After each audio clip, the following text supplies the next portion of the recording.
whooshing sound of all my hopes and dreams being swept away. Right, let's all introduce ourselves. Whooshing. This is Sava Lair. Good morning. Good morning. This is Liron.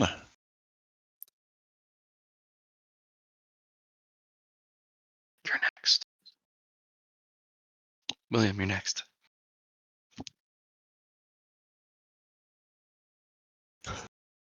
Okay. Introduction. For the camera. Did Will do theirs? No. No. This is your GM. Matthew. Yeah. All right. Hopefully that gets the speakers. Besides Will, but he'll pop up.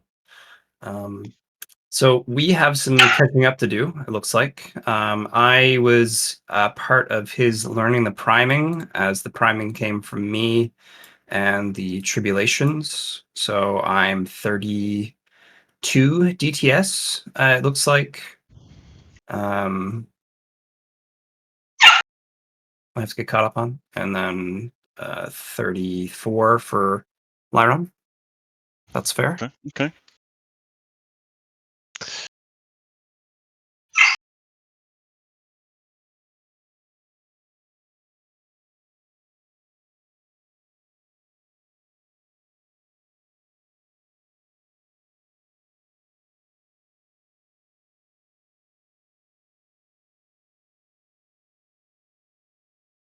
Much silence. What? Pay attention to me, Dad. Yeah, I guess. I guess I could start. Matt, I think I'm going to do some Gestalt rolls just to make that go quick. Do some training on the book. Cool. Go for it. I think I'm going to do agility, which is one of the ones Liron has already unlocked for us. Mm-hmm. So I'm going to do training 32 DTS, which is times 7 in this case. And then 32 times 7. For a DTS per, so 7 at a DTS for Montage Hero. It's 18 DTA per DTS. So, But when you add the +3 for the Montage Hero allows an extra 1 for a fatigue use, right? Yes. yes, but the base is 6 per DTS, 3 DTS per day. 6 times 3 is 18, right? Yep, 18. And then I was just adding the +1 on top anyway for per 21. DTS. Yeah. Oh, so you're doing 32 DTS. from 18. The way I was looking at for what Chun Po had is he had like 34 DTS ahead in total. I was 32 of those DTS, so I was going to do 32 DTS worth. Yeah. And then we can say there's 6 DTA in a DTS. Yeah, but I was adding the +1 on top of that for instead of times 6 is times 7. Right? Does that make sense? Yeah. That's fine.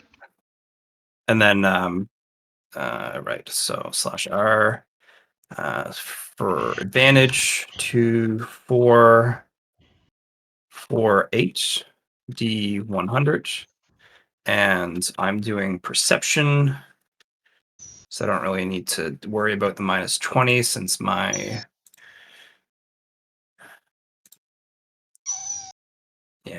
oh, that's a cute noise. Yep.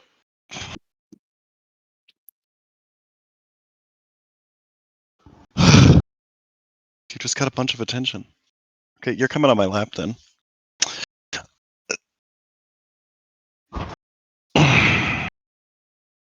And there you will stay for a minute.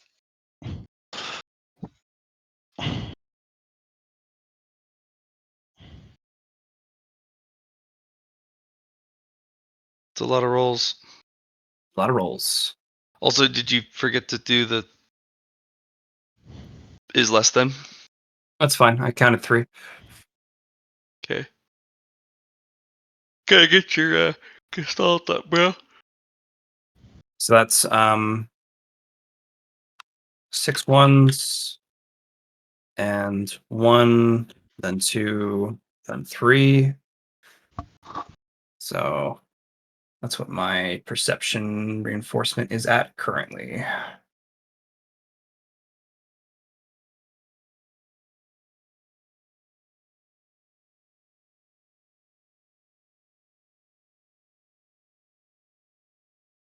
Mm-hmm.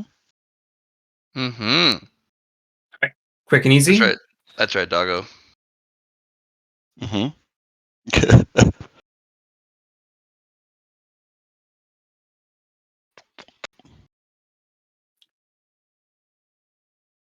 Glad I got at least 3.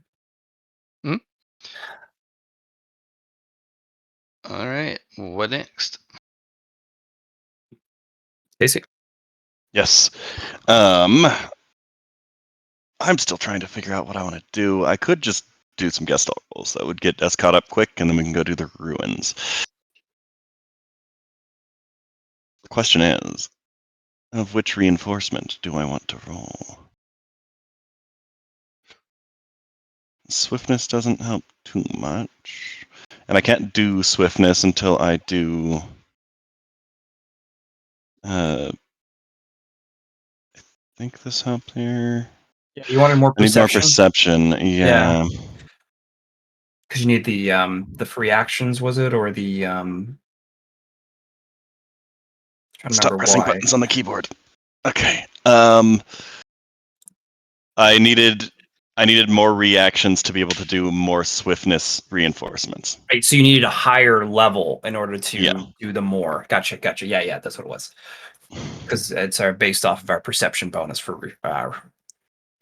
reactions. So that makes sense. So yeah, we'll do perception training, and you just you've at 32, I've at 34. So I just have another. Is this with advantage that you're rolling? Yes, I rolled with advantage. Okay, so that's because I was just doing adding training, another. right? Yeah, 42.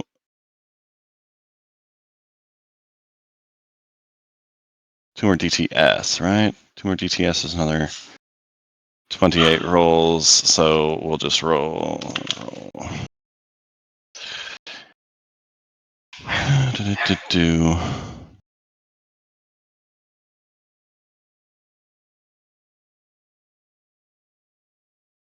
Do the same thing, except different stat.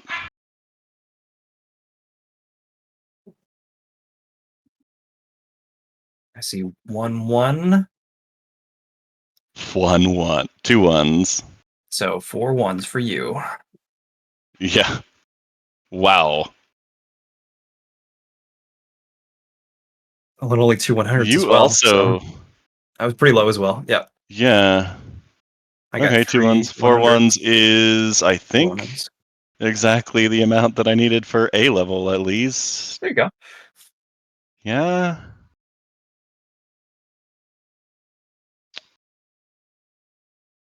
Yep, it is. Expansion of senses, tier 4.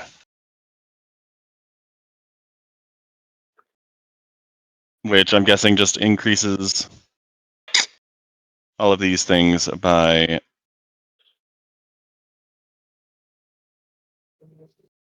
2.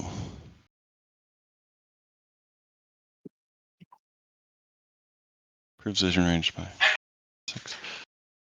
Or is that just 1, 2, 3? Oh, it was 1, 2, 3 is what was going on there. So this should be 4. Can you post the expansion of senses tier 4, just so I'm sure that I'm adding this correct? Look at And me. then I'm caught up as well. I was looking through it, and you're like, "Nah, Matt, post it for me." And I was like, "Oh, I'll get there." Oh, Sweet. Are you at tier 4 for your expansion of senses? I just got to tier 3.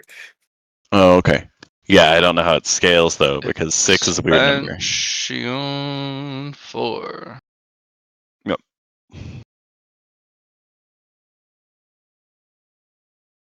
Yeah.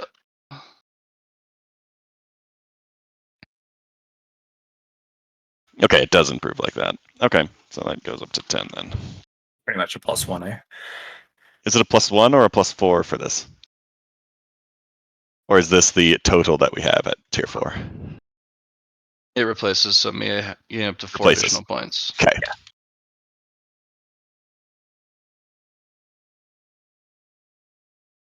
And then the DOS is a +4, or -4 rather, right? For the DOS or attacks on to incoming multi-attack from the special thing. Because that one was adding 1 each time, I think. Ability to perceive it and obscure object. It's not part of that. It's part of the special book Yes. that we're Yeah, getting, the secret. Yeah, the secret. Exactly. Because I think that was just 1, 2, 3, and then this one before, so it would be 10 DOS minus to multi-attacks. Same thing as like untiring is one of the secrets of the strength reinforcement book, right? Except untiring is only 1 each time. Exactly. Yeah. And same with the agility, I want to say. Yeah, agility is just +1 max reaction and free action each time as well. But that gets me 10 more possible for my perception. Okay. So I'm caught up. Lara's caught up. Poe's caught up. Let's go ruins. Go ruin some ruins. Oh yeah. After presumably like a rest for all 3 of us at the same time. Yep. If you want to. Yes, we want to rest. Then rest. What do I roll for that? Oh yeah, you roll Gestalt actually. You can't sleep unless you get a 1. Hope you don't die. Oh, that would be a terrible curse. Like the in order to become the god of sleep, you need to roll your talents to become that god in the first place. So, well, So you're just okay. terrible at sleeping unless you gain divinity to sleep? No, that's how you become the. If you're not perfect at it, right? You know what I mean. You're not flawless at your sleep, which is your Flawless, then you might talent. as well not do it. Yeah. I use movement mechanics to go to sleep. What? Yes. The mechanically most correct way of resting. It's like, it doesn't look like you're resting at all. Well, actually, that's the thing. I'm not.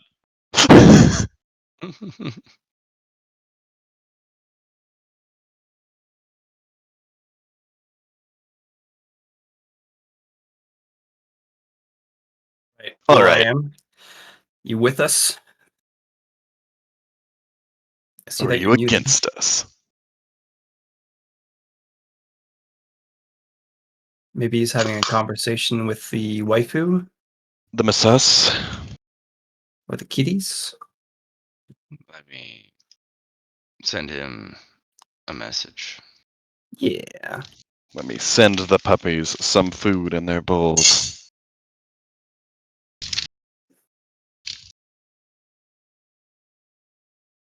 I know they want that.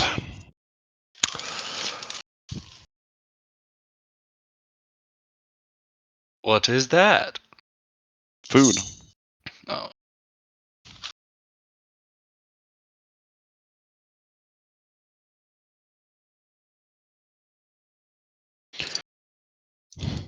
They are very excited about food. If I was a pupper, I would be too.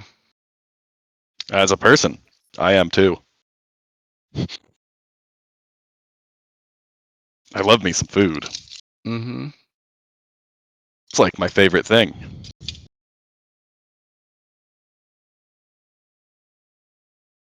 Water's pretty up there too. Air is kind of eh.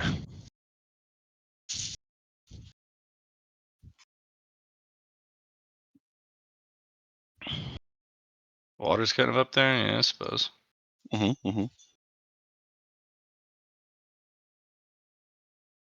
I also have some tea for you next time we do board game day night. Oh my gosh. Yes.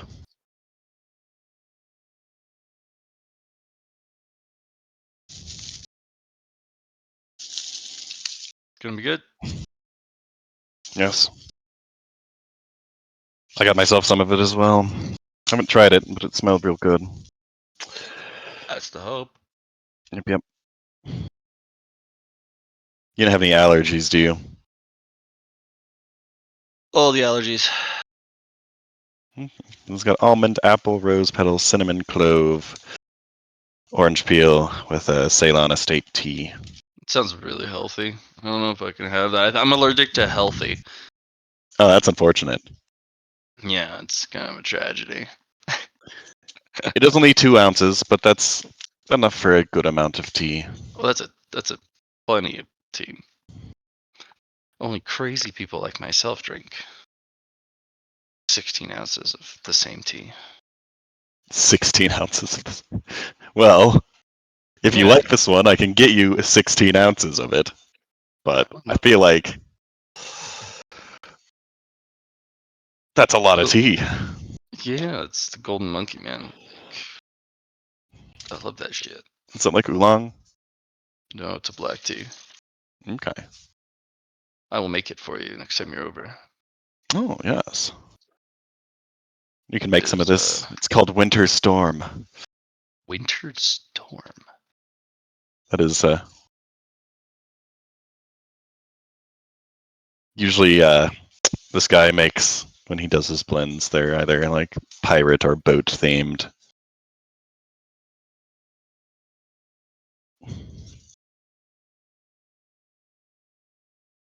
He's a cool dude. He runs the tea shop at the Renaissance Festival. He actually used to be a pharmacist.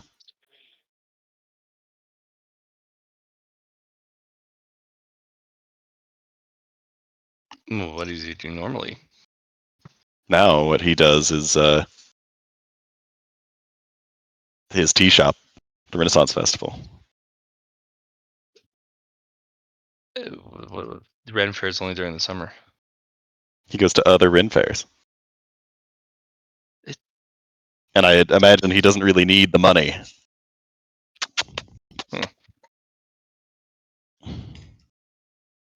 Kitty, go eat.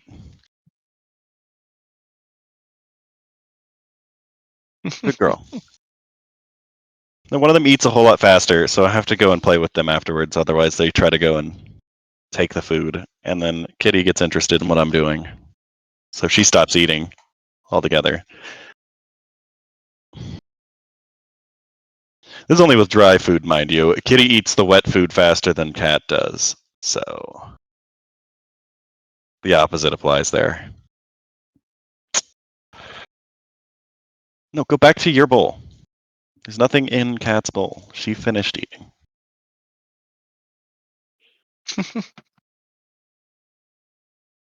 Sorry, I had to run to the bathroom and talk to my significant other there, but I'm back. How dare they? How dare they take you from us? Okay, we are caught up.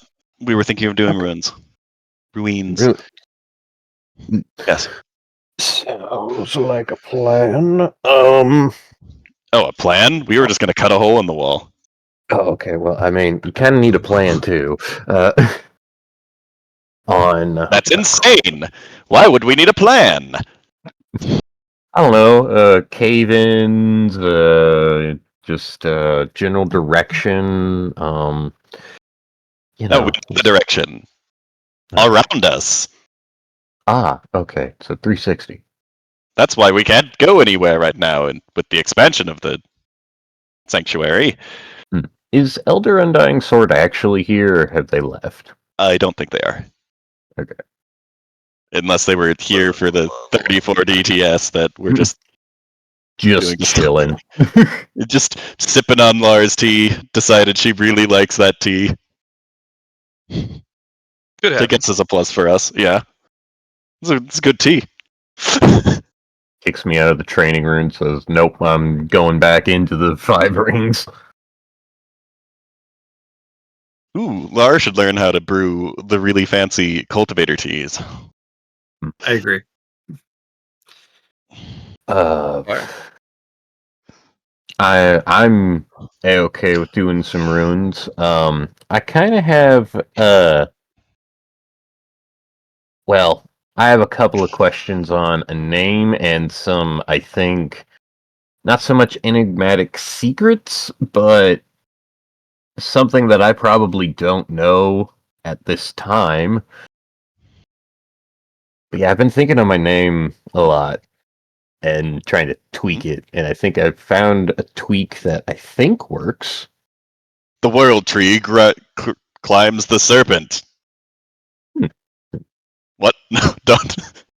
So, but anyways, we can do runes real quick. I don't think it's Okay, gonna be real quick. I think it's gonna be the whole session. Yeah, this is going to be the whole Probably. session. Yeah. If you want to discuss your name thing first, if you'd like. Please do. So I currently am Black Hole Viper devours that which poisons the world tree. And I like that. Solid. Mhm. And I've been wanting to tweak it because I want it to encompass the second half of Chun Po's cultivation growth path. Because I have the Black Hole Viper, and that's a piece of it, but the after part of that, where he's much, much larger, and I've come up with wooden Black Hole Viper metamorphosizes into the poison world tree that devours the cultivation poison that is mediocrity. I love long names. So, sure. It is mediocrity. So, no being mediocre around Poe or he's going to eat you. Well, and that's something that I was wanting to discuss was the issue that Chun Po has seen with the cultivation path to this point. Is it just mediocrity that would be considered that poison? It's like the issue with the cultivation path that he has seen so far, and especially the earthly path, of it's just like, oh, well, there's a thing called filth cultivators, and Chun Po was very upset at that at first because of his world and how it turned out. But also, I believe Chun Po has accepted that filth cultivators actually are really useful, and they clean up the mediocrity that is the other people that are Well, instead of perpetuating the mediocrity, you could creation of say filth. talent. Those without talent. But yeah, I. What do people think of that name? The second one. I think you're gonna have to write it down for me again. I have written it down actually. In 1 second, let me just.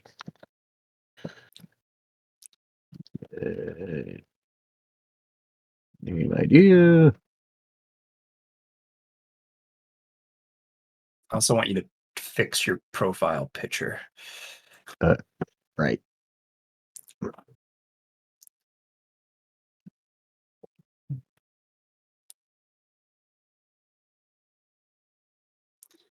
Liron and his bag of explosives. Those haven't had to come out much. Nope, they haven't really came out since the early sessions. It's fine. I'll be working on cultivation explosives here eventually. Exactly. With my sword play. They're going to be sword bombs that explode into swords, that explode into more swords, wait, hold on, that's bad. And like an endless loop. So they turn into Sword into explosion. toothpicks. Nah, they're still swords. Toothpick swords. Microscopic swords. Yet smaller swords, continually smaller swords. If you get hit by this, you probably need to go to a very advanced healer because there's a lot of swords that are continually exploding in your body.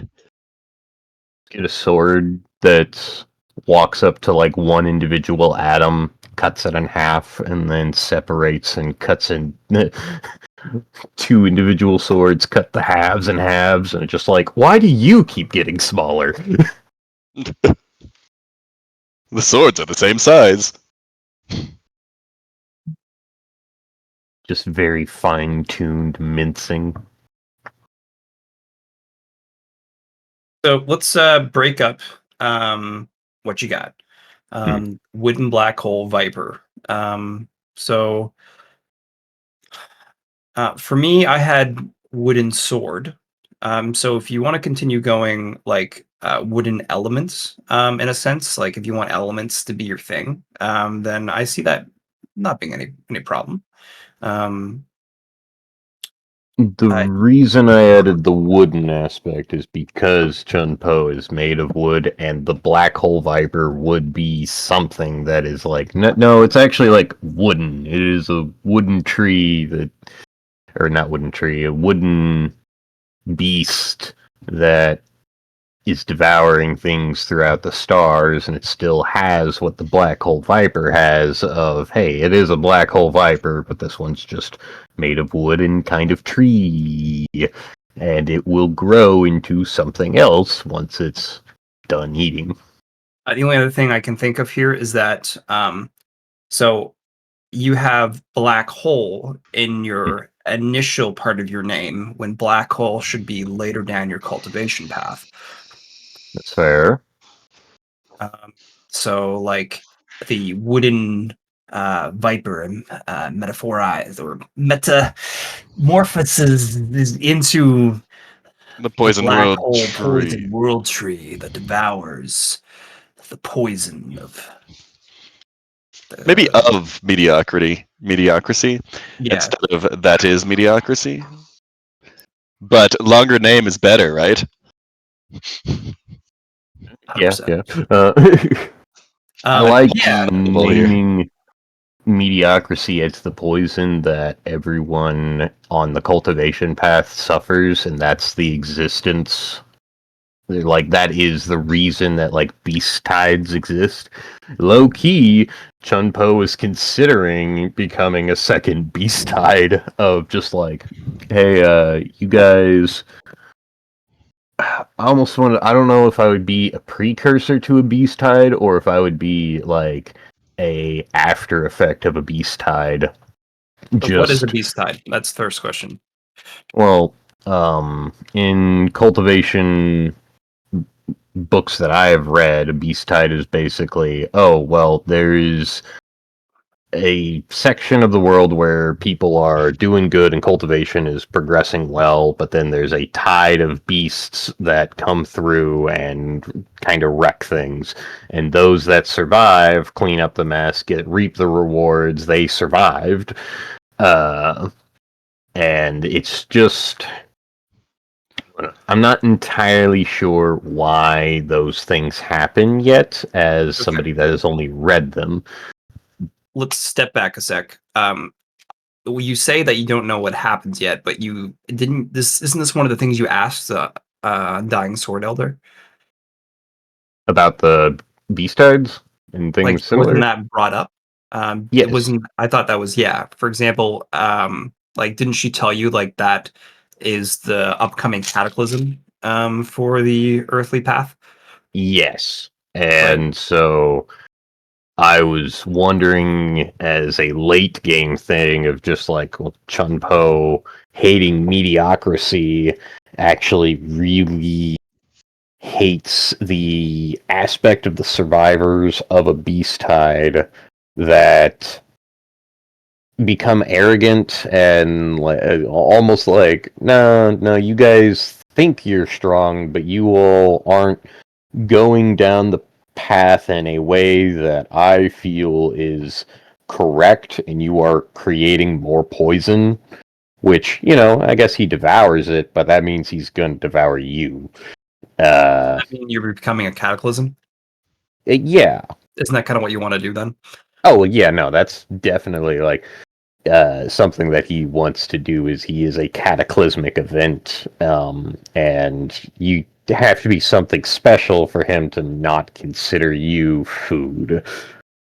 The only thing I'm seeing next from that, if you want to become a cataclysm, you can write your name up to be that, or you can just be like, hey, I am a cataclysm, that's my name, kind of deal.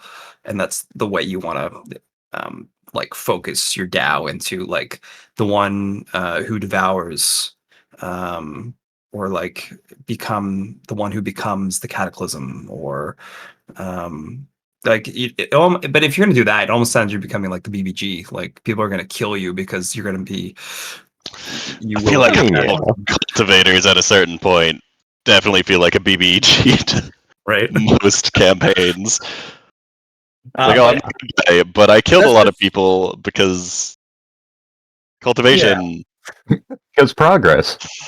that's just what I'm seeing come from this. Like, if that's what you want to be, I'd suggest rewording. That's the only thing. All my only suggestions I have. That's really it. It's a good name. It's yours at the end of the day, right? It's um,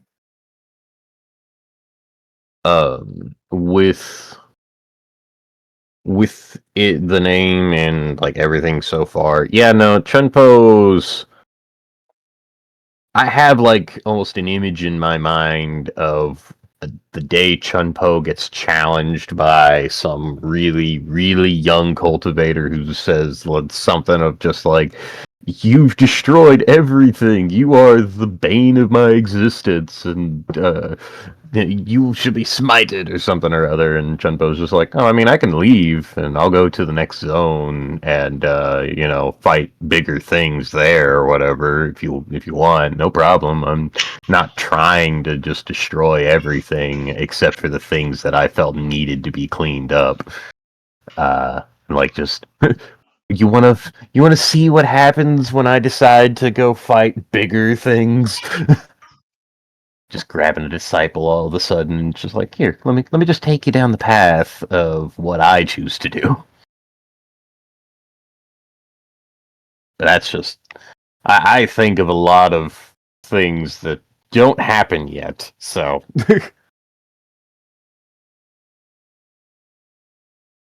anywho, but yeah, that's let's see. I'll write down some notes. Be the cataclysm.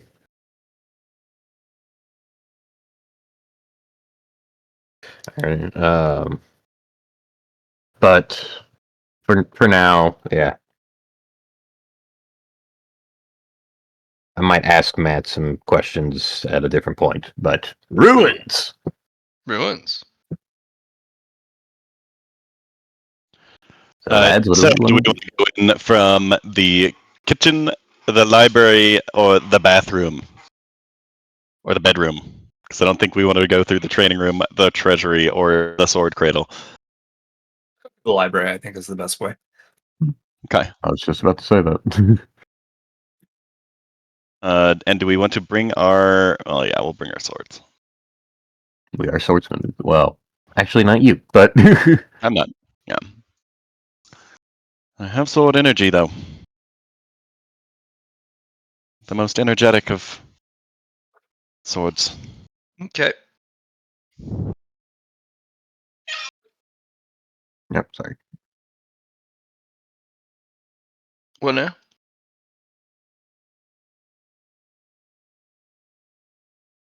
I accidentally pinged on something that I was trying to move. Levelair will start going and taking the bricks out with his sword, breaking the Those wall. bricks do not come out. They even don't take damage. And on close inspection, within the bricks, there are tiny swords. Okay. So even upon using the sword, well, I guess you haven't utilized your sword energy explicitly here. Levelair activates his sword energy, and then he goes to take out the bricks. It will repel your efforts. My efforts. Huh. It's like this isn't the pot to go into, everyone. Would you like to try somewhere else? Yep. I guess Liron is going to go and examine all of the walls. I guess Lar can also find different things that way too. So that area there is extremely reinforced. It's the boss Compared- room. On the other side, in the same amount of space, which is one of the walls sharing the special training room, has even more reinforced walls, but not for the whole stretch. From the bathroom to the resting room, there's nothing special about the wall. And from the treasury to the kitchen, not reinforced. Okay. Bathroom or kitchen? I And then think, from well, the I rest, mean, and from the resting room across to the nursery to the treasury on the upper area, it's moderately reinforced. In the bathroom then. bathroom. Okay. Got to step over the poop hole. It'll defend our place. Nobody wants to go over the poop hole. Yep. uh, last session, Chun Po did become an actual swordsman, right? Yes. Okay. All right.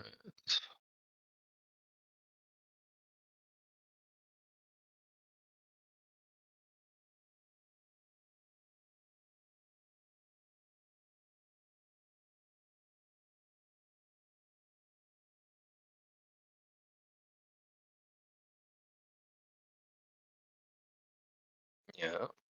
Let's make some. Oh, some stuff.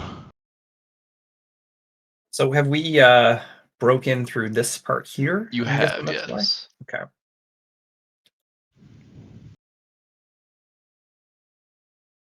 I'm going to do a perception check of this area. With my perception reinforcements. That's performance. Stop it.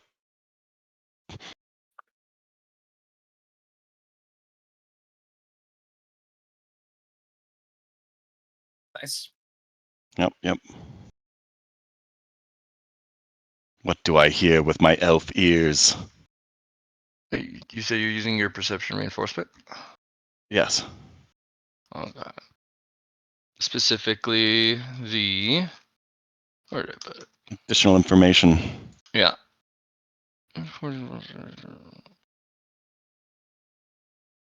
Okay. So most of this hallway, especially this particular stretch from door to door, is not reinforced. You can actually keep going through the wall into the mountain again. Each of the sarcophagi, or coffins in this case, line the wall, and they go up to about hip height in stone. Each of them are unembellished. They're all identical without any special modifiers or indicators of who's within. No stories carved on the outside. They're all identical. Huh. The swords are not, though. The swords are all unique in their own special way. From a rapier at the top, you have a long sword. You have a strange tuning fork looking sword. Ooh. Yeah, but it's a sword that's kind of like a bident. Yep. And then you have a greatsword.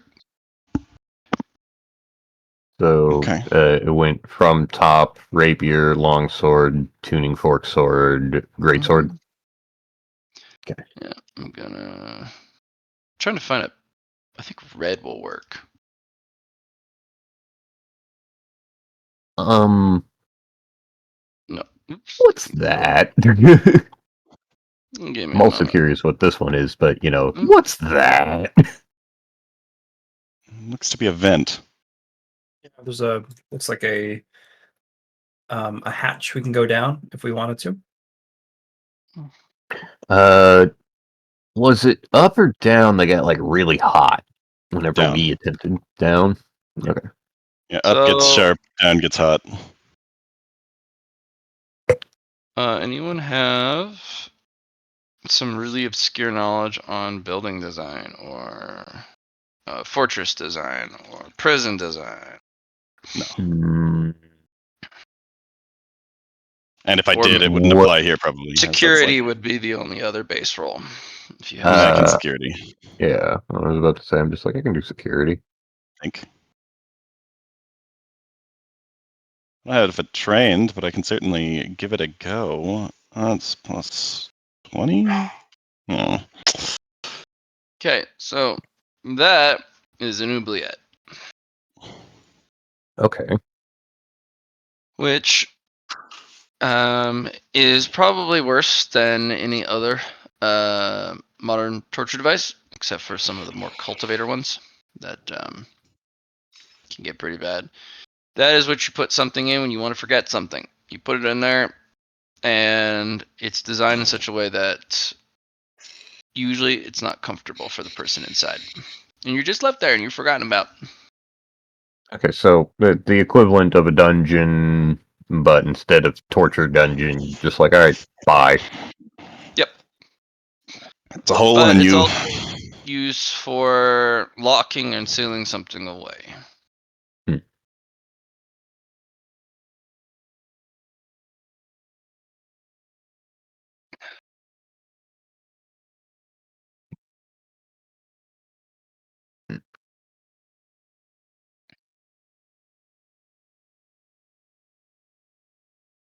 there any influence in this sword when I look at it with my eyeballs? There is, yes. Chun Po wants to look at. Is this a plaque up here? Like a door. It's a door. It's a door. Okay. Um. Inspecting the door. Anything special about the door? The door is solid iron. Solid iron. Does it have a handle? Easy. Just. It does have a handle, but it has this weird. So if the door was made of solid metal and is, say, polished to a flat kind of Like mirror finish.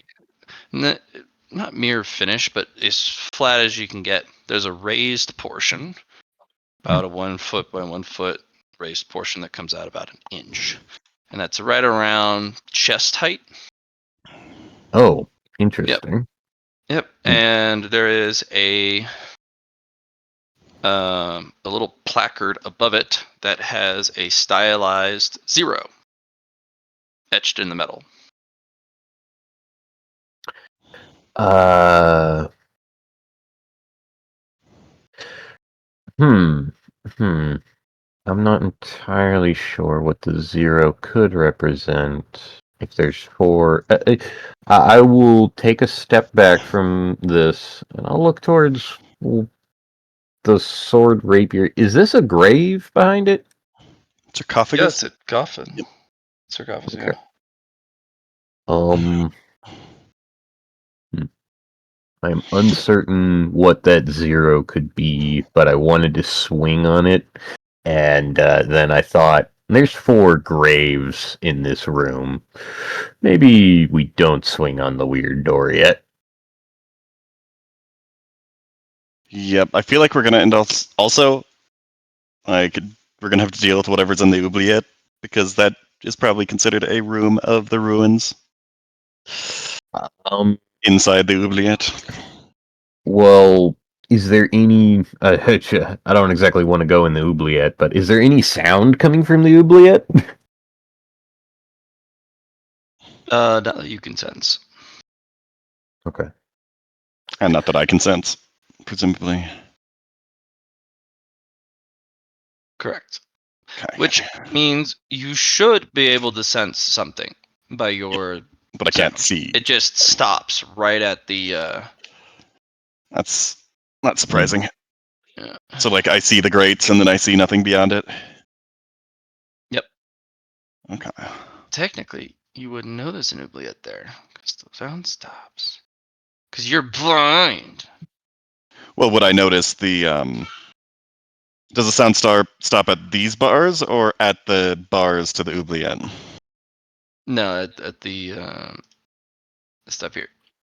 Okay, Your so stuff. yeah, I don't notice anything in this room, which is in and of itself telling.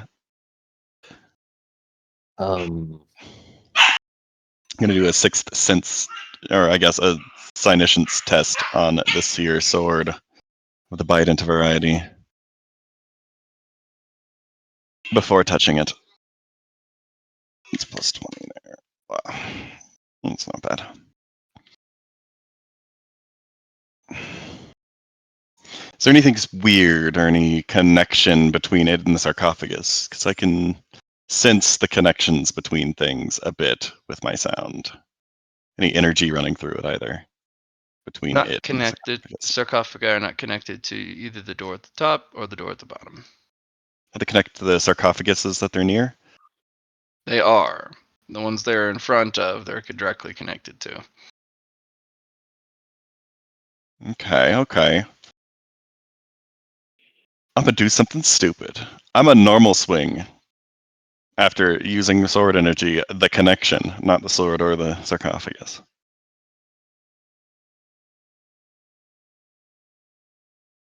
On the one in front of you?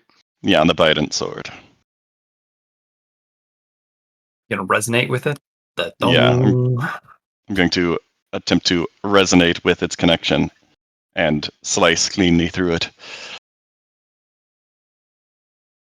Alright. Roll your attack roll, please. Actually, you just use normal swings. Yeah, just use normal So, swing, I need some, Can I do need a some dust still. performance?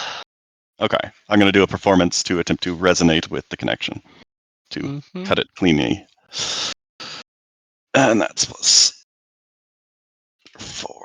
No, it's got mastery. That's plus 3. 64. Hey, Liron. Yeah. Are you going to do anything with your sword energy before you do this? Yes, I said I use my sword energy. Okay.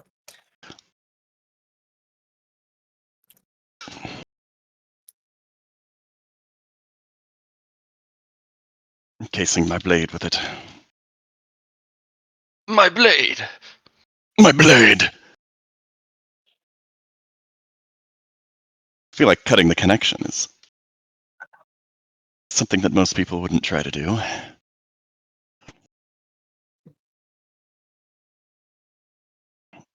Mm-hmm. Moments. Trying to find a thing. If the world ever wants to cooperate.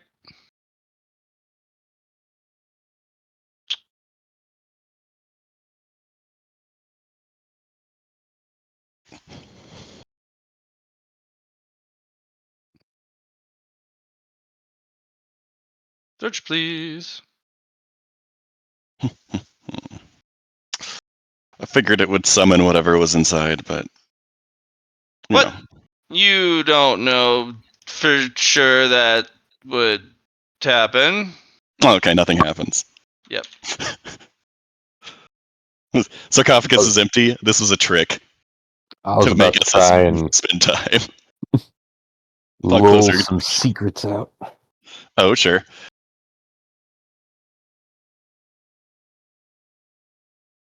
I hope the connection. We'll see. We'll see if cutting the connection did anything positive here. So you had how many total deaths? 50. Okay, get buried. Yep. Oh, I Well, that proves that cutting the connection would have done something if it decided to try to defend that. We will also blade catch between the two groups, or the two blades. And they'll blade lock it. Okay. Okay. Because it's a Bident sword, so there's a gap between. Yeah. So they Call me parry, sword. trap, or catch trap. Okay, okay. This isn't a ghost, right? Kind of It looks It is a like one. ghost, yes. And Liron see ghosts? Yes. It's the energy, yeah. Okay. What about Chun Po? And actually, I think I specifically can see ghosts because we were dealing with ghosts in the This ship. is a actual visible ghost. It's not like Okay. it's. I was not- just it's thinking not- the eyes of the underworld quality that specifically allows you to do those kind of things. I was wondering Yeah, if I've that got was that. I'm okay. pretty sure. This one- Because of the stupid Yeah, ghost ship. this one is a very seeable ghost on the visible spectrum. Okay. For the polygons, they are some weird stuff.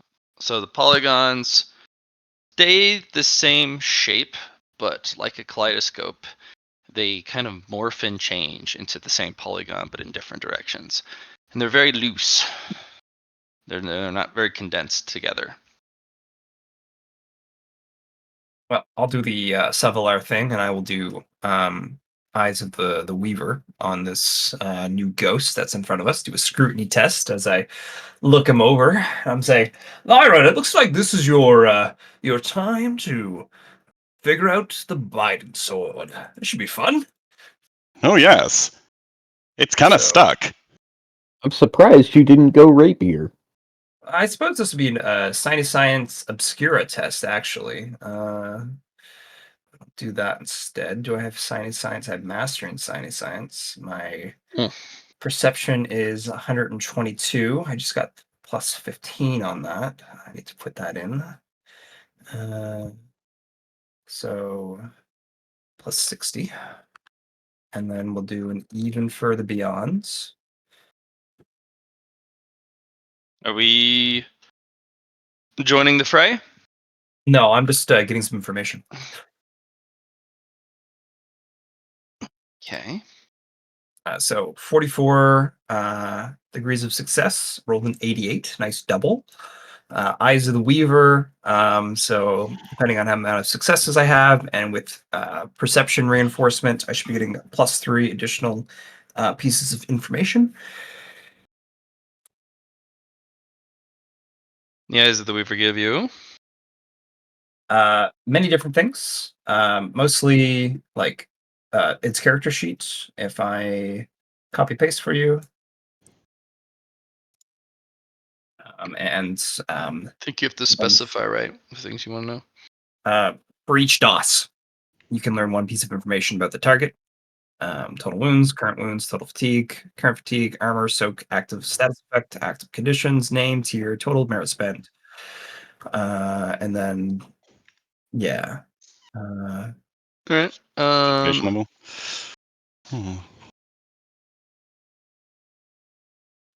So you're not entirely looking at the spirit itself. Spirit itself is a manifestation of the sword.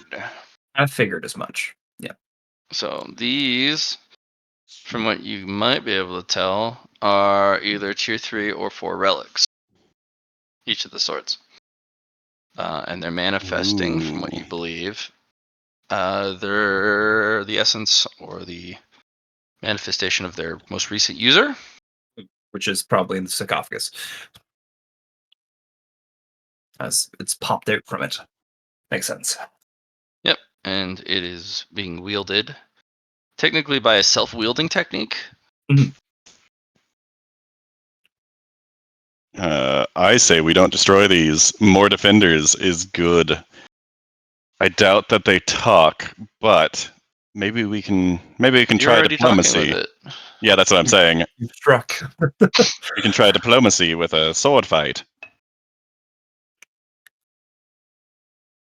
So it Okay. likes binding. Um, So, Lar, with your little bit of faith and tribulation, each of these has a different type of conversation you must have with it. The type of conversation you'll have is depending on the type of sword and the type of techniques used with that sword.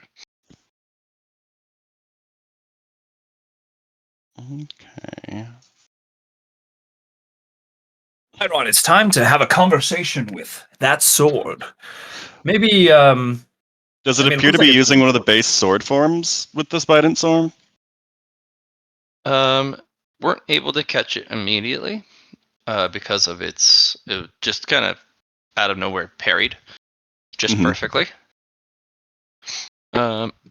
Lara, you do know that these sarcophagi, especially in the swords in this ruin, are receiving a very not insubstantial amount of narrative assist from the sword carnival rules. nice. Like, defeating it isn't really the idea here, though, because we want the swords. To learn things from these swords. Yes. Like how to use the various techniques that they have.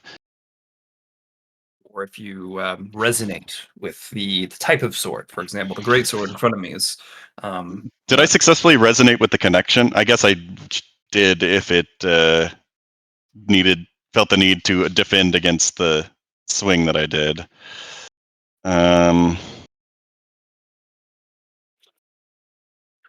I'm currently in a bind.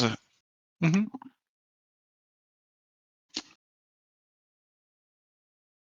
I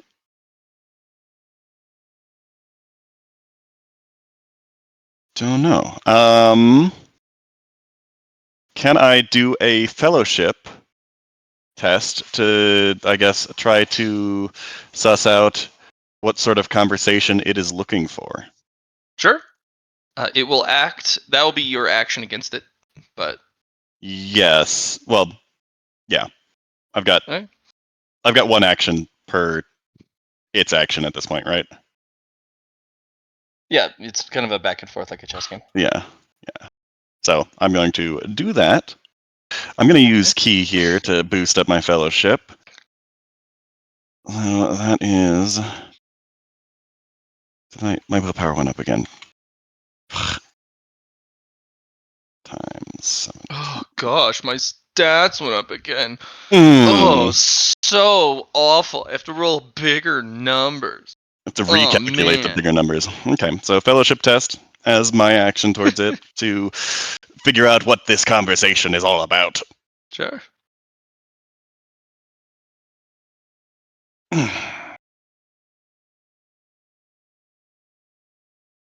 So this is a kind of weird exchange. It's a share of it's a sword grapple. So in certain instances, when a blade collides, especially with a weird blade, but even in the most traditional sense, when two normal blades collide and the users press up against each other, they can still fight while still keeping the contact of the swords unilateral throughout. So it's like a push and pull game. Yep. So the way you should communicate with it is you need to best it in a sword grapple. Okay. Its return is it's going to corkscrew twist, knocking the blade out of your hand and sending it spiraling. And that's a Behind you. narrative, right? Yes. Okay. No contest, right? Normal parry will not work here. Well, I Because can't it's parry not something that I'm already in a bind with. right. It would be normal grapple is what you're looking for. Okay. But it doesn't do a follow through. It just returns, plants the blade, and just the ghost kind of fades out a little bit, but it's still there. Okay. Can I utilize my energy usage to redirect the kinetic energy to have my sword plant next to me? As opposed to Redirect go the flying away? kinetic energy. Yes, of the sword, of the disarm, to make the sword not go flying away, so I can just grab it. You can sap some of the kinetic energy so it's easier to catch. Okay. I will do so. Okay.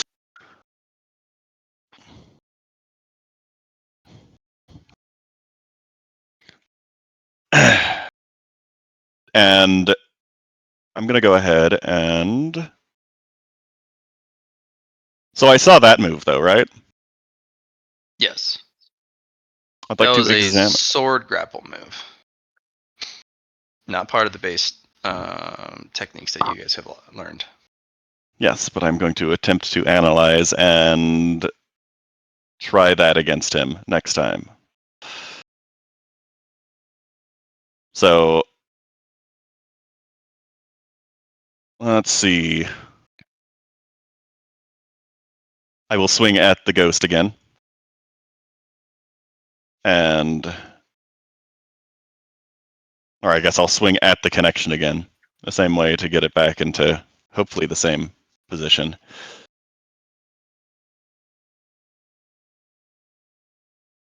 And I'm assuming it will do the same thing. Or is it not going to? No, it's a little too large. Sorry, I'm trying to get these to a proper size. Sure That's enough. a little better.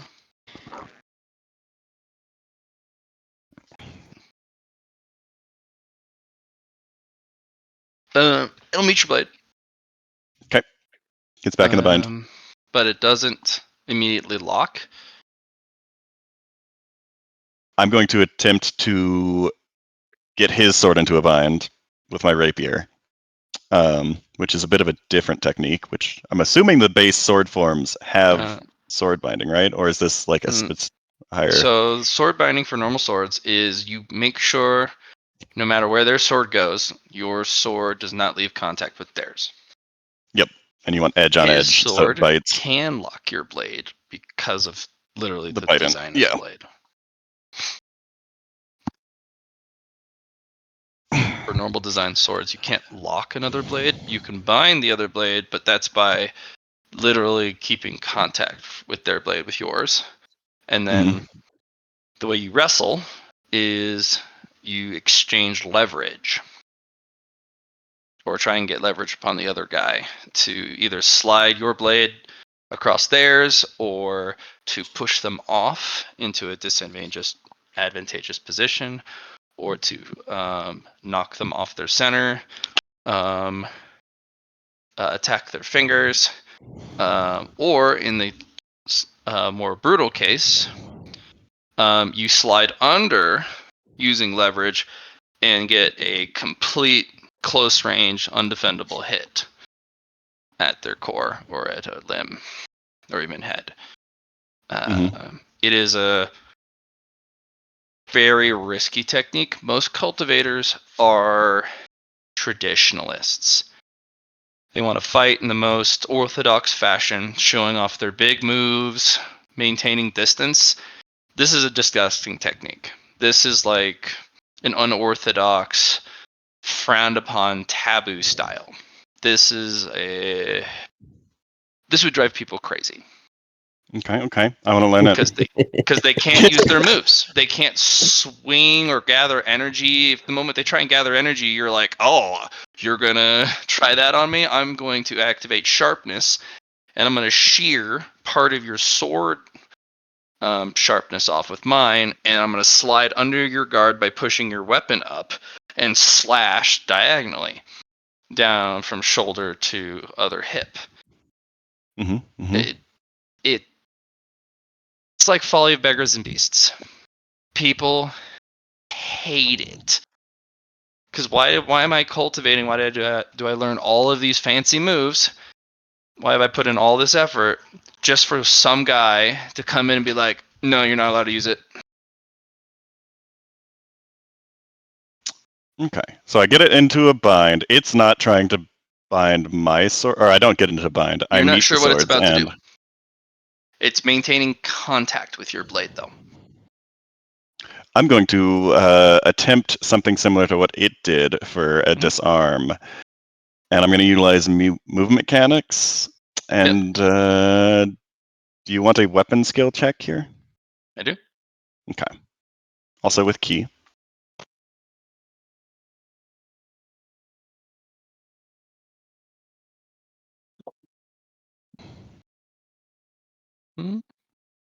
And that's another plus 20.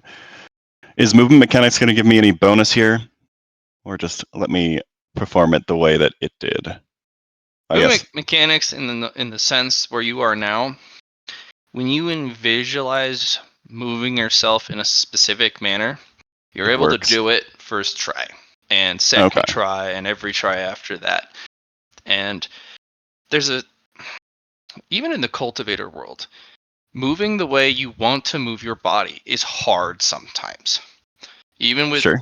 being a superhuman, trying to move in a way that you're watching somebody do something, you're like, I know I can do that in my mind, but why is my body not doing it? You don't have that problem with movement mechanics. The downside is sometimes you move in such a way you're not ready for because you're like, I can move like that. And you're like, oh, I'm not stretched for that. I didn't know you could move at that angle and still have leverage. So it can be a little awkward because your body may not be ready for it, but you sure can. Yep. We're going to do a thing here. So here's the weapon skill. I'm also going to roll a bone coin on it. Mhm. There's a 3. That's another plus 30 with that. So that's 3 more degrees of success. And I want to toss some inspiration on this to try to learn it better. So we'll do, I guess, all 6 inspiration for another 6 degrees of success. And Okay.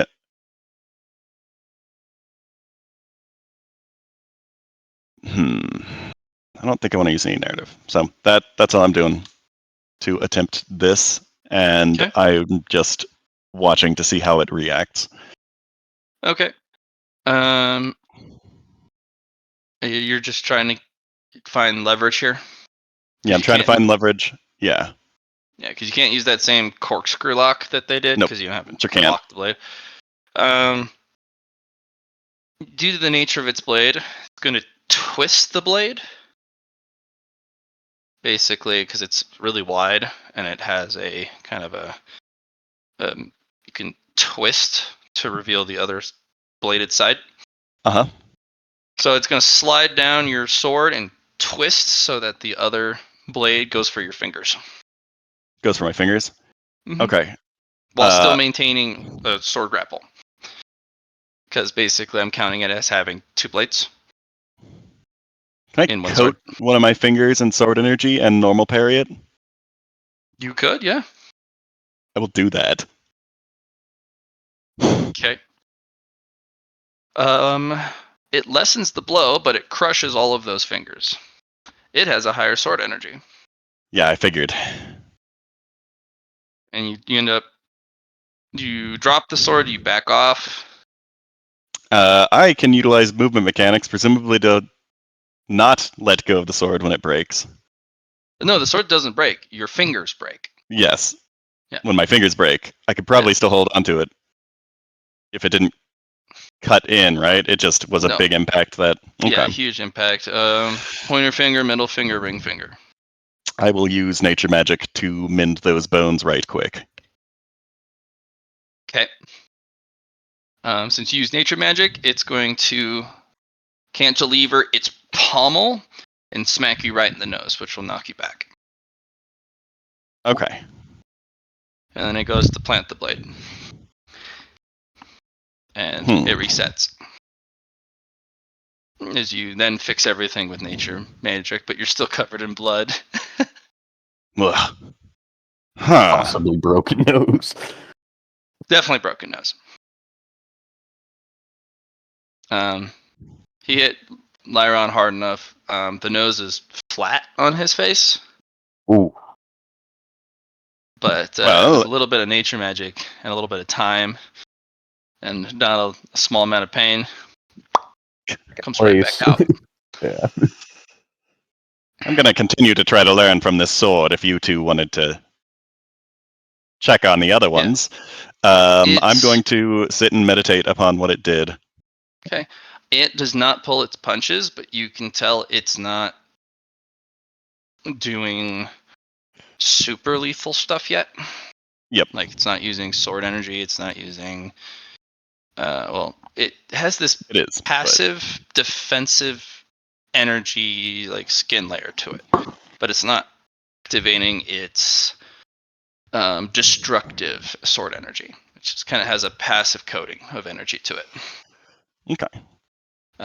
More so, it's not destroyed by your energy, and then it can still deal impact damage. If you have your sword energy, it turns the cutting edge into a blunt edge, which is what you use for, oddly enough, training weapons. Mm-hmm. But the blows aren't held back. Like, they're really hard to handle. They go right to breaking stuff or So what dealing my master significant does to me. damage. Exactly what master does to you. Yeah. What kind of role is it to, I guess, try to internalize the techniques a bit? For now, it's going to be exposure because you're not going to be able to learn most of the techniques until you've seen more of them. Okay. Because a lot of the techniques that he is using, fortunately, you're able to see more of the ghost. Because the ghost itself is also doing. It's not just standing there awkwardly. It actually has Yeah, it's a actually full performing corporeal proper form. techniques. It has footwork. So since you can see all of them at the same time, you're actually able to get the footwork in, the body posture, the leverage, the techniques. It's just this one will be a time gate. Yeah. So I think coming back to this and then training on them later might be a good idea. Because I don't think they might be considered hostile things for taking the ruins, but checking out the rest of it might be a better idea since these are all going to probably be training. By your estimations, this is not a monster. This is a training Yeah. treasure. That's This what is- I figured out. Immediately trying to kill us. Yeah, this is a training treasure. Look at it as either an inheritance or a mantle of these weapons, in a sense of what can we learn from them and take them on upon ourselves to, continue their legacy. hmm Chun Po I will has to the sword. Let us continue forward. Okay, so to learn from this particular sword, it's going to be 3 months with Gestalt. You'll start rolling Gestalt after the 3 months. 3 months. Okay. And every new level of sword grappling techniques you want to learn. Takes one more. No, it takes 3 months stacking. Oh, okay. So So six And then six it'll months. months, take 2 then 9 Gestalt months, then rolls, 12. and then 3 Gestalt rolls, and so on. Yeah, so well, Okay. you don't have to repeat. You roll Gestalt per DTA until you meet Gestalt. Yeah. And then on the After the stage 2, okay. after 6 months, you need 2 successful Gestalts to pass. Yeah, that's what I was saying. Yeah. There's 1, then 2, then 3, and along with more months each time. At All least right. you don't have to do it 3 months over again if you fail your stalt, right? You're doing it during that'd be so that sad. time. Correct. You would not have to. Yeah. It's you finally got the pieces and you're trying to put it together, and Yeah. you just need that moment of brilliance for it to click.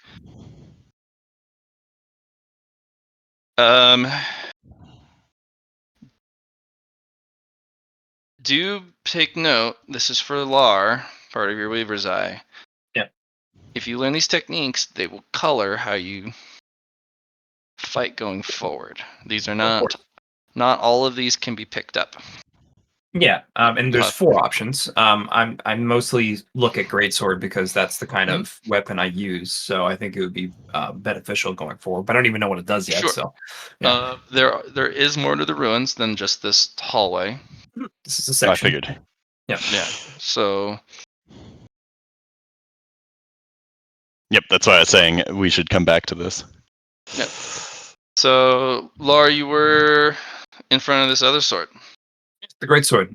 Instead of what Liron did in smacking the sword, I actually coat my hands in sword energy, and I go to place my my hand not on the hilt, but the guard there, and I say, Hello, friends. I'm hoping to learn from what you have. Okay. Ah, Savalair then goes to pick up his arming sword. And, well, let us find out how you speak, as a fight is one of the greatest ways to speak your mind. okay. They are to swing what looks like a amateurish swing. Basically, you're taking both hands and you're using your torso to add twist. Mhm. And it looks like he's completely open on the left side as he swings from right to left.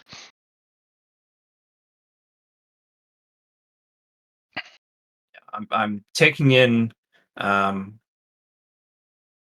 what he is doing, or they are doing, the ghost. It's Mhm. the same way Liron is taking in all this information with his daredevil sense. I will use mine in combination with the polygons to assess the swing, and then I don't have normal parry, but I will attempt, as I activate my sword energy around my arming sword, to then parry.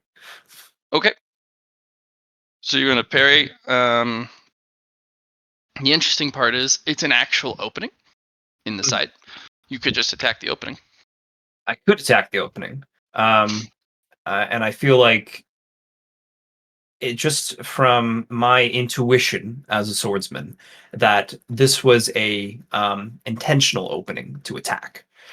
Um, Okay. so I don't go for that, and I'm more focused on what they're doing, like I said earlier, and I'm mostly just trying to defend myself so I don't get fucked in a Okay. sense. So this guy trains in a great sword technique called unrelenting barrage. Right. Um, So, Once it so they're begins, mhm. it Okay. uses its key resource pool to continue to generate half actions to never give you a moment's breath. Oh, interesting. So So one of I the go until I greatest, have reactions. yeah, one of the greatest features of a great sword is not just its ability to keep you at reach, but it's also its ability to trap you from being able to um, reposition, Mhm. and it never lets up. If you have the stamina for it, which cultivators do, Right. um, it is a never-ending one-sided barrage where you have to take these techniques on directly, in which you can't even dodge. You have to parry because the angle in which the cut is, there's nowhere for you to sidle your way out. Or if you do dodge, it puts you in a worse position to parry, and the next time it makes it harder.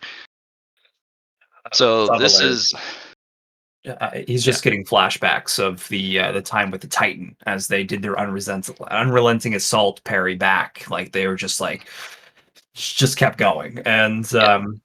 So basically, what this is, as long as you have the stamina or the key or yep. whatever sword resource you're using, they get to go and you don't get to go until they run out of that resource Right. or until you break the cadence. Right. This is absolutely cheesed by teleport. Of course, I don't exist there anymore. Yeah, but if they were a golden core where they could spatial lock you, so Mhm. you can't teleport out, Yeah. that's when it really shines. It keeps you in place. You're a bit taking off guard, and eventually you'll parry, but the hit is so strong, it knocks you about 2 meters away. You stay on your feet, but you have to like backpedal. Like, wow, that was a heavy hit. Yeah. And you realize it was heavier because the last two connections with your parry kind of sent you off center, and eventually you were knocked off balance. That's you kind of spiral backwards. And I it call goes that to put this. more Hmm? momentum. Is that kind of like momentum in a sense of like? Yes, it knocked you off. It it knocked you off more consecutive balance with each onslaught, and eventually you completely lose your balance, and then they give you a big hit. Well done! I can't wait to learn more from you. Liron, I think this would go well with your sword energy. Just the onslaught of continuing to hit and stacking that That's bonus. exactly my thoughts. Curious what the rapier over there Especially since attempts you to used a teach. rapier yourself. Mm-hmm. So that great sword technique is, if I could adapt it to a rapier, or I suppose adapt my style to a great sword, we could all go great swords. I mean, you are a sword scholar. I'm sure you could learn from this completely. Yes. I What would about like you, to learn Chun Po? all the techniques, if not internalize all of them. Mm-hmm. It is possible to watch and learn how they move as well, right? I'm assuming that you can't use it as like the actual technique if you're just watching everyone else train on it. You could at least document You can techniques, right? document as a sword scholar, but you actually won't be able to gain any training without. Yeah, my intent wasn't to gain training there, it was to learn about the techniques. Okay, I'm gonna do it like that. Goodbye. Interesting enough. 3-4. I wonder if it's 2-1 or it's just coincidence that it is more than the previous. It seems pretty good. The grappling also seems good for controlling people. Like it would just kind of screw over the greatsword if it just gets locked immediately and can't do anything. Yeah.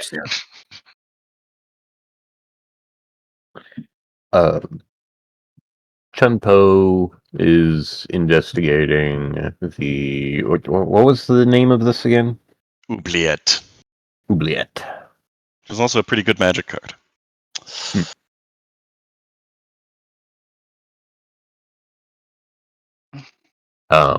And Chun Po actively actually wants to open the door and get closer to the oubliette. Okay. Is this door openable or It is locked. it's not? It is locked. It is not Locked. yeah, locked. Okay. Well,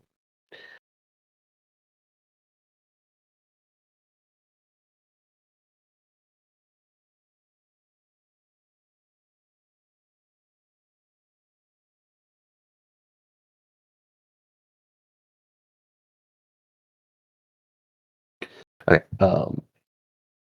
Chun Po thinking back to something. Well, actually, no, it's locked. I guess Chun Po takes out the poison katana and primes his sword energy and tries to strike the door, see if he can open it.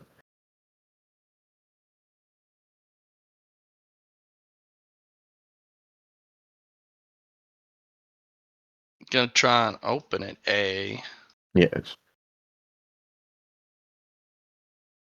Any sword energy used? Yes, yes. All right. Well, you will destroy the door. Oh. Let me get some red color. Chun Po, is there a reason you Now want can I see him? to break this door? Wasn't trying to break the door, but I am trying to get closer in. Okay. Well, it does not hold up well against sword energy. Not from a direct Huh. application. Uh, Liron, you can now sense inside. Yep. And I will do a awareness check. Okay. Can I do something before you get the answer to that awareness? Yeah, probably. Sure. Just doing it upon door opening. But you're also the one acting right now. Go ahead, Mr. Poe. When the door does fall down, despite being an iron door with bars instead of, a solid iron room, you're easily able to see in. But such a door shouldn't be able to capture and prevent sound and such. It's just I cannot hear. Wow, thanks game. There it is. So what is Poe doing for explanation? Oh, I Oh. was explaining. Oh yeah. Well, Poe's like, I want to do something before the awareness test. Right. Well, I'm explaining to him to his perception as he Oh, walks his in, perception. kind of a pass. Sure. Yeah. Sorry, my bad. So as you walk in, normally a iron set of bars like that, an iron door that is not a solid sheet, you're able to see in, and logically you should be able to hear, and anything on the other side should be able to pass between the bars, and you should be able to sense it. Well, when you took down the door, and you walked inside, you have a chill run up your spine from something you're not so sure about. As you kind of listen to the room and kind of tune into your senses, you're not sure where to place that foreboding, that sense of unease. Chun Po, thinking back to something Lore Keeper had mentioned about something that you can do with secrets, will let me double check before I say that I actually have those. Not trainings, cultivation. We'll take one of a Dow point of secrets that I have and take an empty vessel of it, and we'll speak into the point itself and say, which of you refuses to be forgotten? And then he will drop the point of secret into no, he won't drop it. He'll leave the point of secret next to like the edge of the oubliette, like the actual grate there, and we'll wait and see what he's trying to coax secrets out. Well, Mr. Poe, good choice. There is a secret that you can tease out of this, but you can't share it with others. It's a secret. It is a secret. I will type it to you. Alrighty. Ooh.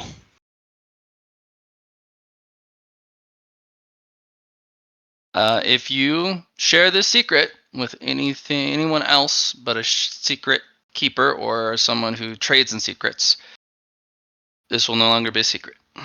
Understood. It'll be rare information and it loses its value instantly. When trading with those individuals, you lose the knowledge when you trade the secrets. That's why it's safe to trade with those people.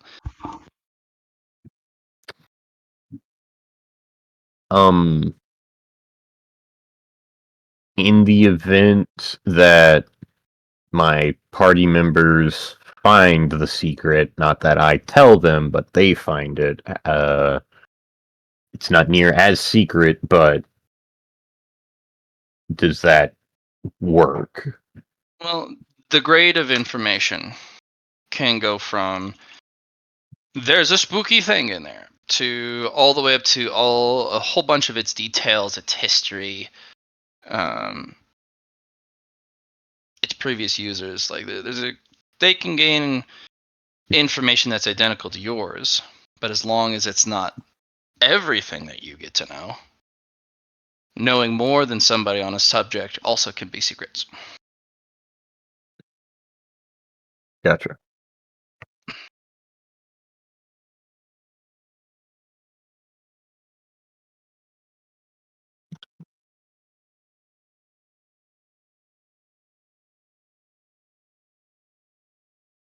But yes, that is what Chun Po wanted to do here, was to try and pull that information from something that was supposed to be forgotten.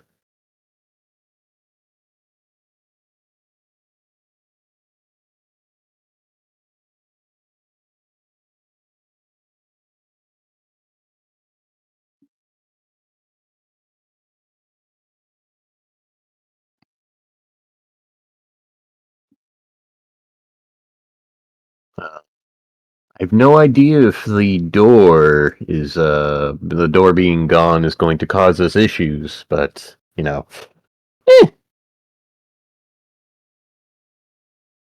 was very easy to open with sword energy.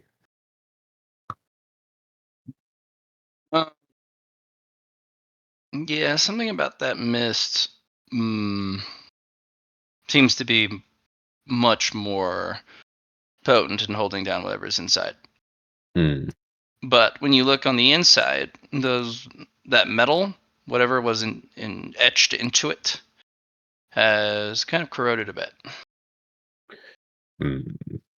So there may have been better defenses on the iron, but not any longer. It did not require too much.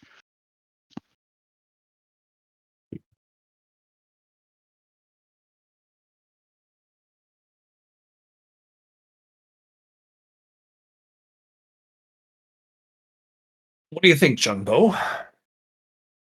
He is crouched on one knee, communing at the edge of the. It'll take him a DTA, which will be a couple hours. Gotcha. What do I get from my perception check here? Can I see into the grate? Oh, okay. You can. Give me about 30 seconds to type to Yep. Mr. Undead Redhead. Mr. Head Undead Red. Yeah. Yes. Unred head dead. Unhead Red Dead indeed. Red Dead Redemption, what?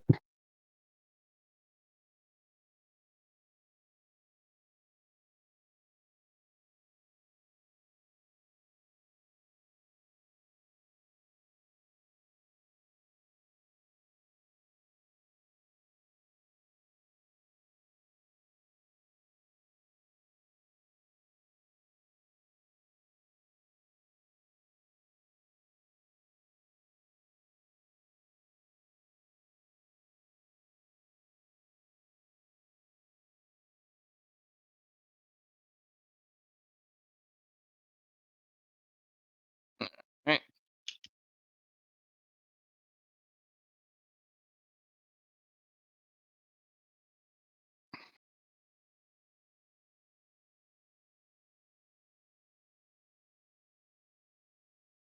Let's get you some secrets here.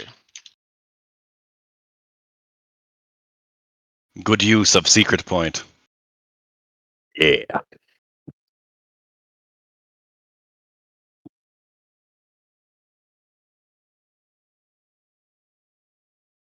Now, the secrets I'll have divided it into two portions. The top portion is a bit of information about it. It's a bit above your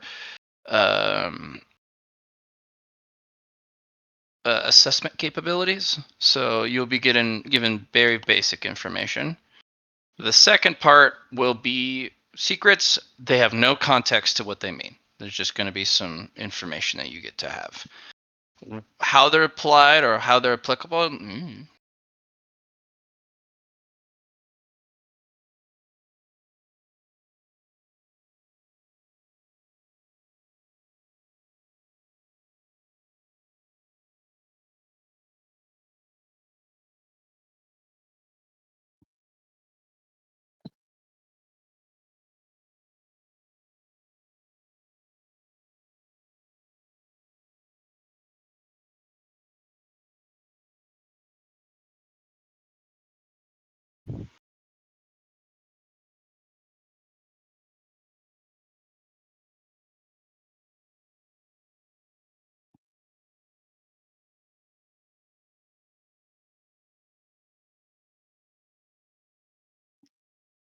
I realize this isn't exactly what happened, but the way the Chun Po says, like, he leaves the secret point by the entrance to the oubliette, can just imagine some evil, dark hand reaching up out of the oubliette, touching the secret and knowledge in it.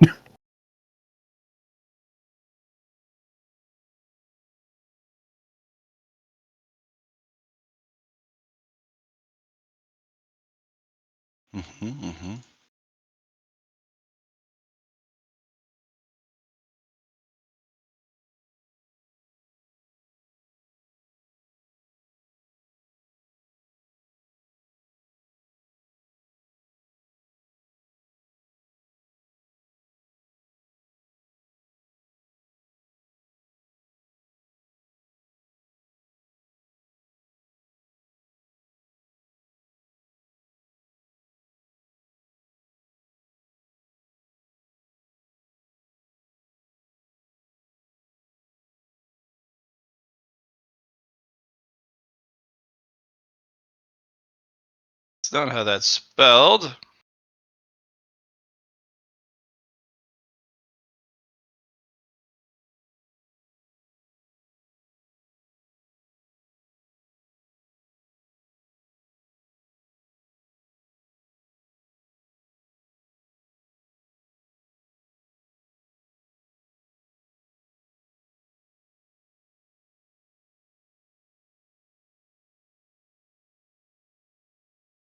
Is it this one?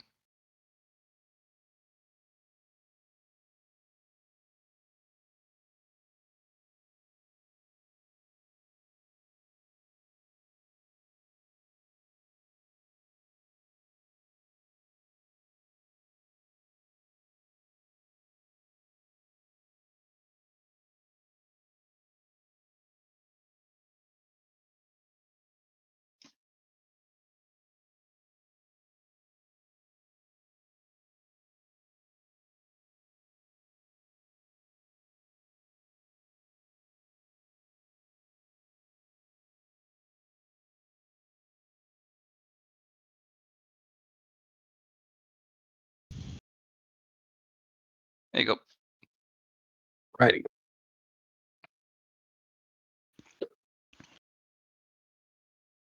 All right, Mr. Liron. Your senses get right up to the mist and rear back. Okay.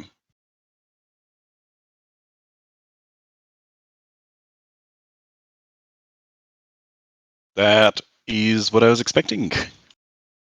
Cool, cool. And you get to actually analyze how your instincts react to that. It was an immediate self-preservation. You're like, you're dangerous. I could just destroy my. That's a bad idea. Like, I'm gonna go ahead and hit myself for some critical damage here and get rid of that emotion. That's a good idea. I'm not sure that it's a good idea for anyone, for either of you to pursue that. And I'll point towards the oubliette. Understood. Well, anything dormant in the ruins doesn't stop us from conquering it. So if you think that we shouldn't do that, Poe. No, I think you two shouldn't. I'm doing it. Oh, you're doing it by yourself. In time. In time, okay. I think that one is a bit of a in time. Well, while he's studying that, you said it's a DTA to get that information. So I guess both. Well, I am at least going to see what's going on with the rapier if I was told not to continue while he's studying his secret. Okay. I will get into a rapier-ready pose in front of this rapier with my rapier. Of course, Mr. Liron, of course. Which I guess is probably closer to being back here. Okay. Individual picks up the rapier. That's that kind of traditional cliche pose where they hold it straight vertically up right in front of them. I will do the same. How they begin is they have already stepped into the ideal space and struck at you once, but have struck all your limbs at the same time in the same thrust. Oh, I like that. I've got a lot of reactions that I can use at once. So if it's at You once, get one reaction. Yes, I'm going to use that reaction to normal parry, and I'm going to use Which one? mental gymnastics with my shadow Which limb? claw. All of them. Hold on. I'm going to use my lesser orbit shadow claw with the normal parry and mental gymnastics, as well as each limb. So that's 5, and I'm guessing body, so 6. Mhm. So I will use 18 shadow qigong, or I guess not 18. It would be 15 shadow qigong because I've got a normal parry there as well to parry all of them at once. He only strikes at your left leg. The rest were feints, but they Okay. felt equally that every single one of those is an attack. Killing intent. Okay. Nice. Neato. It is a consecutive series of attacks. From what the looks of it, every time he attacks, he gets to hit each location, or he can bundle hits into certain locations. Basically, he gets a free feint At every location. equal to the number of limbs you have minus 1, because one of them's real. So he could do, I'm going to hit you 3 on the left, 3 on the right. Arms or legs. And it's like, which one do you block?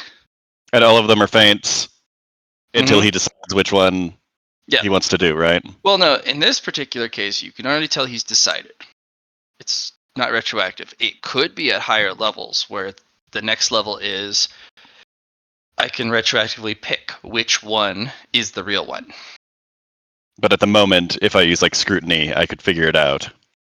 No, not even with scrutiny. You can't see through it. But he's already picked, so when you blocked all of them, eventually, it was this one.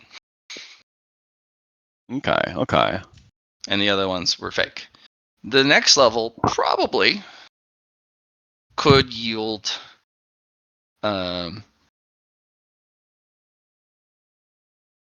the adaptive hit. And maybe even after that one, more than one hit is real to the point where they're all real hits. Most people can't parry a bunch of things at once, and with normal swing, that sounds like a guaranteed hit. Yeah, even with normal swing, this technique, you would be able to do some pretty, like normal swing, which would allow you to hit all locations, and then normal parry couldn't parry all of them, because normal Exactly. parry parries once. So you Because I need just used half of my Qigong to try to attempt to parry all of the feints, which I guess would have worked if they were real attacks. But, okay. That's great. How long is that going to take to learn? Because this seems like the thing for me. Also, it's a parry, because it's greatsword only for the relentless attack thing. I'm assuming this is probably not rapier only? Or does this require the rapier for the speed? This will be rapier. This is a speed technique only for rapiers or weapons that do thrusts mostly for attacks. Because rapiers, they can cut, but their cuts are shallow. This is for like a stock or something. Yeah. So, what would you consider that type of sword class that is only really for stabbing? It's just a That thrusting usually sword. is a thin, fast blade. Yep.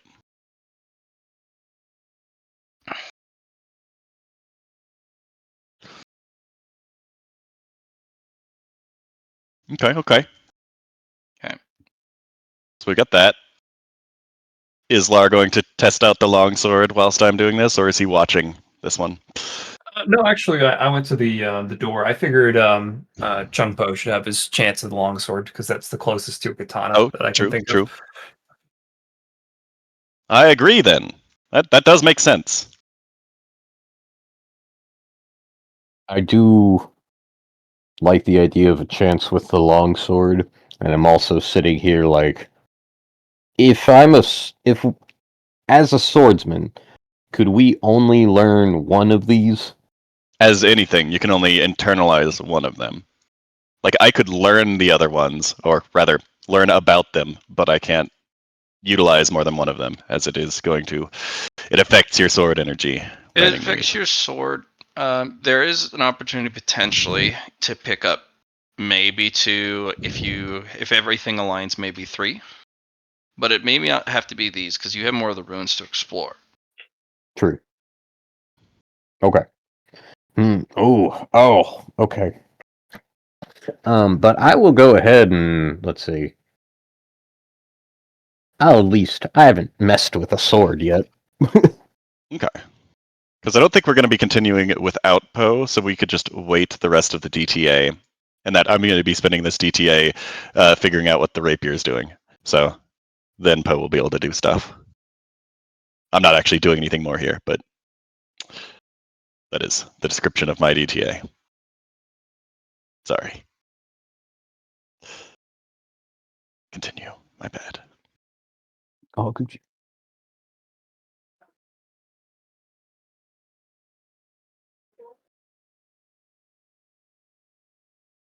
5 months, yeah.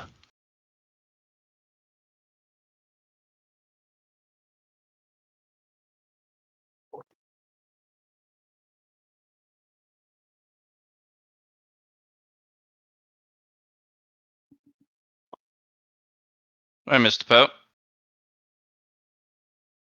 Want to try this longsword? Yeah. I'll pull the katana out. Poison katana, and it's cross swords. Okay. Yeah. How do you want to approach it?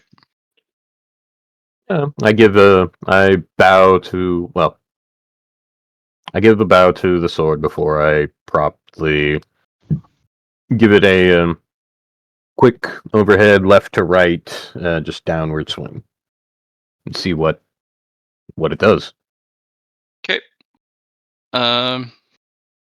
It swipes in kind of an underhook up, left, then hard right, knocking both your swords to the side, and left hooks you in the jaw with its fist.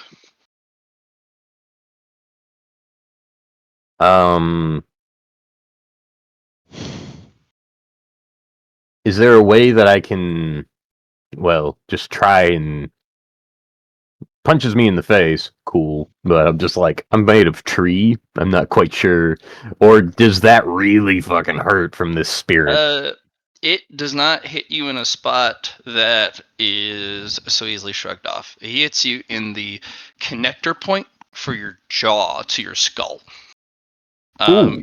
You're sent reeling, and you can feel, if you weren't made of tree, he'd have shattered your jaw. Ah. And it goes back to the ready position. Okay. Chun Po Now that will. you've had a taste, let me introduce you to who it is. Yeah. What he's teaching. Yes.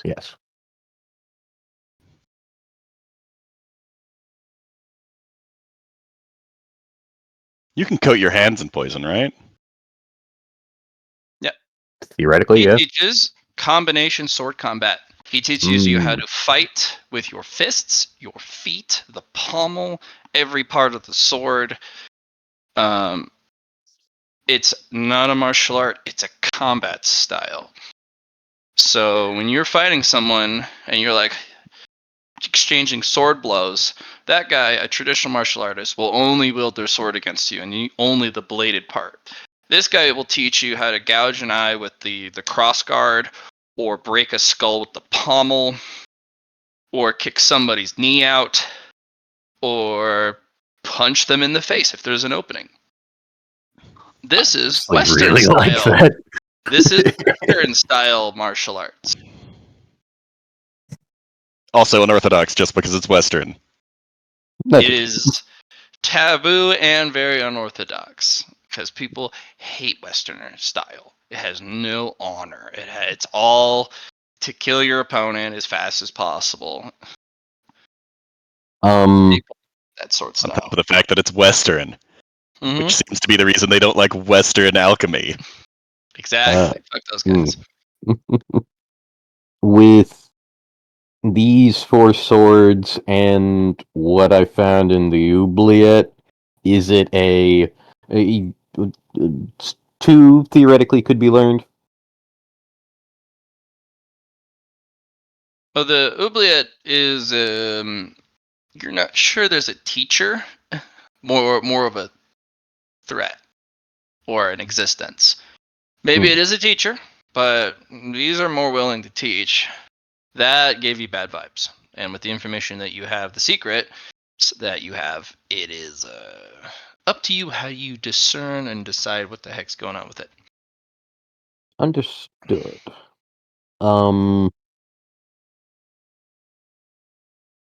Theoretically, could you say teaching through survival? if. But anyways, that's a conversation for later. Chun Po will state, I think it's going to be interesting. 2 month stacking gestalt, two stacking, I'm guessing. Mhm. Yeah. I think that as we learn these, that 0 is going to raise. Theoretically, if we get maybe all of them done, the door opens. Hmm. Well, Lar, you're up there. You're looking at the door. Looking at the You door with wanna- my special eyeballs, I'm gonna look for some weak points to try and break it open with my break. It is enshrouded and entwined with the power of the carnival. This door has no weak points unless you can beat the maestro in melee combat. Ooh. Okay. This has a rule set, just like most things do in the carnival. Yeah, I'm For trying, the hit the door on the plate, make number go up. Hit the Number high enough, door open. Oh, that's fun. We're doing our No strength hits train. outside that 1 foot by 1 foot plate on the door count. Yeah.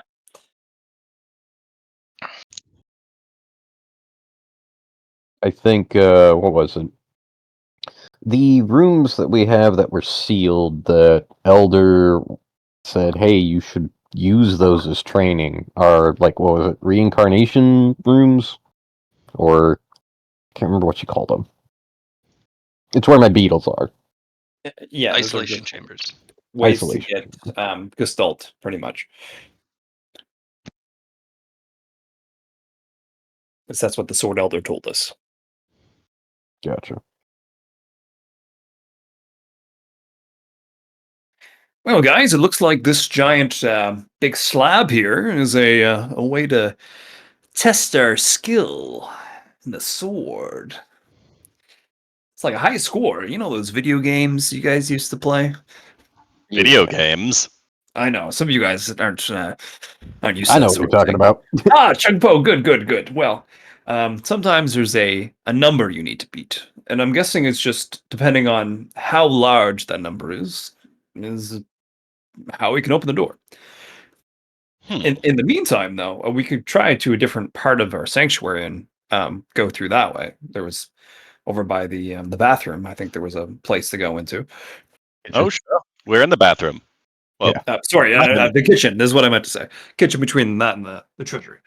Chun Po rushes over to the kitchen saying, yeah, I think that's a good idea. all right. Let's go. Savalair will bow to the swords and head out and go over.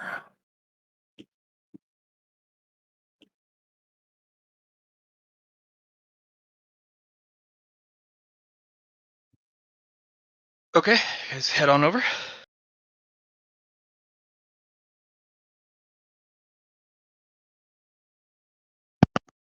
Yes. Yes, yes.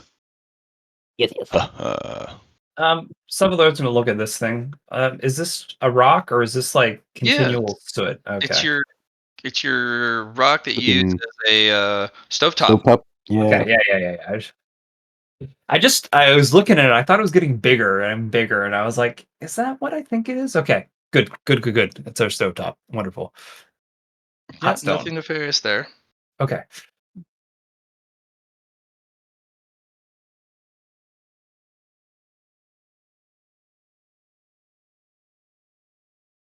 I'll move some stuff out of the way for you so you guys can. There you go.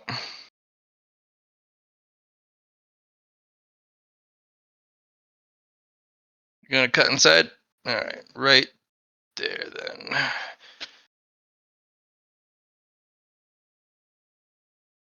Oh, no. That one. Alright. And then we can review what's in Da-da-da-da-da-da-da-da-da.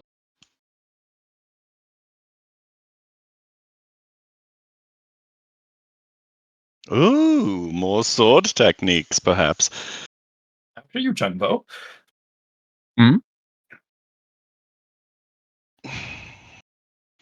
Ooh, maybe. This is quite good for our proposed, how you say, training That's why we couldn't services. get in through the library. With Swing, yes, same story here. I can't see past here. No, you can't. That's a wall that you can't see past out. Okay.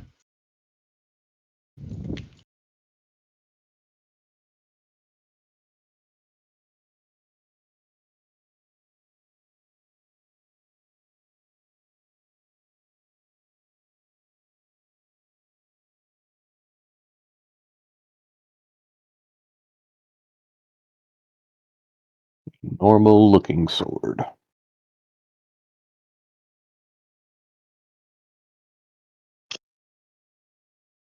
Nondescript sword. That's the most normal looking thing I've ever seen. Mm-hmm. Crescent sword.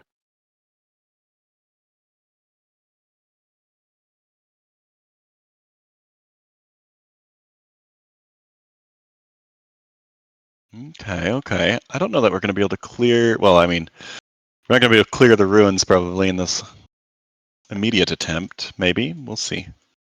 All we need to do is hit this thing or that thing, maybe. We'll see in a second if it has the same plate. There also might be a section on this side we haven't really looked at yet. Like maybe this is blocked off this way and that way. I don't know if I guess we can see if the resting area is something we can get through, but I don't want to go through the sword cradle for sure. I'm kind of thinking that, like, was it? Well, I could be wrong. I think it's still worth looking at, but I bet you those two plates enter into one large room. It's possible. And if we can't cut through that, then well, single-edged sword katana. Woo! Yes. If you don't want to go with the beat 'em up style. Oh, we got a Katana buster is a sword. two-handed sword, so a long sword is probably, or the multi-combat might not be great. Heavy sword. It just simply drops the sword on you. That's its technique. Utilizing the power of gravity. Liron will go up to the normal looking sword. Place his hand and say, I'd like to learn from you if you will allow it. The individual comes forward, picks the sword up, and takes a very weird stance. It's kind of a sideways stance where you brace the sword from on high on the forearm that's at a left angle. Yeah. Forward, but they are towards you. leaned back heavily. Oh yeah, like almost ready for a thrust to go forward. Like Yeah, backwards and forwards. forward, but that's a very unstable stance. You would want to lean in the middle or forward for a thrust, because then you can. But leaning back, the only place you can go is back. And it's not flat. It's kind of at this weird diagonal in which the forearm, the left arm goes out, and then they hook the arm at a 90-degree angle. But it's like 15 degrees up, and the blade comes up and over the head, and then the blade rests on the forearm, pointing at you. So the only thing that really comes to mind is that this blade is not what it seems, and it is actually longer, which makes him go backwards farther to then do the thrust. Otherwise, he seems that way. All right. This is going to be interesting. Well, have at it, Law. Savalair will go for a swing at the sword. You hear a click, and they pull their hand up, and the blade elongates into a razor sword, a whip sword. Yes. Oh, fuck, it's Ivy. And those razor pieces will lash out towards you. They're going to trade blows with you. Wait, your sword can do the same thing. But they also get to parry and attack. Oh, yes. It's kind of what I do, too.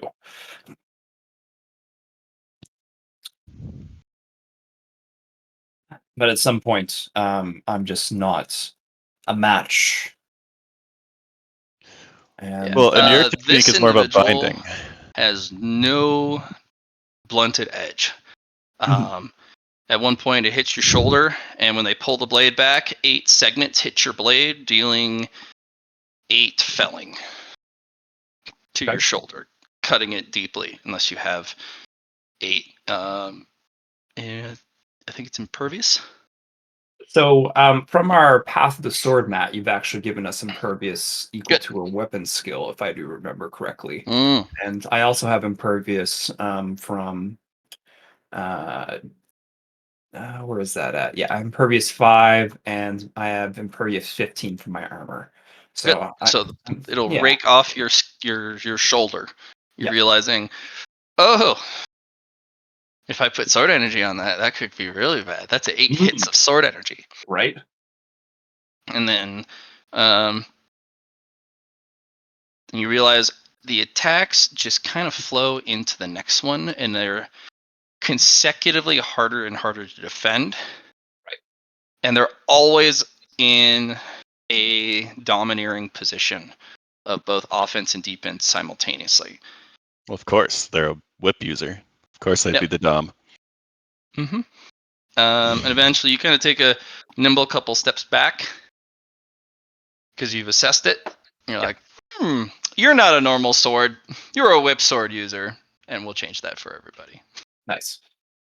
Which, you do that. You've Yes, got a with whip my sword. armored sword. Yes. Yeah.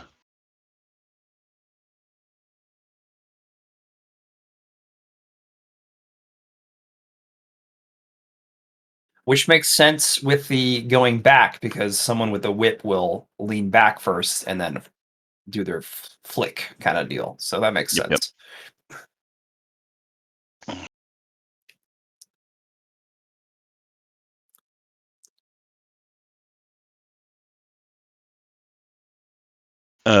Do you want to take on that katana, Po? Dude. Okay. This is Razor Teachings, which are a Solicon special. Mm-hmm. And only very, very talented people can do razor techniques, because most of the time you die in training because you Either from you just hit yourself and you're like, oh,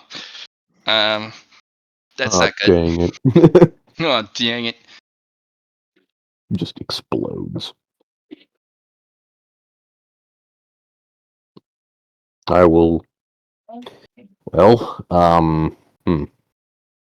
is there like a warning label in front of the sword?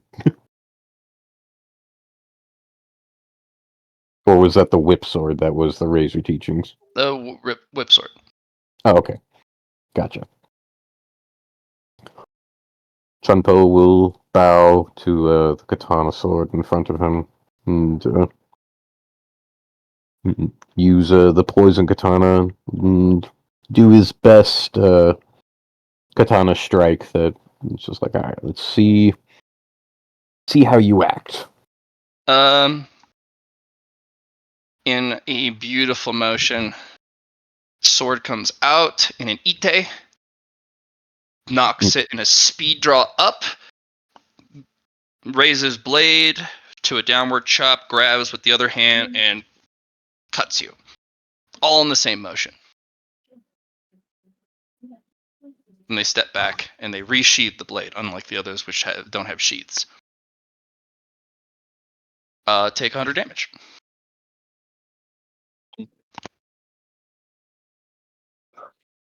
was masterfully done.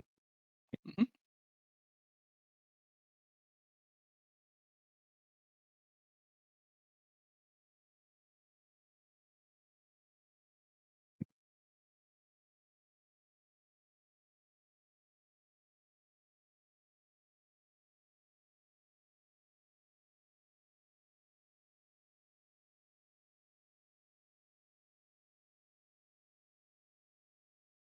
Just doing it again.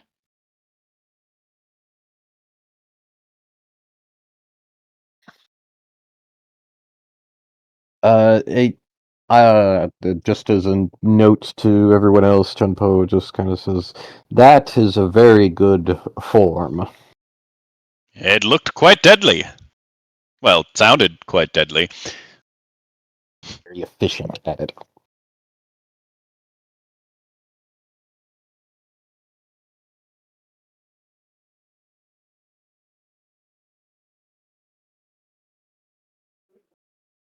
All right, Liron, you're up. All right. We'll go for this one. I will tap the sword with my sword. What do you have to teach me? Oh, yes.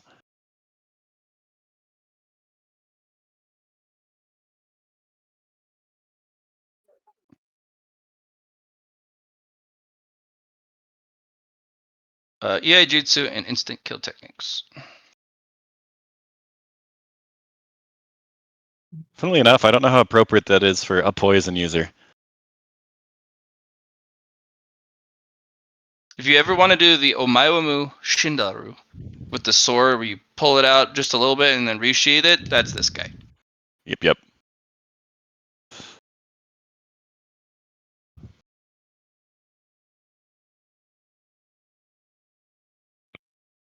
Oddly enough, I feel like the rapier technique is also good for Poe. Because you need to get that hit in. Doesn't matter how hard it is.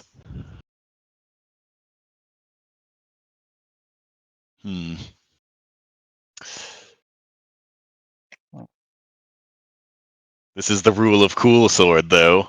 So there's that. That's a pretty big going for you thing.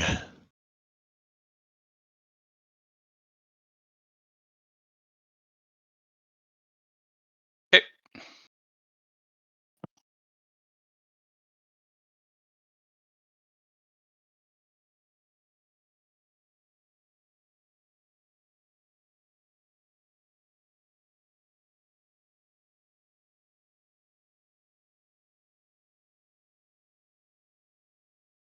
All right, Lar. Liron, that's the one. Yeah.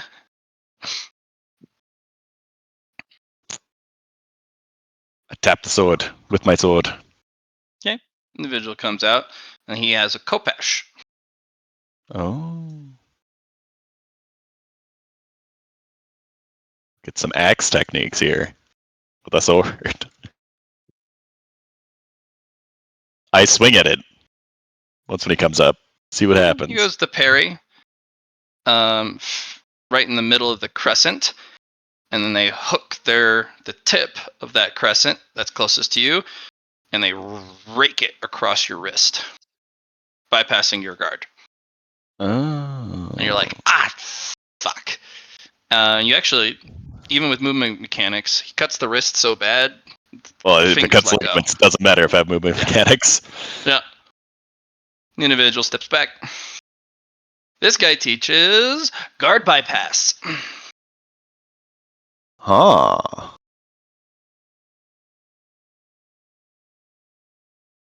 We'll work on mending myself here afterwards. Well, so these interesting techniques. While I fix myself, hey, La, that's a big sword. You like big swords. I mean, I already have a great sword. Why not a greater sword? I suppose. Who knows? They could have something interesting to teach you.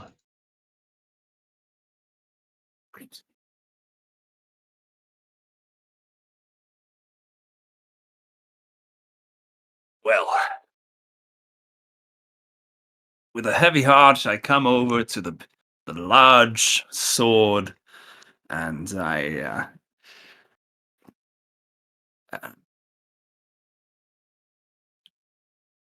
trying to figure out how I go about doing this. I feel like it's more of a giant hammer coming down, hitting myself in the head. Okay. Yeah. The guy takes the traditional buster initial stance, which is sideways, and they hold the sword because they have for the sword. The handle is 9 hands long. Oh yes. And they bring the blade up, so their left shoulder completely towards you, like full 90 degrees, and they hold the very long handle as close to the chest as possible. One hand at the closest part of the handle to the sword, and the other one at the very closest to the pommel. Left knee forward, and they hold it close to their body. It is very awkward, and looking at it, that'll help. It's a good stance to help you not fatigue by holding it. But there's only a couple moves you can see from that position without a huge telegraphed hit, that follows.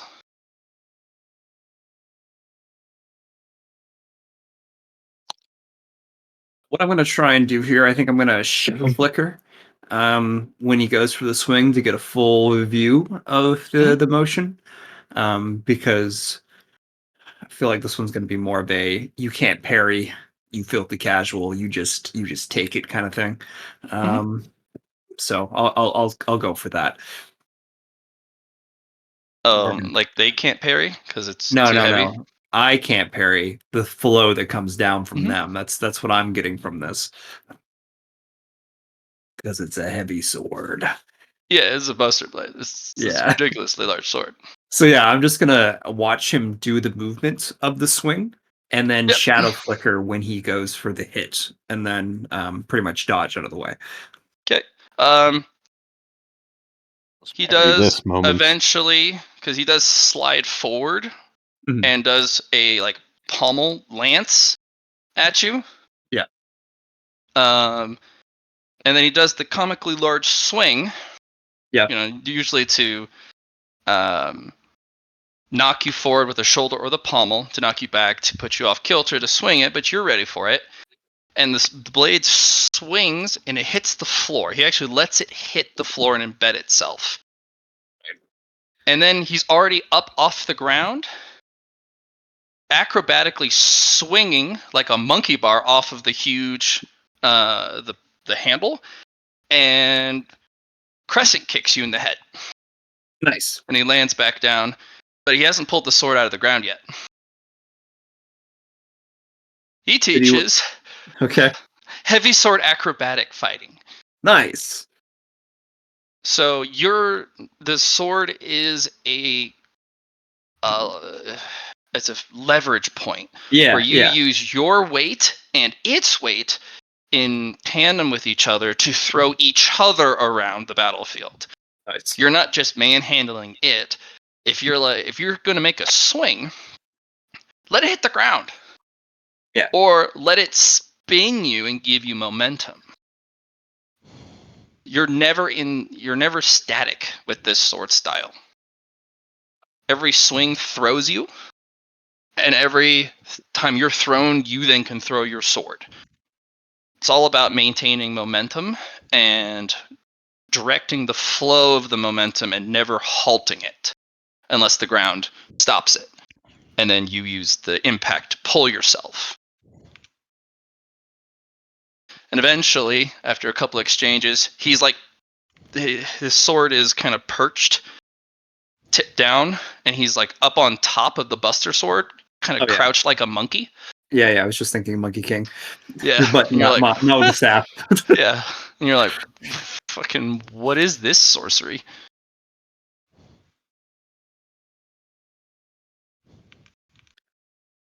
Savalair will bow and say, thank you for this teaching. I will ponder on if this is the right path for myself. Yeah.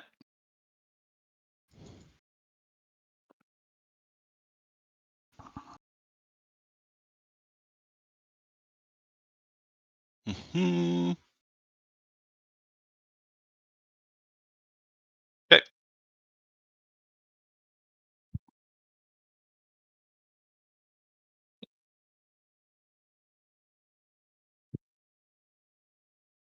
So you have a bit of a treasure trove. It is not in the usual permutation you would expect from a dungeon or a ruin. It's not piles of money or rare resources or rare blades. No, there are rare blades, each of them. Yeah. But they're not loot. It's different. How strange. It is knowledge. One I of the mean, we're rarest trying to resources. sell training resources. This Yes. is excellent for us. And hopefully it's renewable. Hopefully you mean like hopefully somebody else could study this? It's not an inheritance, it's a renewable resource. If inheritance would be once it's taken, it's gone. Yeah.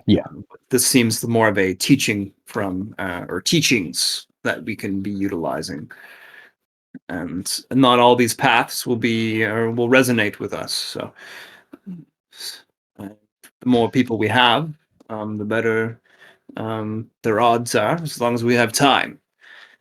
Time will be the biggest resource of them all, I suppose, from these. It's a trade-off. Yeah. Laura, by your estimations, the time sink on these are devastating in comparison to some of the things you've been learning. Because there's no book. You have to learn by just fighting these guys Yes. and losing to them over and over and over again.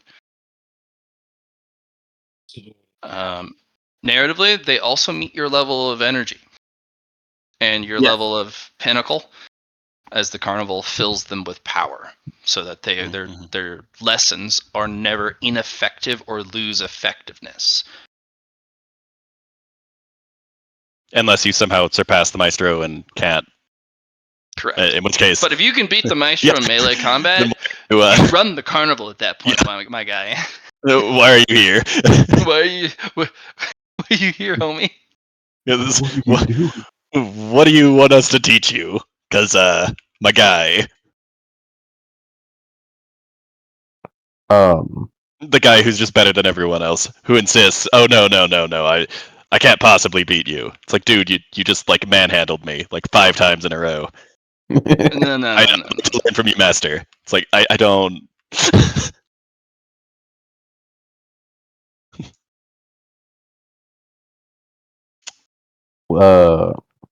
I am curious of what's behind this door.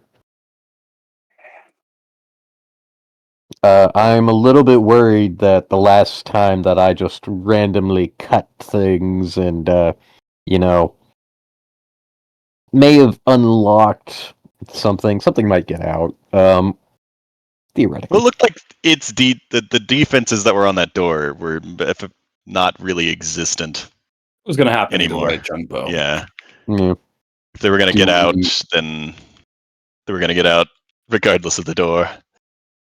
Yeah, to the one on the other side of our area, that one looked like 1, this one looks like 6. I am curious what's in here, but I don't have enough secret points to ask for all of those.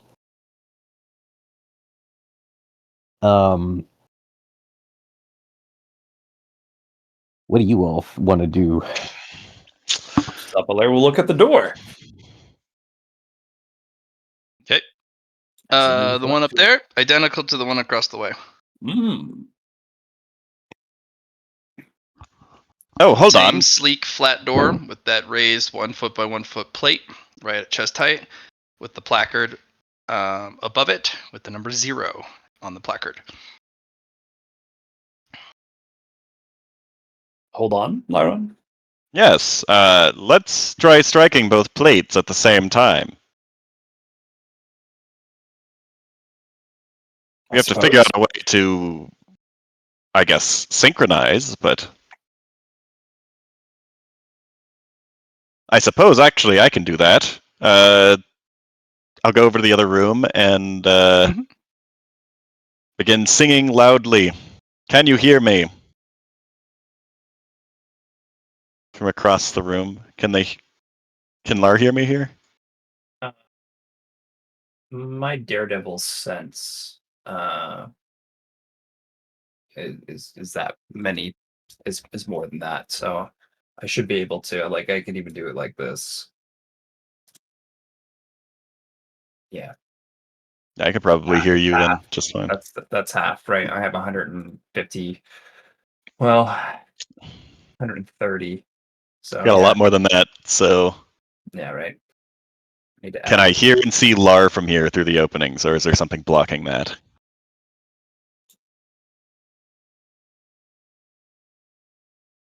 Yeah, you guys can hear each other. Okay. I'm gonna start putting out a sick beat that's easy to follow. Noise. Okay. Alright, so on the 7th beat, we hit at the same time. Go for it. We do that. I'll normal swing it, so I don't mess it up. Or I guess I could, if I'm watching Lar, use movement mechanics and follow his motions. Whilst paying attention to him, which will Okay. be an awareness test, I guess, for me. Sure. Yeah. So you're gonna follow me. You're gonna Yes. be my shadow. Yes. 304.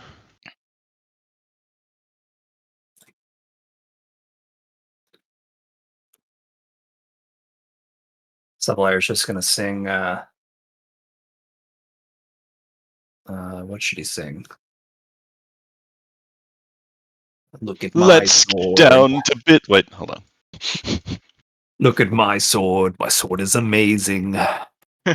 Give it a lick. It tastes Tastes like just like razors. oh, razors. Oh yes. Yep. Striking at the same time. What type of strikes you guys doing? I'm doing what Lar's doing. You said normal swing. Well, no, I retracted that and decided Okay. to use movement mechanics to follow his motions. Okay. I just put energy into my sword and I give it a swingeth. Same.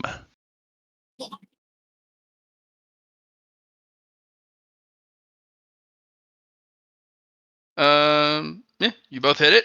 It produces a 1, but the 1 turns red and then flips back down to 0. Ooh, you gotta be Hmm. fast. Liron, I think it took the one sword sharpness aura we have. That's my guess. Or that. Well, I've got 2 right now with my sword Yours being wielded. goes, you have fully 2 whole heckin' sharpness. With my sword that I'm being wielded. Your aura. That's pretty much My what aura? The mounts sword Okay. aura. the level of it in a sense. You know what I mean? Like how we have to. Okay. Because there's a difference between sharpness points and sharpness aura. Is it a full aura level? No. Then it is sharpness 1 aura. Yeah. Okay. You both see 1. Yeah, that's what I'm getting from this. So that gives us something to work with, though. We know the kata is going to be how we get more. And So I've got like 50 sword energy, and did they tell us, or do we know how to get to the next yes, point of sword 2? Okay. yeah, it's a stacking kind of thing where we need sword energy. hmm And sharpness, or just sword energy? It's just the sword energy, if I remember Okay. correctly, to get to stage 2. Got 58, so now I need to. I think for safety, we should call consolidated energy that's in your pools sword power. Sword power. And Okay. the energy that you haven't consolidated into yourself So I've got or sword power folded or whatnot. of Sword energy. 1 at the start of stage 2 of Path of the Sword, I'm guessing. Yeah, you'll have 1, and then you get 1 for your sharpness. So everyone should have 2 in their pools as Sword beginner power swordsman. 2. Consolidated sword energy. Because 1 energy and sharpness that hasn't been sharp. brought into Folded. Exactly. That's pretty not much. just a fold, but not into the pool itself. Mhm. Yeah. Is just unused resource. You can't Temporary. Yeah. well, we don't want it to be temporary. We want it to be Something we can a use. resource that you've collected, Yeah. but you haven't done anything with it. Okay. Active and not active, I suppose. It's another way to think of it. So how do I start consolidating more of this sword energy? D5 Folding. rings. You're at the point where you got to fold. Okay. Well, I don't know that we're going to be able to do much more with this ruin until we have trained harder. Going back to the way. I am in I think a similar predicament of I'm not sure that it's a good idea for me to open this door yet or we shouldn't mess what's behind this door until we train harder. Fair enough. But I'm guessing. Well, I'm Somewhere. going to go fold my sword energy. I've consolidated, or I've gathered a lot. Liron, the only other suggestion I can have is when you go for your fold, make sure you think about the teaching that the Sword Elder told us when we first got out of our sanctuary, when we left. And think about the energy you're putting in. Not just pure, but which what path it is, I suppose.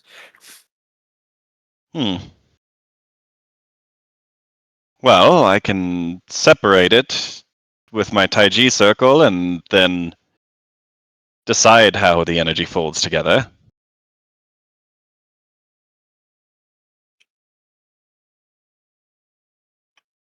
That might be a good idea. Discard what I don't want. Maybe. I'll have to go study and figure out my energy before I do that, though. Indeed.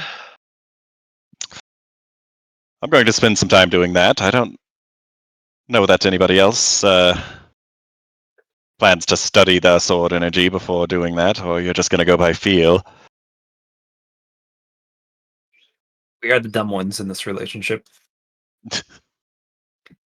Me got sword, me hit thing. I just go And fast. not working. Me hit thing more. Yeah. Hey, if you can't solve a problem with strength, you're not using enough strength. So funny every time I hear it. It's the same thing with the money one. If you can't solve it with money, you don't have enough money. Exactly. Yep. But my problem is having too much money. I just can't spend all of it. It is obviously insufficient money to solve everything.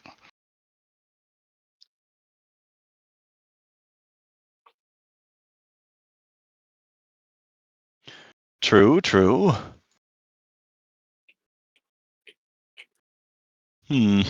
Okay. I guess I will begin studying my sword energy a bit more. I did do a bit of that, but I want to see my personal sword energy, see how it interacts with other parts of itself, as well as, I guess, just differences in it. With my good energy control, I should be able to It's pretty simple. figure that out. It just takes a not small amount of time of quiet, of inner focus. In fact, an isolation cell would make this really easy. Yeah, I'm going to my isolation cell. Okay. So I'll just set my character here in the isolation shell. Oh, Liron, bring me too. Okay, I'll bring Lar over to his isolation cell. All right, you guys both get in there, and you guys start working on that. Chun Po would like to double check the treasury, nursery, and resting room to see if that entire wall on the north side is either reinforced or if It there's is. another. All reinforced? Yep. Okay, cool. It is not as reinforced as the bottom left and right, but it is. Gotcha. Okay. So technically we could get through, but I feel like that's not what we want to do. Yeah, I think we take what I assume is the quote unquote correct way, or we open one of the doors and hey, there's a way to cut into something or other. Yeah. 9 months stacking for getting just wrecked for those 9 months. The razor sword. Mm-hmm. Not the time. It's the can you survive? You should well, be that's fine at just surviving. learning the techniques. Exactly. Then you start gestalt rolling, and you need 3 of them per level. The fencing, I'm surprised. I guess it takes a good amount of time compared to like the combination sword, but that takes more gestalt. There's some that are easier to learn. Well, I feel like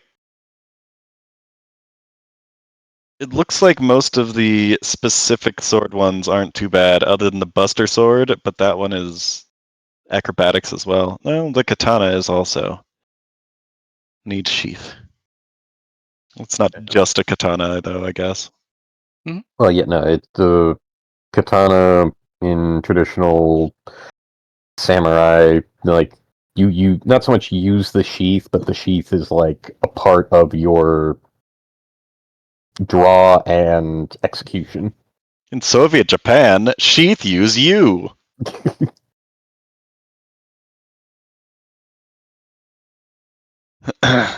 Okay, yeah, so I'm just going to meditate upon my sword energy and come up with what I want to keep of it, as well as how I want to fold it together. I have a theory that the 6 are something similar, but not as strong as the one that I found for secrets. I don't think that they're going to be many teachers, but we might be able to kill and harvest those. Yeah. Possibly. Or it's 6 even more spooky things. Yeah, no, like maybe They're just we don't even smaller. want to. For right now, still sealed.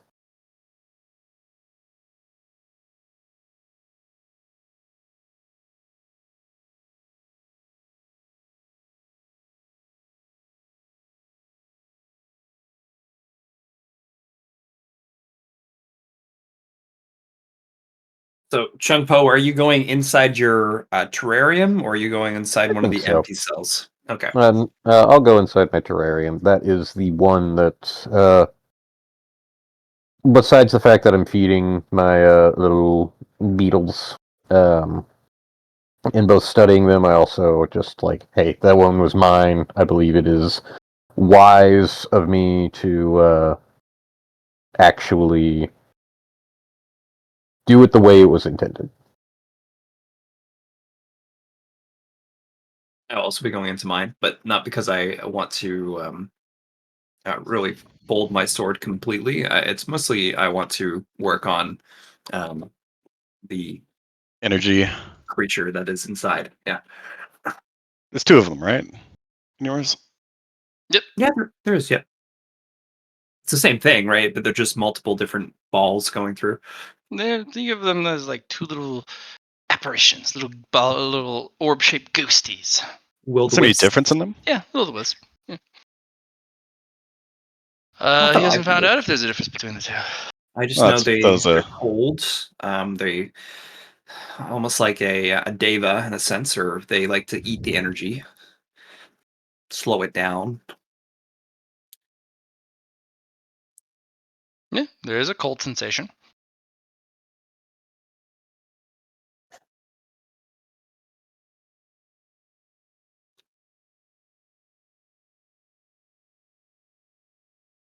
What do you want to do while in there?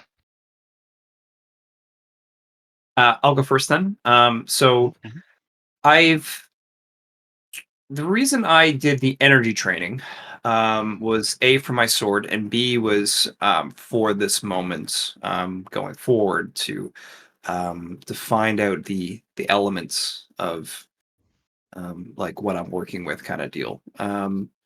But one of the other things I wanted to do, and what I kind of remember from this was it was going for when I exerted energy outside of my body. Um, Right. So,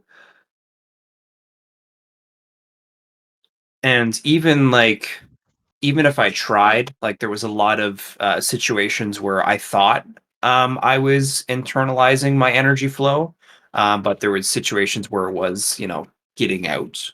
Hmm? Um, and there's two paths I feel like I could do. I could try and draw these guys closer with exerting energy and then like try and capture them in a sense. Or it's a way to temper my body so that I don't have excess energy that is escaping my body. Um, so what I'm going to try and do first is I'm going to use them to temper my energy flow while I'm doing um, while I am doing my fold because my sword is failure, and by experiencing these failures of my energy flow, I'll learn from that, and that's kind of where I can see myself going forward, and also a way to interact with these things as it's doing, and a way to um, go from there. At least that's where my idea concept is just use those as a tempering device as I go for my fold. And as I'm doing this, I'm looking at the giant carving into the wall that I did with my wooden sword, and my failure of losing my wooden sword, of having it taken away from me, and that reminder, that mark in the wall, as I contemplate and experience that failure. Is that something that I can work with, or you can work with, that we can do, or would you like a Sure. different approach? Okay. It's up to you Um, because a lot of this is experimental. yeah, because I don't really know 100% what I can go for, but I have at least a direction, and if I fail, I fail, and I will try again, and I will keep at her. But at least those are my driving principles: is the energy control flow within Mhm. my body of my sword energy, and figuring out a way to utilize the failure of it, of like getting like an actual reaction from my failure, because of the will wisps that are inside, and my physical representation, or my sword getting taken away from me, my wooden sword, Mhm. which is a representation by my name, and my sword energy of failure, and go from there. That's what I'm going to do in my little spot.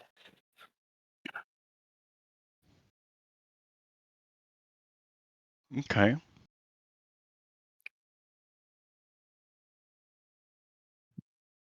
How much time you want to spend doing that? I guess the question is, do I need the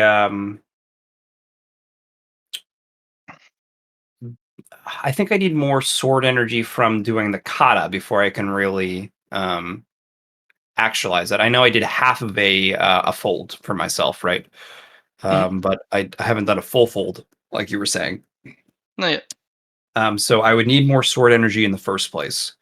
But what I'm trying to do is I'm trying to um, utilize some of my enlightenment, my sword enlightenment, and I'll be spending a week doing this time, and I'll Be move very on from. specific in your enlightenment use, if you could please. Um, In fact, if you could write out what you want each enlightenment to do. The resource you're spending this consumable resource, right? Yes, it's consumable cultivation resource, sword enlightenment. We can be a little loosey goosey with the insights because they're just a clue, but the enlightenments also bring about a potential change. upgrade, or or upgrade. opportunity, Exactly. and it's I need you to be pretty specific so I don't miss the mark. Yeah, of course. And you can misuse these, which is also why I'm having you kind of be specific about. And that's why I'm not going to use a lot of them. I know we're supposed to save them for when we're in the advanced classes, and I'm trying not to go overboard with them. I just. But you may need to spend some to even get to the advanced class. Exactly, and that's the way I've looked at failure. Is just if I learn from the experience, that's moving forward for me. So yeah. All right. So I'll write those down, and you can head on over to one of the other players. Okay.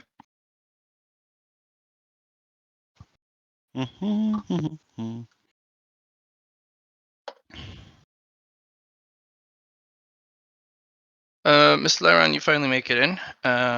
It's a slow process getting people in and out of these things without losing bits, but it has proven worth it being able to maintain the integrity of these particular isolation rooms. But once inside, it's that blissful blackness. Perfectly quiet. You know the spider's not in here. Not unless you want it to be. But I quiet. don't want it in here yet. No distractions. Just you and the dark.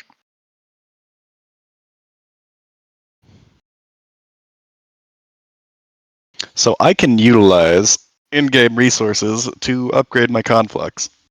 That was my second level for the first conflux. Would like to do this. In what manner? Well, in preparation for the whole sword energy thing. Okay. I'd like to use some enlightenments as the upgrade. Not just the sword enlightenment. I will use an artifice enlightenment, the sword enlightenment. And I would like an energy and sound enlightenment for my Schrodinger Dao resources. Actually, maybe not. If that's what maybe you'd not like. using those. Those are. We've got Dao firmaments, which Marshall. Da-da-da.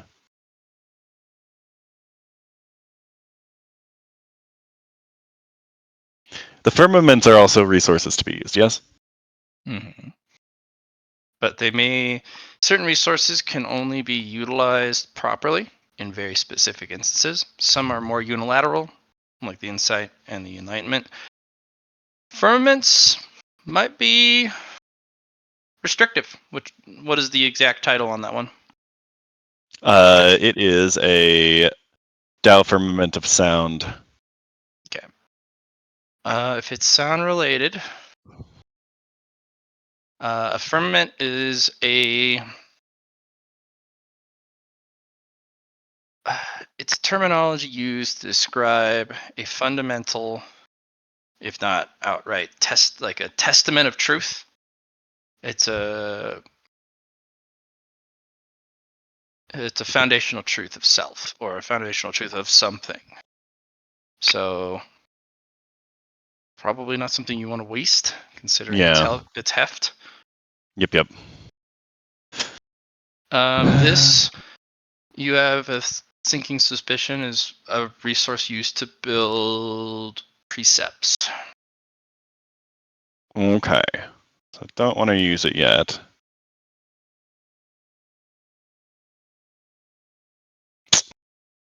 Which means it's a valuable resource after Golden Form Layer or Truth Crystal, depending on which path you're taking. Mm-hmm. But that's the cultivation game. You might get resources for the future that you can't use forever. Until you do. Okay.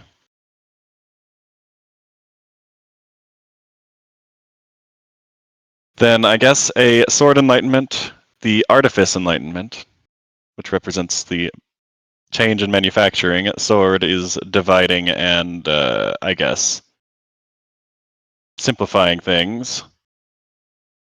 And I had something else. I guess the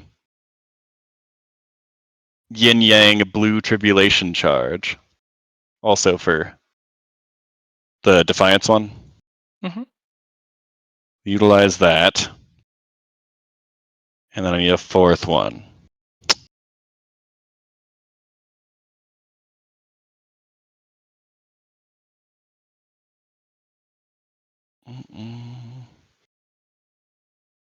And my caffeine core I'm going to use for swiftness to help the changes faster. The upgrade that I want for this is my original conflux is to not only can I change energy, but I want to be able to at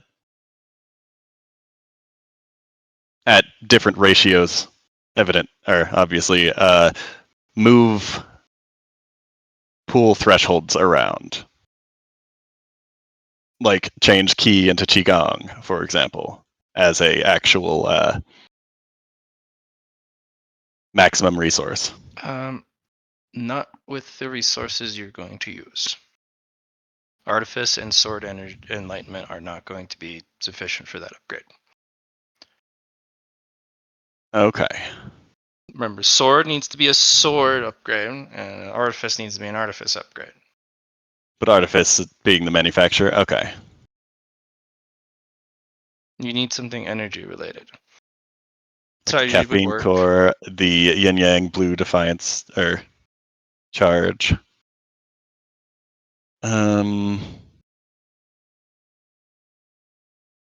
Also, that's going to be a pretty difficult upgrade for what you're wanting. Because an energy conversion that is safe, even if the ratio is bad, like it's a terrible exchange rate, that is something even high level masters just don't or can't do, because it's that's a serious process that requires an incredible breadth and depth of knowledge. understanding of the energies themselves and how to convert one to the other. To be able to convert Qi to Qigong is usually not done. Qigong has a mysterious element to it that is unique for each type of Qigong, and there are so many types of Qigongs. It's like grains of sand on a beach, how many there are. Because you can get really weird and very specific with Qigong. Yeah, so it'd be pools that I already have and know the energy. But you haven't studied Qigong down to its roots, even True, the ones true. you have. So being able to convert Qi to Qigong and Qigong to Qi is, frankly, it's a giant question mark. Qi is a lot easier to understand because it's essence of self. It's your durability, your ability to visualize and manifest the energies within you, it's your ability to harness it. Every step of it is you. But because of that, it is you. And you are your own uniqueness. Just like Qigong has its own unique mysteries to it. And two unique things freely transferring between each other, there is a sophisticated filter, alteration, distillation, expanding process that you have to do to twist and contort these energies to flow into each other. Okay. But you do come to the realization of just how profound that is. Okay. Taiji is your only current asset towards this. But you will lose the uniqueness of the energies because Taiji is returned to the primordial energies. So you would just get very neutral, very bland energy. You just get Qigong, unflavored. Yeah, just Qigong, unflavored Qigong. You would also have unflavored Qi, which means it's not Qi from you. You'd get temp Qi.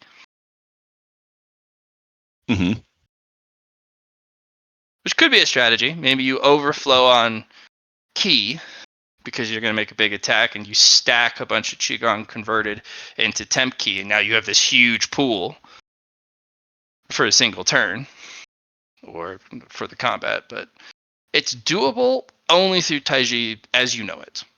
Maybe you do research, which I maybe don't you know get- it yet. maybe Rather, you I get don't know it extra enough. learnings. Yep. Yeah, but you do come to the conclusion. The fact that you can manipulate energy at all is to the degree you already do. A lot of people never reach that stage. Sure enough. Sure enough. Okay. Well, then let's go a different direction here. While I'm in here, I'm going to do the sword energy study on myself, which is an influence check, I'm guessing. If you'd like. Yes. And I would like to use a sword enlightenment on this as well, and that sword enlightenment is going to be a greater ability to analyze my own sword energy. All right. And so, like an introspection.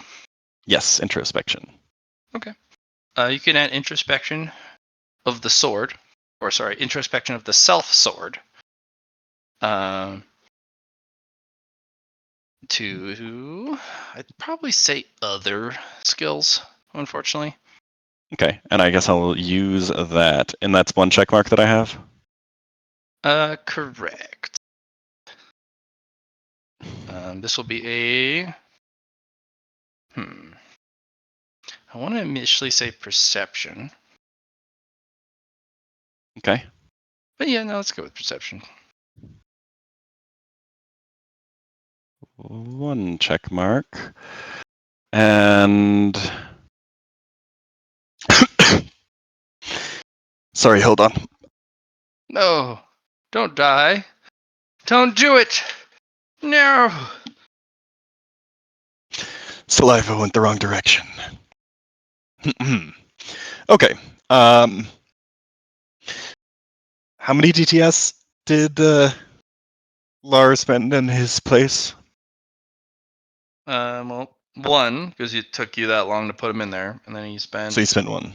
a week, A week. and then you I'll spent do- one putting him in there, and one in yours, and a Yep. week in yours. So minus he's- one DTS. So a week, and I guess just a week. Lar is 2 more DTS, and Poe has 1 more DTS. Okay. So I'll do a week of DTS with introspection of the self sword, which is 7 times, which is research. So I'm not getting doubled rolls here.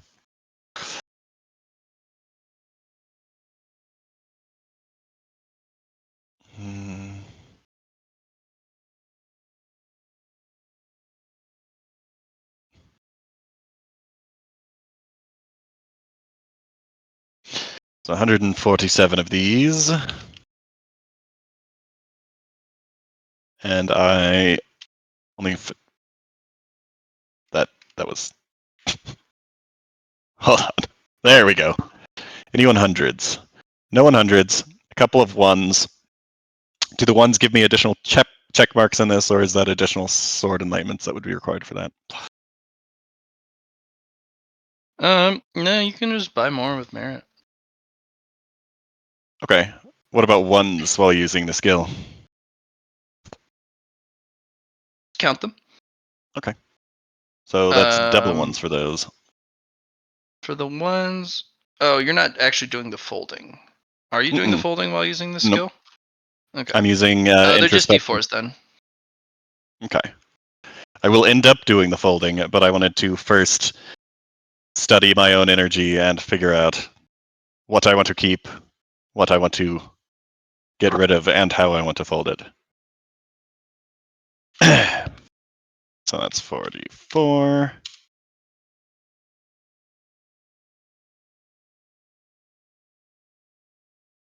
9 more perception. Okay.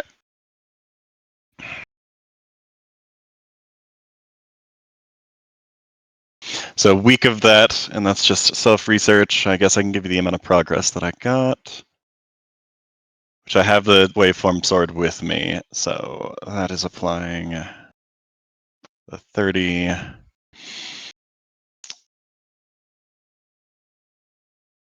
I'm not getting the... Does my least favorite sound apply to this? Let me see what it says. Tuned into the sound of a sword being swung. I'm assuming that swinging a this sword? applies. Only I if you're mean, I'm swinging a studying sword. sword. Are you And for swinging it pinnacle though? techniques. I am not. Then no, the Okay, least favorite sound doesn't apply. cool. Then I don't need to count my under 50s. Get a ×4 for 1 bonus, so that's 120. Plus 8 there. Where's my precept? That's up further.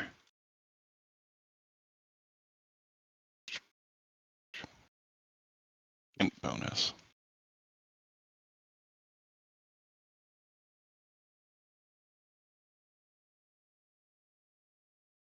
+8, that's +12. You can continue to oh, actually, I guess this will be determining what I get from this. 1 plus 3.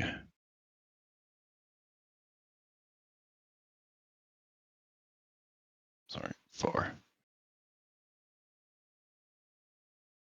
Times 147. So 20,139 progress. It is a lot less than the millions I was getting beforehand. I think this is, A little better. yeah. Sward.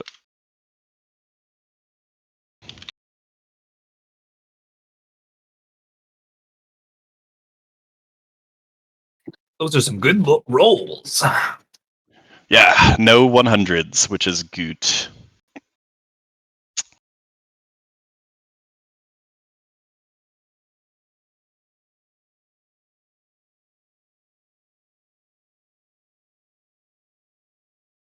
Now I need to start researching my sword energy instead of my sword energy, but I figured this was a better way to go first.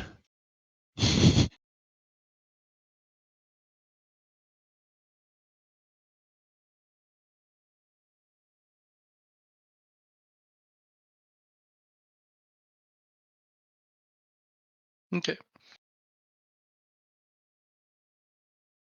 Still a very good amount of progress. It's pretty simple. You don't need to go that deep. Lar does. He does need to go that deep. You mean Liron? Because you're the one doing it. Liron needs to go that deep. Because, Well, it's pretty straightforward, my guy. You want to clean the blade, the energy that you have. So you take the sword energy that you have, and you set it down. And you really analyze it, which you did. And you look at what is an impurity to you going forward. Because the energy wants to be all these different things. It wants to be something that cuts, something that destroys, something that's elegant, something that's sophisticated. And there's a major war between two concepts, simplicity and complexity. So right now, your sword energy, it's tugging in all of these different directions. And from what you're understanding is the impurities are not that of a contaminant. It's conflicting ideas. Kind of helping decide where your energy is going to go. Like, do you want a simpler sword energy? Do you want something complex? You want something with depth or width? Or like, what's your plan? Because there is, what would you call that? Merit for having even a shallow blade energy versus a deep one. A deep one would require an incredible deep reservoir. Sure, it has more weight. Sure, it has more substance behind it. But a shallow blade can easily return its energy. It can easily replenish itself, and can be cast out and then reformed into a different shape. So there's not everything's a negative. It's how you build your sword. Mhm. So you'll need to, in each tempering, each folding, keep some stuff, move some stuff out. So don't worry about getting everything done in the first fold. That's why there's 10 folds. You get 10 whole removal of, or let's call it editing. Mhm. So each fold, you're going to write out what you want to remove. Okay. And then what you do then is, once you've removed those impurities, you take the energy and you fold the energy that you've collected that hasn't been utilized. You fold it into the energy, further cementing the stuff you left behind. It doesn't lock it in permanently. They can still be extracted with each fold. You're just reinforcing the stuff that stayed. Mhm. So by the time you've reached the end, the stuff that has been there since the beginning is reinforced 10 times, which is what you're looking for. Okay. And then then wouldn't it stand to reason that you want to add something you want to reinforce a whole lot at the beginning of the folds? You can, yes, but that is also A a bad idea if you don't know danger, what you're doing. because it'll magnify itself 10 times. And sometimes, if you put something in, it can begin to become a domineering expression, drowning out all the other ones. I was just planning on putting the rebel frequency in. That's going to dominate pretty much the entirety of your sword energy. That's not. It's going to kill me first. You know what? I stand corrected. Yes, that's a. So sometimes putting stuff in later folds, so it's not enforced as much, is a tactically sound decision. Like on the Especially last fold, swords. I could put in the rebel frequency, and it might be able to. That's still the rebel frequency, man. Yep, but There's it's a not good chance amplified. it doesn't like it. But Well, I know it doesn't like it, but the yeah, that'd be a bad idea. sword scholar side of you kind of gets to realize that there is folding strategies and folding blueprints you can follow, or tinker around with, or experiment, or build like a schematic, so that, in the earlier ones we put these resources in, and then I have this resource plan for 5 and this plan for 6 and 7. You can build a blueprint, but it greatly slows you down trying to save up and wait for resources, and then only use those resources when you're ready to fold, and it can get dizzyingly complicated. So it's up to you how you want to approach it. Mm-hmm. I kind of want to. Does Qigong, can I get that into my sword energy at all? Or is that a bad idea?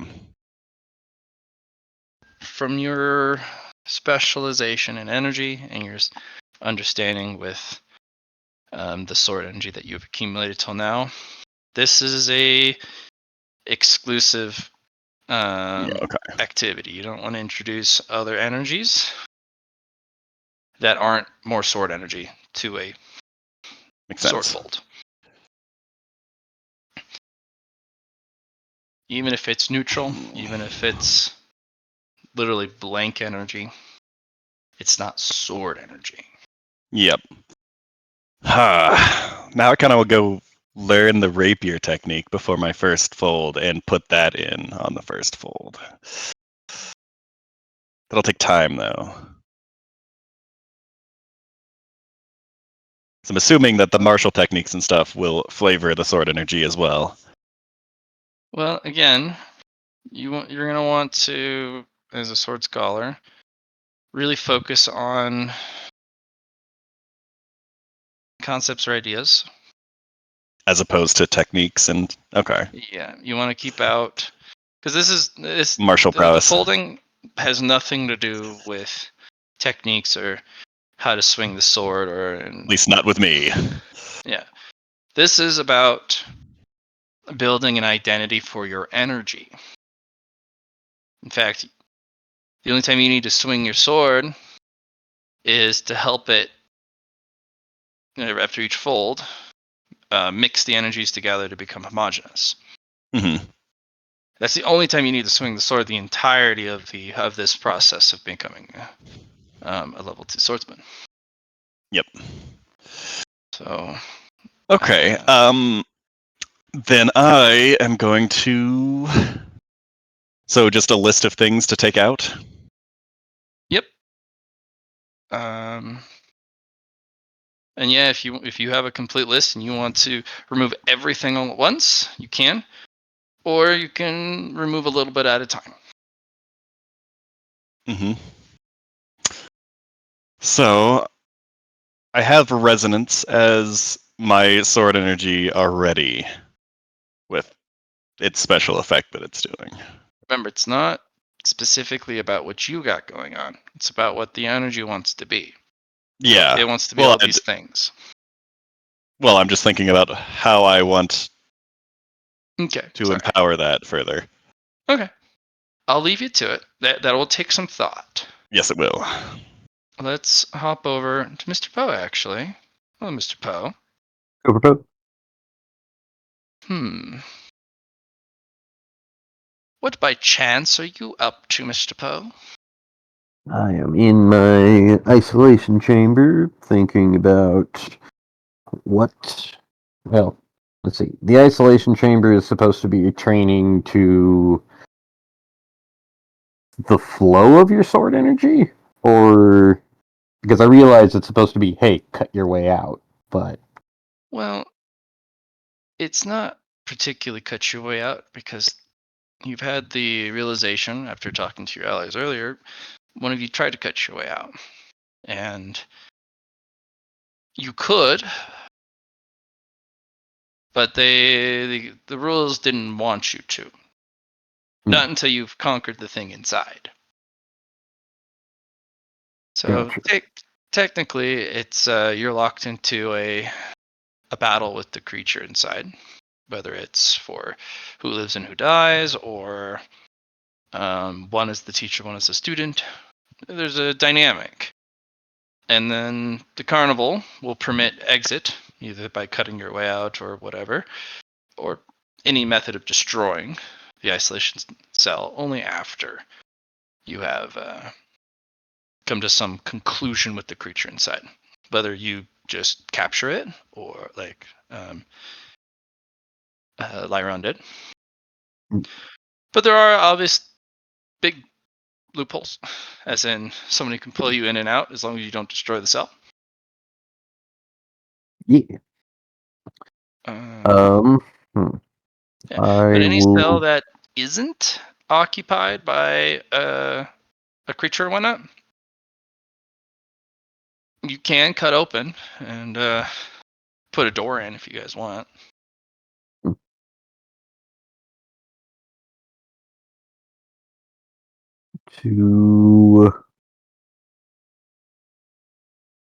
I will try to understand and learn more from the beetles and trying to pull more secrets from the enigmatic and just through this, well, a mixture of through study and specifically, I think, the devouring of the poison itself.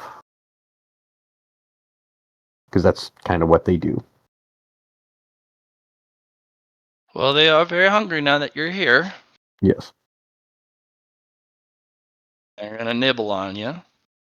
As long as you're maintaining energy, these guys can eat an unlimited amount of poison, even the worst you can bring to bear. But the colony's not so large that it can drain you in a single moment. But it does make you a bit peckish, because they are tapping you for your poison energies. So you'll have to eat some more poison pills. Gotcha. So what do you want to do with the beetles? Well, Gonna start a band? Hmm. No, that joke fell flat. The start a band with the Beatles joke. Gotcha. Hmm. Let's see.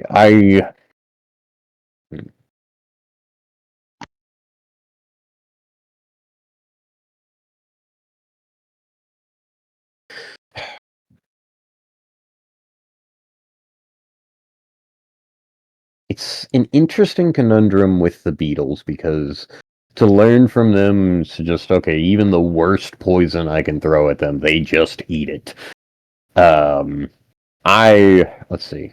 I have to do a test to see if I can eat said poisons and like poison pills whenever I cultivate. Um, and they just do it, and it's enigmatic. And trying to sense the inside of the hive, I found like a weird little. Oh yeah, they just arrive. I believe something like that. Like I thought there was something of a portal or something inside the hive that I was just like, oh, it's weird in there.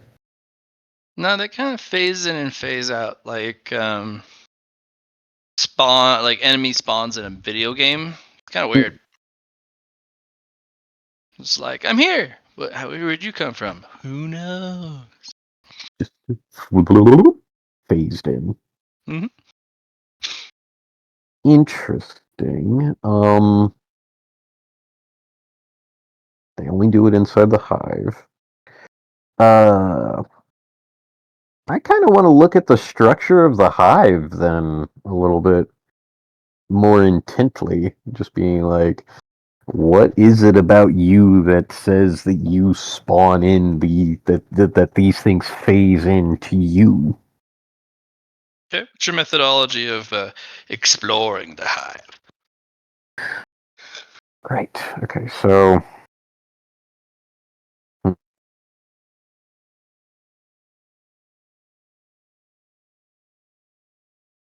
I will take, or well, like I want to see what the hive is made out of, and so just like a small piece of whatever, like, and I mean the smallest little, like, okay, what are you? Bark, wood, Poison. dirt, manure, No, poison. poison. Okay, just Regurgitated poisons with some sort of either stomach juice or some sort of would that be a saliva? No. It's some sort of regurgitation. gotcha. Okay, interesting. That's why I it will looks really gross. It looks I will pocket that as a hey, study this poison because hey, it's the regurgitation of what they didn't want to eat or that they chose to make specifically wall. yep. Kind of like a beehive type of thing. One particular little beetle goes over and there's a lot of them that search over the hive for damage, and one finds the little speck that you took, inspects it, crawls off the hive, goes over to you, eats some of your energy, runs off, repairs that spot. Okay. I'm glad that it was very easily. I was so terrified that I'm just like I take a little speck and it's just like, well, the hive dies. Yeah, no, that's a very because what you've researched about it, they're very temperamental. So the small little sample you took did seem to be recoverable. You just had to pay for it in energy. Okay. Yeah, they replenished that damage by taking it from you. Chun Po is just like even the walls are made out of it. Jesus. Yeah, all of the hive is made out of the Regurgitation. regurgitated poison energy that they ate from you. Which also means their home is constructed by the poisons that are available. So probably the better the poisons, the the healthier the hive. If they can survive it. Because True. some of them do die from eating the poisons. Yep. Yes, But- and that has been almost like, from what I can tell of what it's been worded as, it's just like, well, they were either like old or they just couldn't survive it and were immediately devoured because they couldn't survive it. Hmm? I want to study what is considered healthy, strong poisons for them. Okay. Instead of If trying to that, find poisons that hurt them, you're trying to find combos that they're like, oh, give me more of that. yes, and Right. what that actually, almost like what that means for these things. Just like, okay, well, they eat poison. Trying to kill them with poison wasn't. They just kept eating it, so I might as well give them something healthy.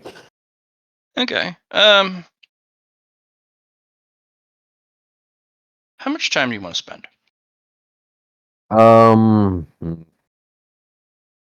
I would say until, like, I figure whenever Liron knocks on the door and says, "Hey, you want to come out?" then I'll just be like, "Yeah, sure, no No problem." door.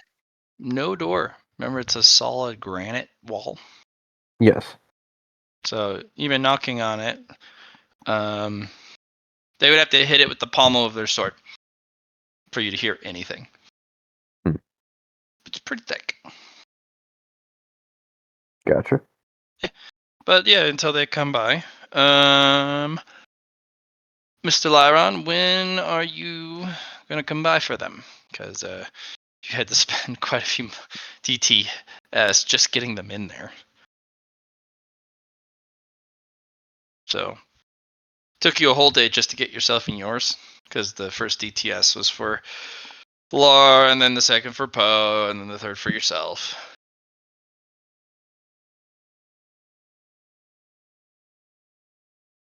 I think Casey's either muted or AFK.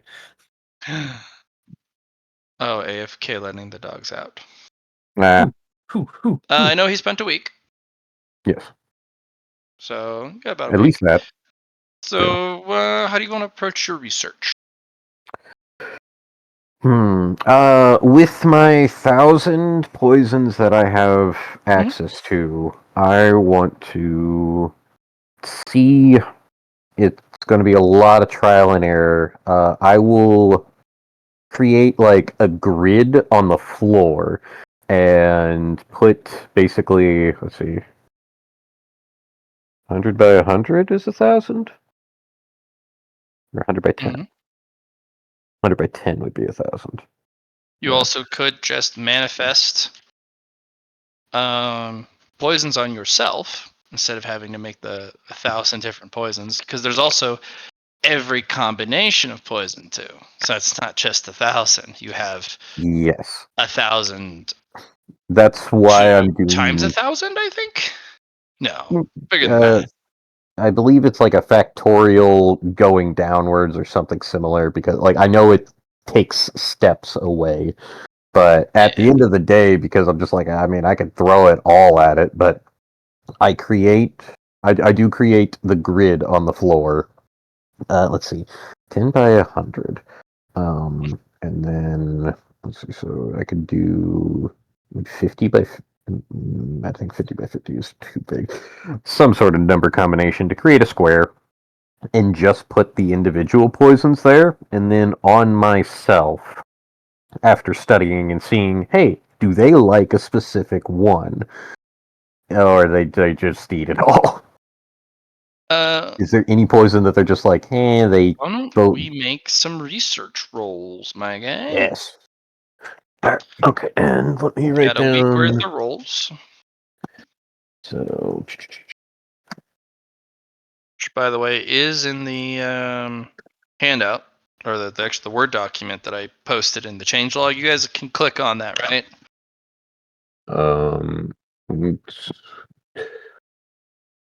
So there's, change. yeah, for each of the lobbies, I share a changelog because we're running the same module. Okay, so yeah, but in Discord, not in the game. Correct. Okay. Sorry, I was just like, where am I Nope. looking? Yeah, another change log for Inner DTS, display DTA, product. DTM. Changelog, IRW, Should be the Foundation most 10, recent. DTS, DTA, DTM. Yep, that's the one. You should be able to download it. Yep. That is the current model. It also has a quick reference sheet for the how many DTA are in a week and a month and a day. Gotcha. Progress rules. Now that you can't do simple math yourself, I just made it as a quick reference sheet. Oh yeah, no, I do. Have you been I able to appreciate that. familiarize yourself with the What is written the here? content? No. Yeah. Okay. Why don't you take a moment and read that over? Right. I think Johnny, you've looked it over. Did I hear my name? Yes. Have you been able to look over the new Word document in the changelog? Yeah, we talked about this last week. Yep. But have you seen what was in it? Yeah. Okay, just double checking. Yeah, no, I read through it. I took Okay. that Friday and read it. Oh my word.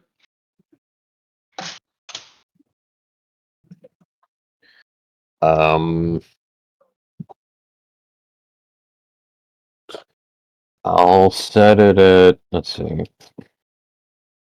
I'm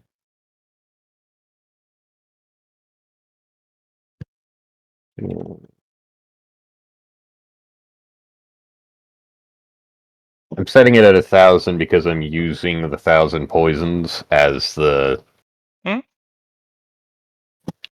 I will read for a second. You will read what? So powerful.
Still writing some stuff down for my enlightenment usages.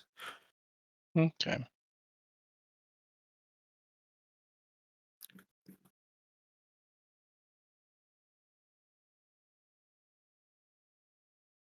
This is my first one though.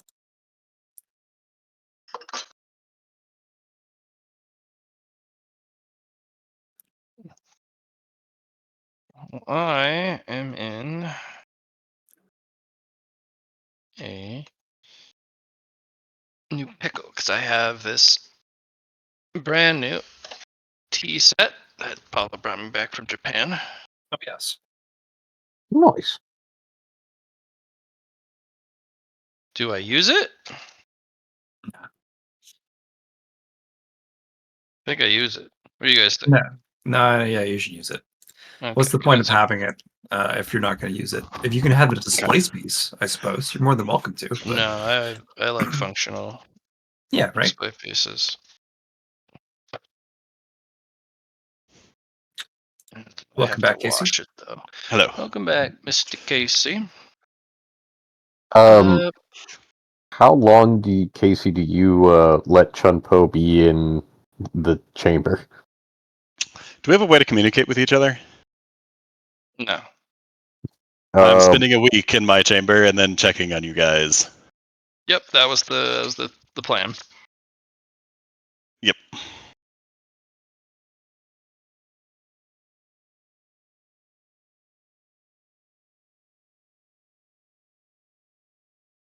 and I will spend a week there and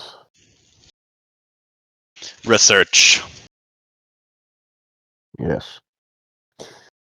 I'm actively trying to find a poison that benefits the beetles, and also reading.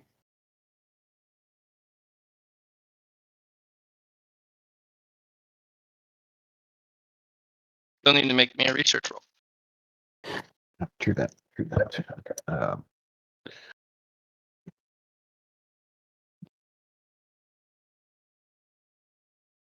Just let's see. Great intelligence. I have a thing to where it's, but I'm not in the library. Yeah, I wasn't adding my +5 there, unfortunately. Yeah. I do have a lot of bonuses to research otherwise.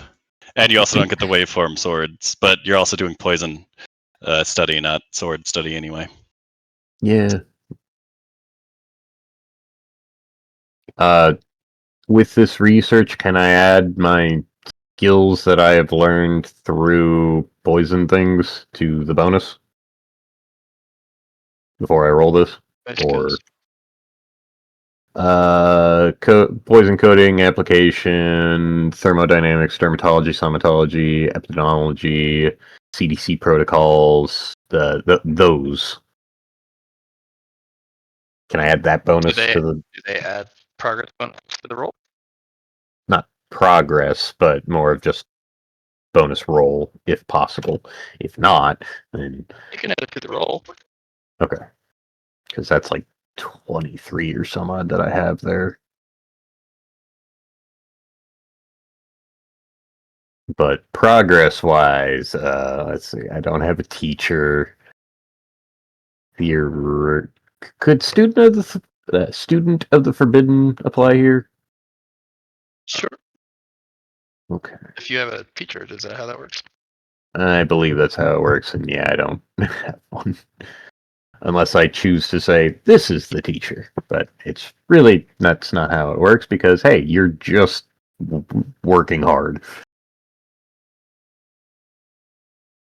+3 progress to studying forbidden lore, +30 to forbidden lore rolls. Okay. Yeah, okay, so pull that back up. I mean, Mini Lorekeeper could be there, right? Or is Mini Lorekeeper not available for that? She is in the poison vault, and I believe stays in the poison vault because we have no other masters within our sanctuary. Got it. I believe once we get a place to where the masters can exist within our sanctuary, then yes. But at this time, I don't think that it's possible. Yes, we must construct a master's broom closet. The 230 modifier is +10 to each thing that I've learned with poison about poison. I'm trying to find stuff, but I believe the progress is just 5 at this time because I don't have much on a way of without being in the library itself. If it was in the library, it'd be much more, but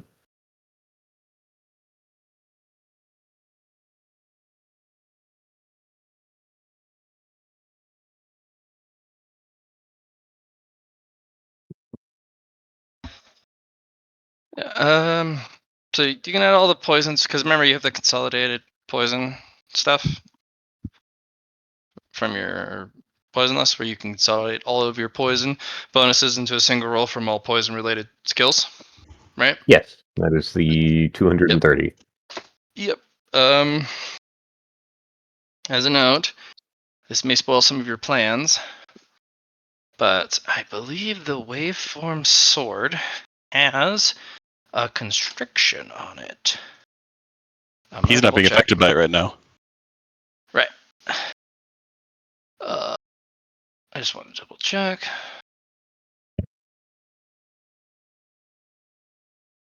No, that's not the right one.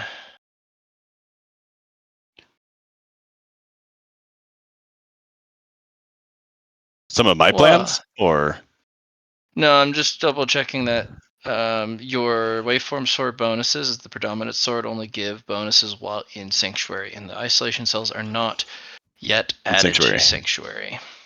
yeah.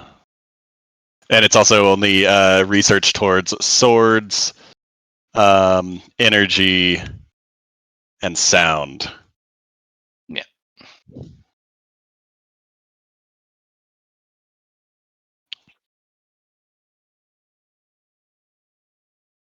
Yeah. So That's why I only have 5 progress.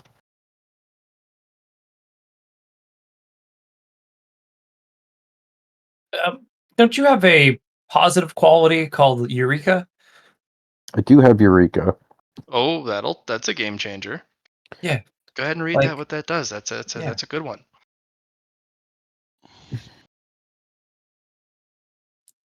It may or may not be Plus 1 able. Who knows? progress, additional progress for each successful roll, and degrees of success are increased. Intelligence rating for each. Okay. So 25 degrees of success plus my int bonus. Usually your int bonus is calculated. Hold on. Let me just The double. way that it's worded, this is what I have for Eureka. No, I'm looking at it. Okay. I just gotta.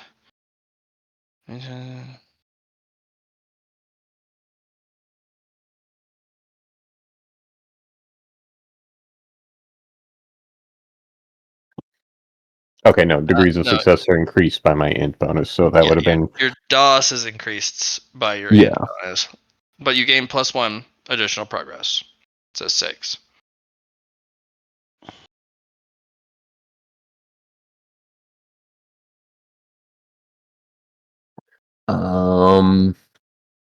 Okay. So here, hang on a second. Eureka.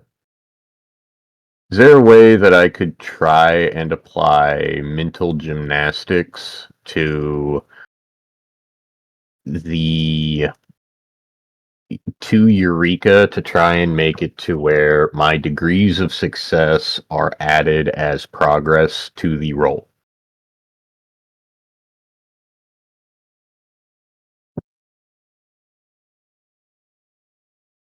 My other option would be using your intelligence bonus as a flat modifier for progress. That would be another option.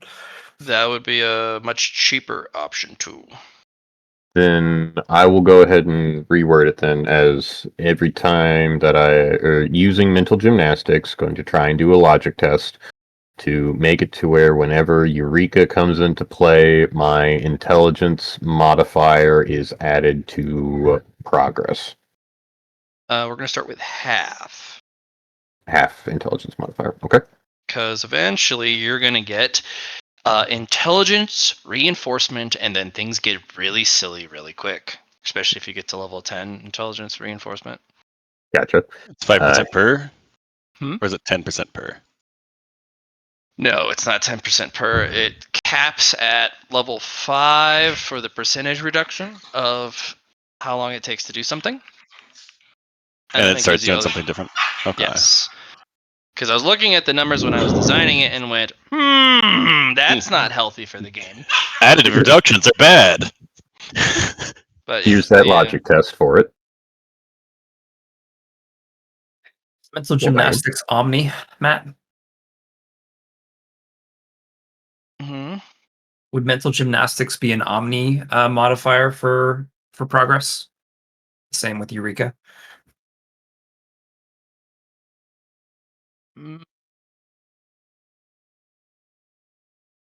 In only such the way that you can explain how you're reaching that gymnastics. Okay. What about just for Eureka then? Yeah, that's an Omni modifier. The reason for that is mental gymnastics is still limited by what you're capable of doing. Also your intelligence. Like if you don't have the logic to even pass the test or whatever negative you put on it, you won't be able to do it in the first place. Yes. So there's a lot of There'll be a lot of restrictions to mental gymnastics eventually, but right now you guys aren't doing something too crazy. But say if you are a Yang practitioner, you practice the Yang side of the Yin Yang circle, and you're trying to learn something completely outside of your expertise, not just Yin, which being the other half, but maybe you're trying to learn water and earth Shi. That's not that you don't really have an experience or ability to mental gymnastics your way into success because there's no tangent connection that you can leverage to give you that bonus. So eventually,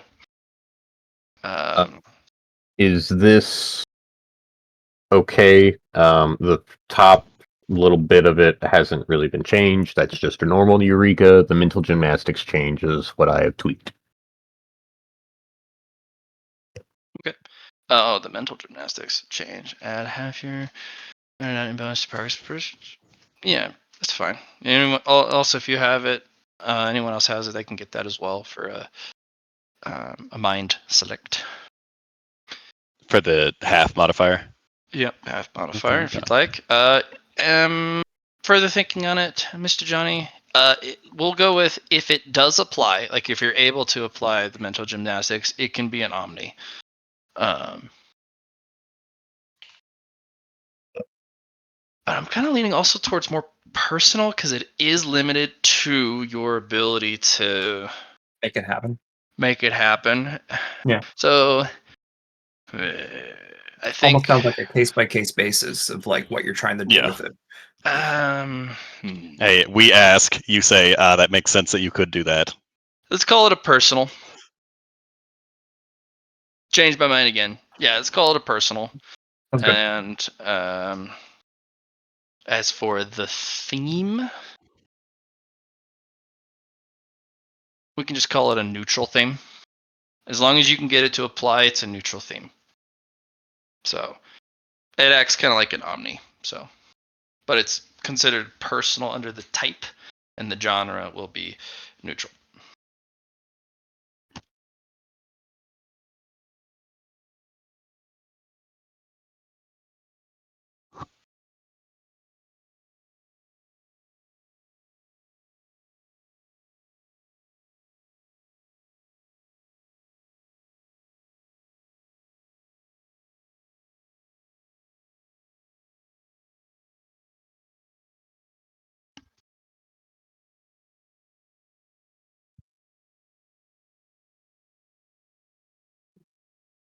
Okay. What else, folks?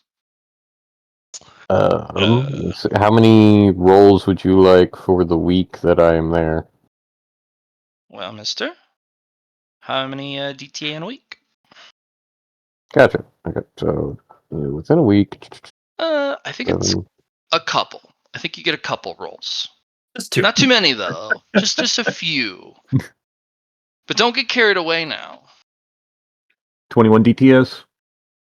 If this You is have per montage hero. yeah. Is montage here changed in this document? No, I haven't changed any of those yet. Okay.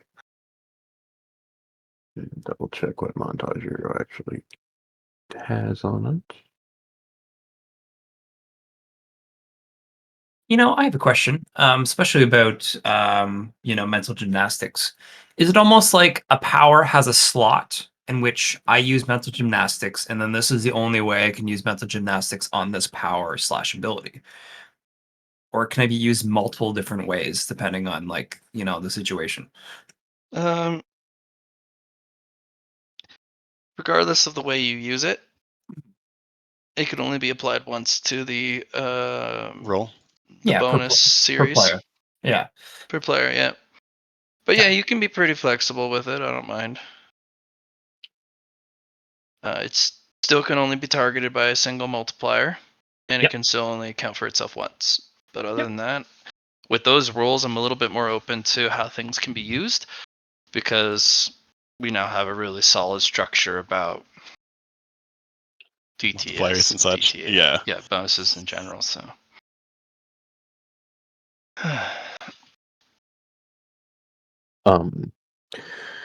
Let's see then. So 21, I get health state. Okay. Quintuple. Now, the thing with what I just did with Montage Hero and Eureka, it sounds like I have to succeed on the research roll before any bonuses are applied. So I'm still sitting here thinking that I only get 6, and then the half intelligence modifier is then added. Is Well, that whatever. What are your bonuses? Put them in chat. Well, we'll okay? walk you So, through this. well, bonus What's the very first bonus you always have? just the one, or like base Yep, base base value, one. base 1, and then go ahead and fill them out from there.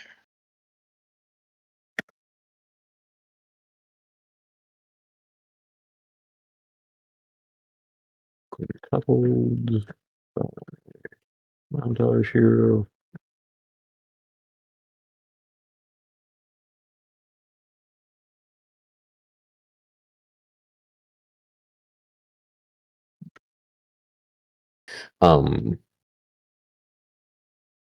At this current point in, let me see if I forgot about my poison bone, because that might have something here. It's the avoidance of fate, poison bone. 10% reduction in progress needed to complete research, training, absorbing, or learning in all things related to poison. Ha ha ha! Okay, so I only need 900. Grant.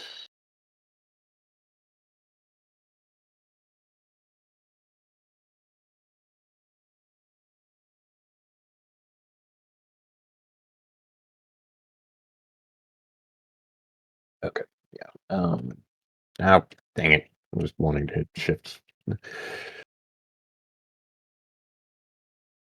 Poison, spirit, bone.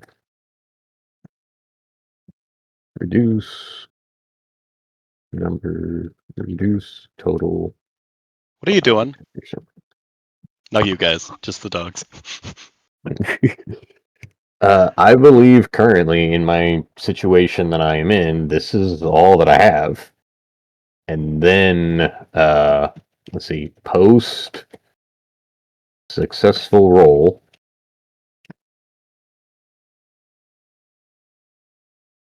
Add half int bonus to progress.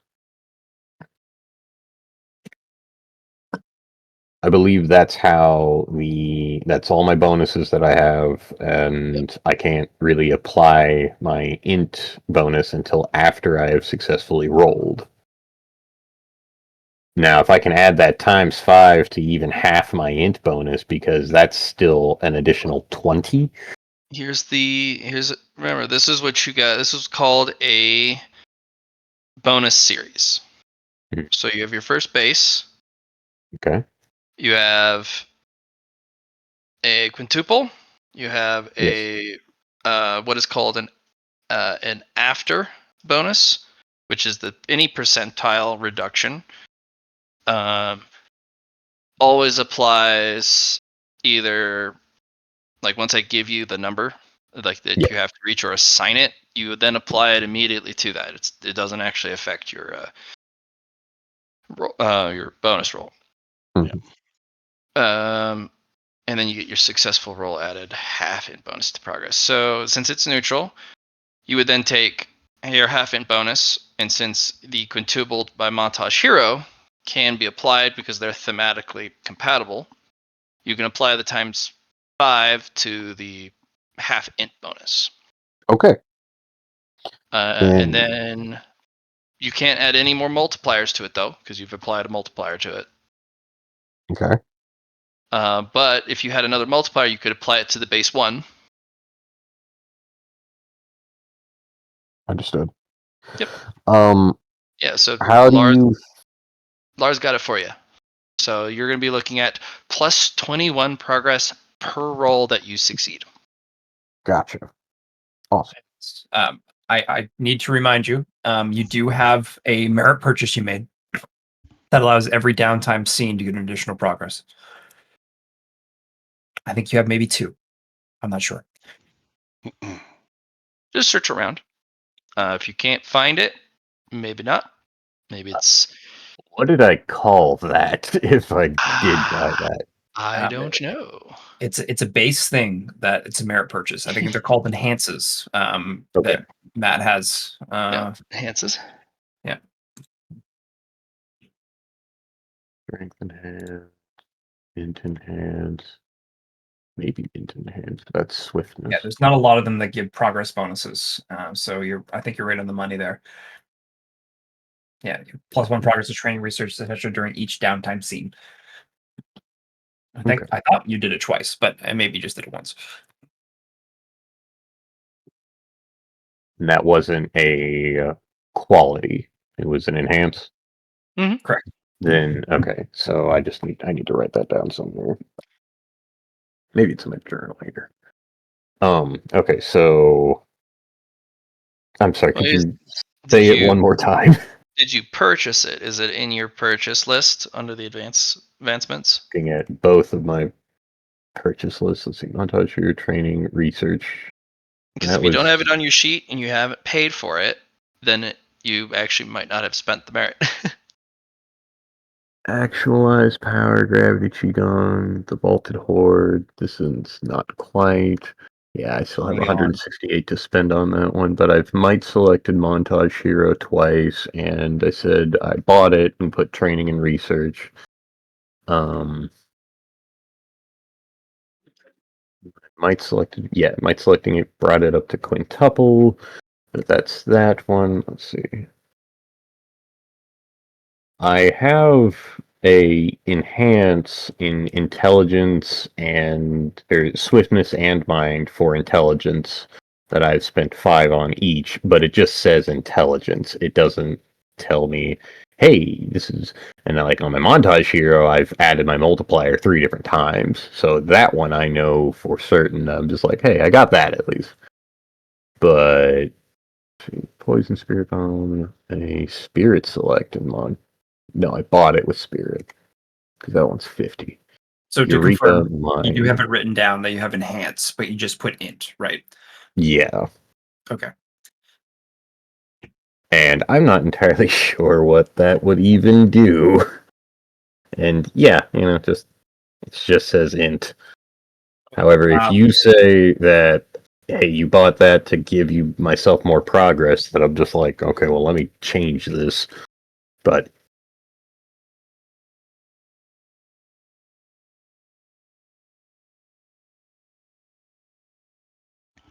What else could you have spent it for? I think like the insanity buffer was maybe. I know I spent that, but I don't know if anybody else did afterwards. I have no idea even if I have anything on insanity yet. Like, oh no, I have 11 insanity. Random twitch occurs sometimes. I'm a little twitchy.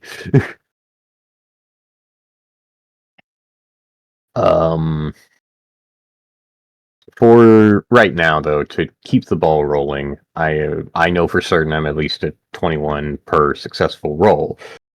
And then if I spent a week here, then I have 21 rolls that I technically can't really. 21 rolls. Let's see if it's less than 100.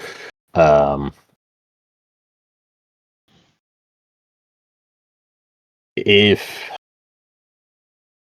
it's continued research, would it just not be the first roll that doesn't get the bonus? Like, yeah, that one would be the one. Yeah, so it'd just be one roll that doesn't get Eureka, and then everything else is continued research into that. So you get I've Eureka. already done that one. Yeah. Yeah. Well, because you've also forgot your Eureka bonus, which is +1 base progress. Yes, that's how I got to 6. So, but that's where Eureka +1. So 22 per roll, and now I have 20 left over. 20 D100 less than 100, I guess, because that one would be the this one.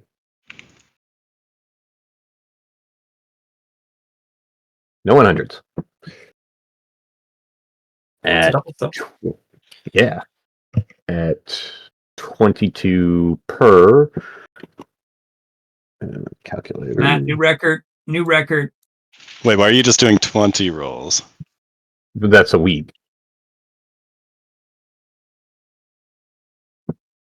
7 times 3 times 7?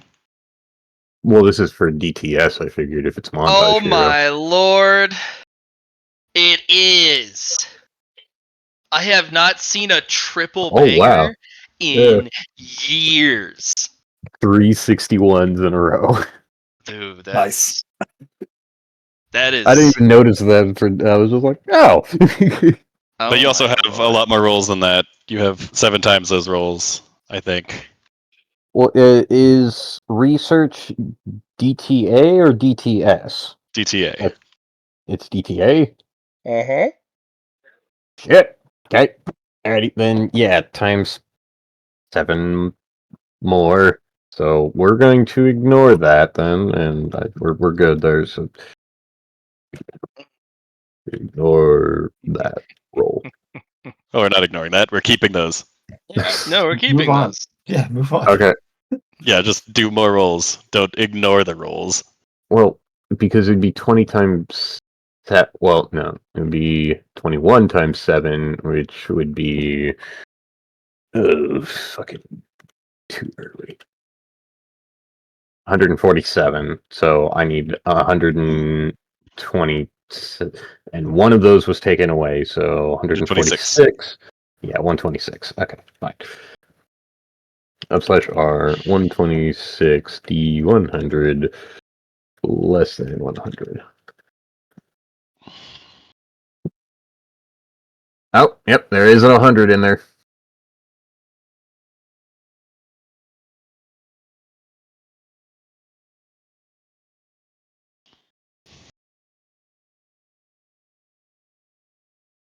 So 145 rolls, technically. Or not, 145 degrees in progress. So 145 times. We were at 22 each. Oof! Okay. Out of the 1,000, I blew that out of the water. Good job. Yeah. In a second. Which would be 900 because you've got 10%. Yeah, so we're here. We are and the total number 3190 out of 1,000. Within that week, can I let that carry over into more research? Sure. Okay.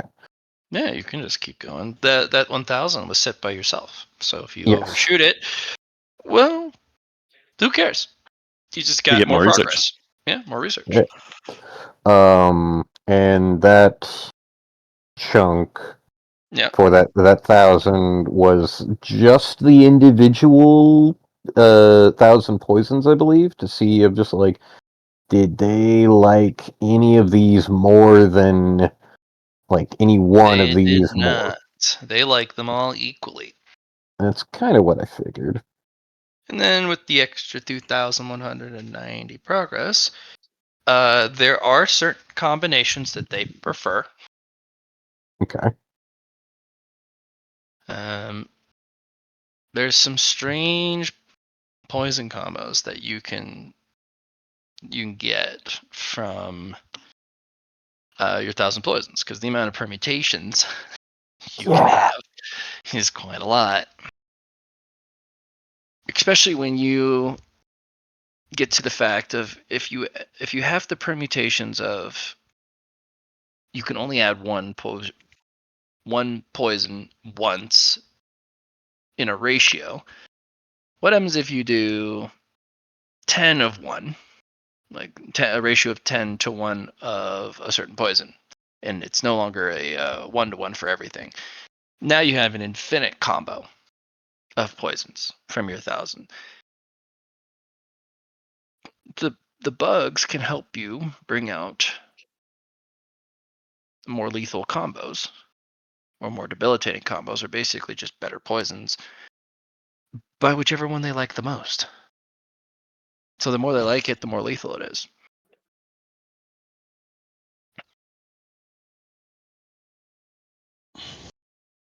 How exciting.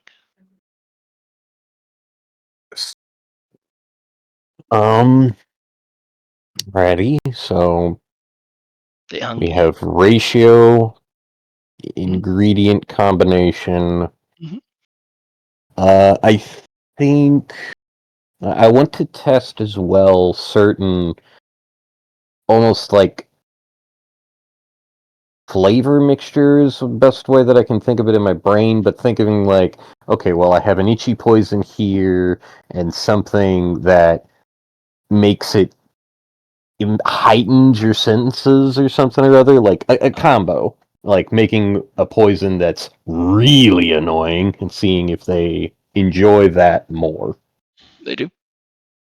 Oh, okay. Uh, The intelligent combos are the stuff they like the most. And they can Okay. kind of help guide you as to like what is the proper option. Because sometimes what they'll do is if you're really close to something and you can't figure it out, they'll fix it for you. They'll just crawl up on you and then they'll mix the poison themselves because they're like, oh, this idiot's not getting it. Oh, Got all the ingredients right here. Might as well just. right. Especially if you're really close, like one off or the ratio's just slightly off, or you have to replace it for a different one that's almost identical but works different. They'll fix it for you. And they make a dizzying array of very deadly things, or very annoying, or any combination thereof. I will keep my grid on the floor and actively like reapply almost like droplets of each poison to where something to where they could, besides just eating it, they can grab it and like move it around, kind of like water droplets with ants, to where they can like pick up a droplet. No, they just eat it. Oh, okay. Oh. I was gonna see if they wanted to create something with it. They eat each individual one you lay out in the grid, and they walk it right back into the heart of the hive to feed to the young, which don't also exist because things phase in and out. Yeah. To the So it's young like that weird. don't exist yet. Yeah. They haven't phased in. I like the idea of let's see, the recipe cards. I will, in my researching, I guess I would ask how many recipes do I find that they are just like, hey, that's really good. For an extra 2,000 progress. Let's say 2 really good ones, and about 50 utility. Hmm. So like the 50 combo ones, like Yeah. like one of the ones you mentioned earlier, enhanced sense, enhanced sensitivity. Uh, you could also have like a hallucination on it, and then I don't know, straight capsaicin. And the two they like that one. It's not exactly that it's strong utilitarian or not, it's not a strong utility thing. It's just they like this flavor. No, it's not just they like that flavor. They like the flavor a lot because of how lethal it is. Understood. Hmm. Are those two that I have on a recipe card, could they qualify as a named poison? Not a named. Okay. Uh,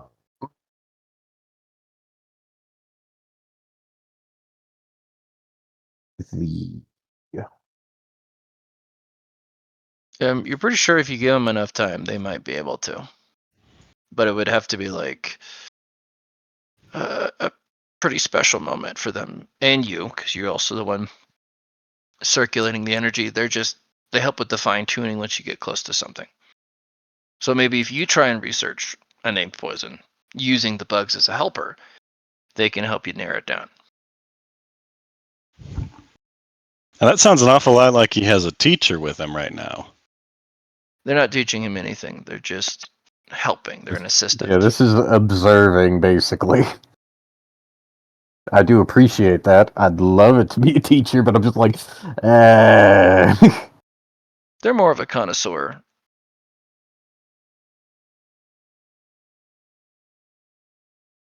Let's see.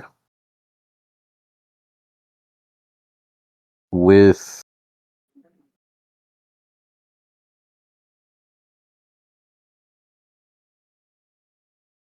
what I have successfully researched, the week has passed. I have some cards and some combinations of, hey, they like this, and it is very deadly. I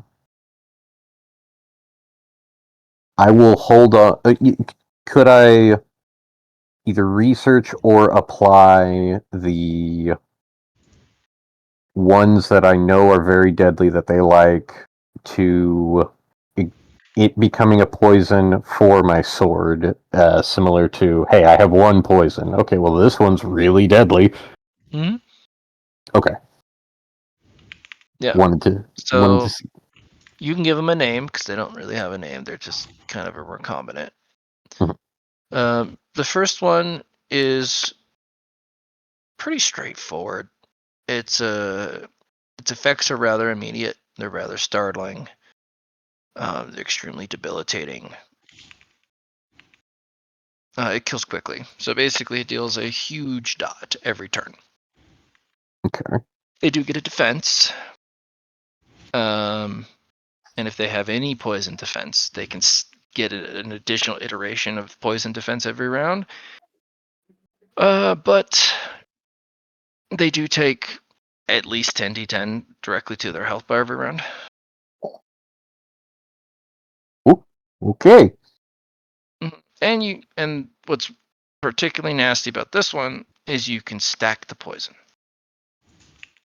That's what makes it special. So every hit that you successfully deal 1 damage to them with your poison sword, and you apply this poison, now 10d10 becomes 20d10. And a lightning attack where you hit 8 times and deal at least 1 damage each, you now apply 8 stacks of this poison. That's what makes it special. It can stack on itself. And it's particularly hard to get rid of. And if they do pass a willpower test, they only get rid of 1 stack. Or a toughness test to resist it. So it's really bad. I'd say so. Yeah. You can give it a name. And go ahead and write it down. So you need to do 1 damage. Every stack does 10d10. Start of the round. They do get a defense first, which is toughness. For every stack they pass, they get rid of the stack.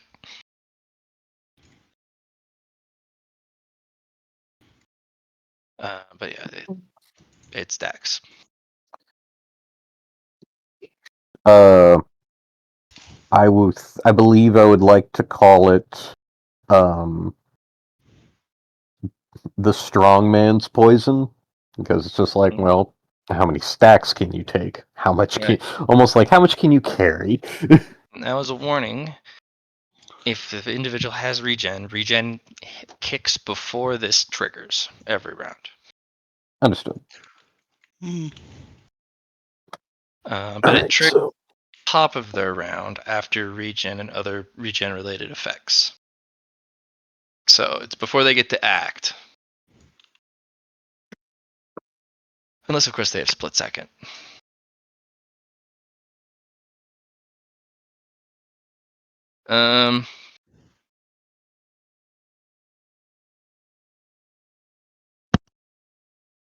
Another caveat,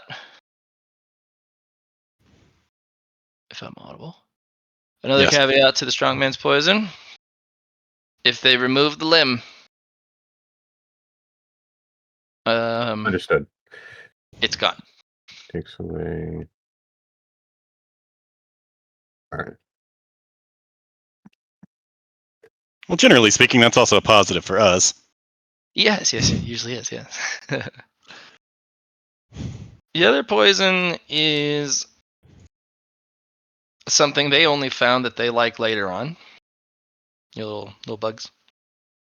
Because they mix something, and it's a quiet. It's like creeping mist in the morning.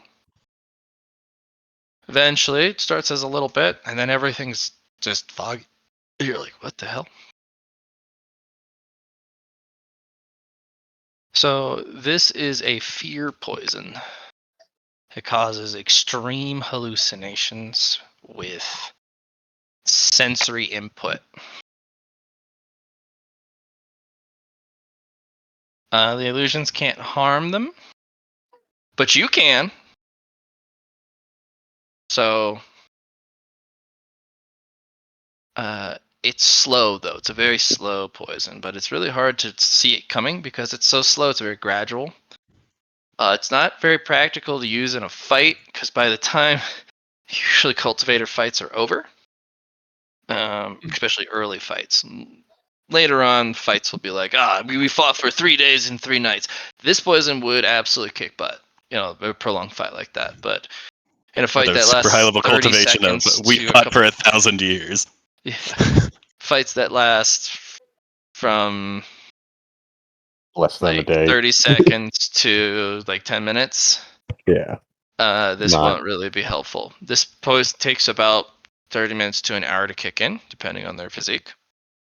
Okay. But by then, they're wrapped up in a massive hallucination. And it's not like, the world is distorted or I'm on a psychedelic high. No, this summons things that they fear from their mind and projects it into reality and gives it the ability to be sensed even by like energy detection. You know how you would use your other senses to detect that's even there. This would project to all of your senses that it exists. And because it's based off of your fear, it gives off all of the senses of dread. Its energy is insurmountable. This is the lethal opponent that I expect it to be in my imagination. Gotcha. Or it summons up a past trauma of something they fought, and it compounds on that trauma. It's like the scarecrow's poisons from Yes. Batman. But you also don't know that you're under the effect. I That's think I like This this. is the scarecrow too. He's watching. Maybe. I could see it being called scarecrow poison, but I think that is specifically closer to, hey, it relates to Batman more Yeah, than yeah. it relates to this. Batman. or Vengeance. Yeah. Batman! Oh, I'm the knight! I drink my coffee black! Scarecrow Batman poison. Vengeance. I like the idea of encroaching doom. I think Yeah. is I like Yeah. vengeance. I have the best vengeance. I walked in here and I brought vengeance to everyone. Everybody No one loves does my vengeance vengeance. better than me. the way that I am Batman. Trump talks has made it to where anytime I hear somebody talking even remotely similar, I'm just like, if you just start talking that way, I'm just like, I just want to slap you. But But unless it's used in satire.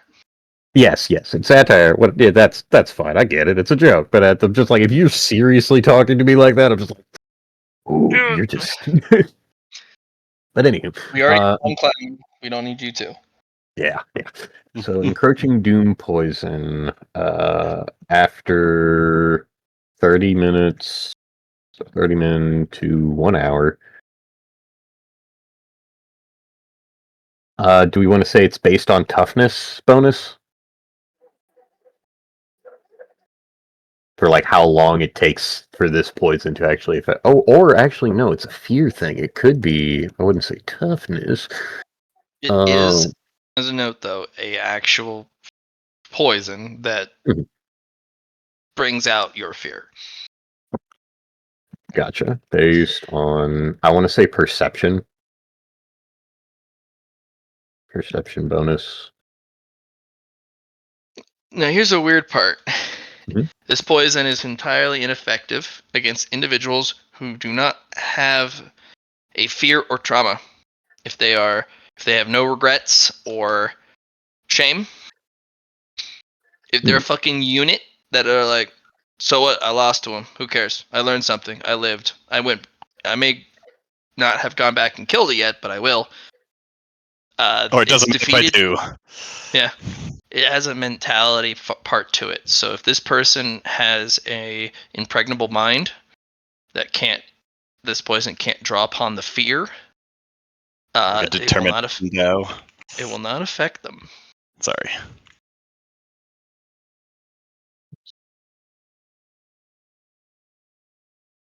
So if I strike at my fear before fighting this poison, It create a negative? Does it just cause like a fear effect, or like is there a hey that fear effect causes this negative? No, I add a character to the sheet or to the map that they can see and no one else can, Okay. and they will end up. It'll act like a combatant to them or some sort of enemy to that individual specifically, and that enemy will have potentially a fear rating if warranted, just to that individual. Now, can that entity that is summoned actually hurt them in a way to where it's just like, oh, this guy just got cut randomly by nothing? It does not cause damage.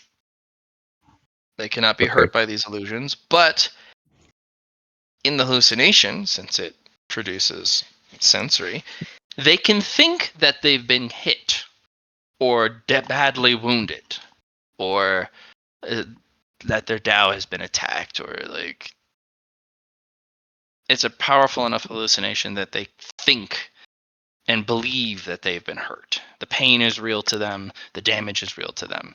And they be clutching a wound that isn't there in reality. Is there a hey, I made a roll and I realize it's not real? Like, would it be a perception check or Um a willpower it roll? would be a willpower test, but you only get one if you have sufficient will refinement. I'm going to say you have to have 3 or more to even give you the chance to roll. Either that or a 3 will reinforcement or higher, and then a 1 level of mind refinement. So 2 options.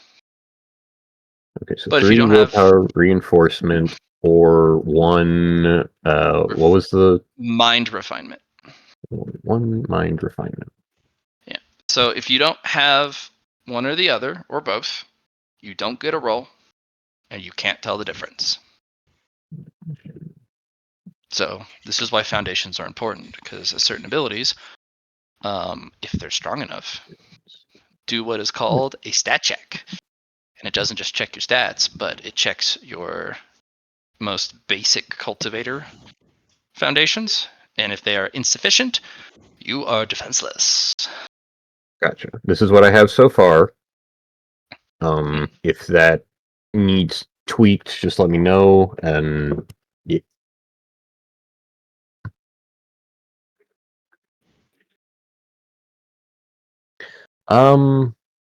Okay, so it's been a week, and I've found this and the 50 combinations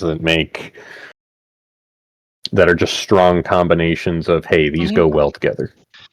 Yes, you can have them as kind of a a list, and as you use them, you can give them names. But for now, they'll be kind of this nameless Schrodinger's combination. They could be anything until you decide what they are. But remember, they're not going to be as good as the two that you have Yes. discovered So, here. They're 50, let's say, mid-grade combinations that are mild annoyances, almost. no, let's say moderate to severe annoyances. Okay.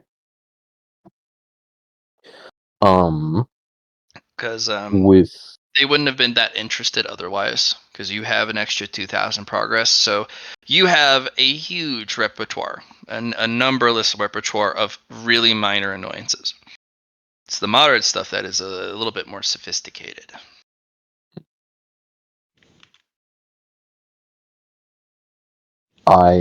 let's see. For the progress in the research, do we want to say that 2000 has created this, or like the spillover has created this, and that's good? Or would you say that I still have more research spillover that I could create something real quick? I mean, if you want to create something.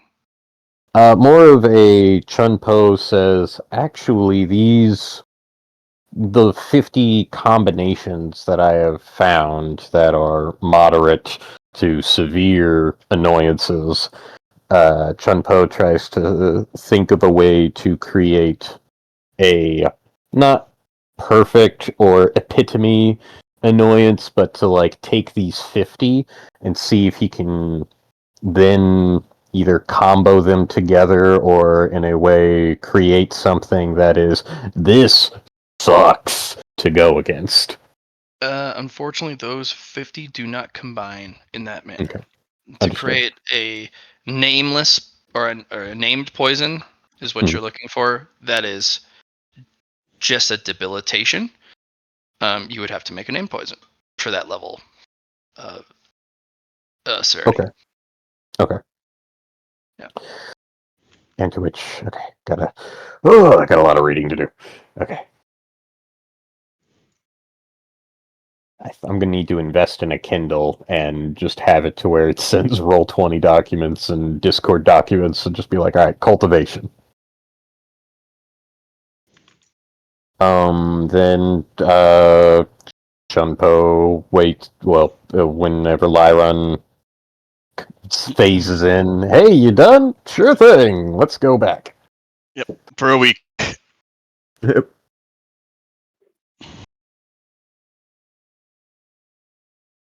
And then after, I guess I retrieve people and check in to see if they want to stay in or not for a week. I will be spending my week folding my sword energy.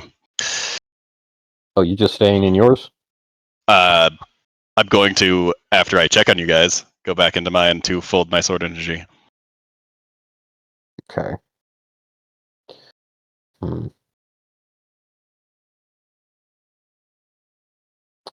Could you transfer me to one without the beetles in it? Sure. Because to truly use isolation chamber in a way that Is isolated. yeah, and not like I appreciate the beetles but I focus on poison whenever I'm near the beetles and I'm just like my swordsmanship isn't doing that well. Now, is the folding of the sword energy for a swordsman just using the sword for a straight week? Mm-mm. No, Remember, so it's just to do internalizing the it. fold, you don't want to be swinging the blade. You want to meditate over it. Okay.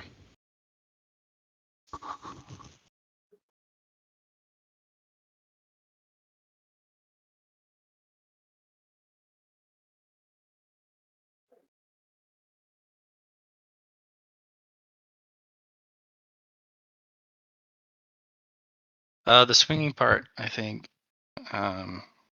swinging part comes after to help homogenize the fold. Yep. The folding process for each level takes a week. Mhm. And it increases the weeks by the number of folds you have to do. So if you're on fold 2, it takes you 2 weeks to fold it properly. Which means if you're going to fold to level 10, it's a multi-month process. Yep. So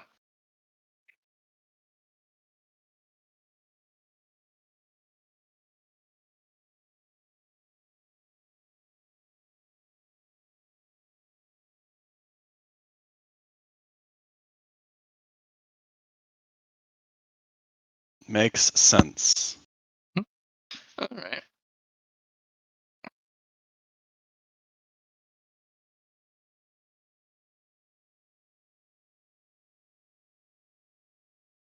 All right, so let's go back to Mr. Lar. Yeah, perfect. Mr. Lar, you've been So, very patient. I appreciate that. no worries. Here's my 3 usages of Sword Enlightenment, just to give you an idea of the specifics on what I In want to do with them. Discord. No, I just posted in chat. So the first Sword Enlightenment used as a failure to I have to spark. scroll down. Yeah, right. To spark, to bait the 2 wisps. I don't have a way to control how I internalize Sword Enlightenment yet, as this is the first time I'm going to be using it on my body instead of like to the swords. So this is my way to introduce failure to learn from. And then the second one I want to use is to activate my sword power when the wisps come and try and zap me on my energies when I'm using the sword enlightenment. And the idea is to protect myself. This is a great way to keep the energy flow inside, since what I'm lacking is a cognizant approach to energy flow, allowing the wisps as my probes to know what's leaking. Because I'm not seeing them otherwise. And that's the only time they were coming. I thought I was internalizing them, but I wasn't because they were able to come and get it. The third is using my perception reinforcement and having my sword enlightenment cycle through my sword pathways to watch internally of my pathways and the motion of the wisps, cycling sword energies faster and faster. That's what I want to do with my 3. All right, which one do you want to do first? You want to do them in order, or do you have a Yes. particular? In order, please. Okay.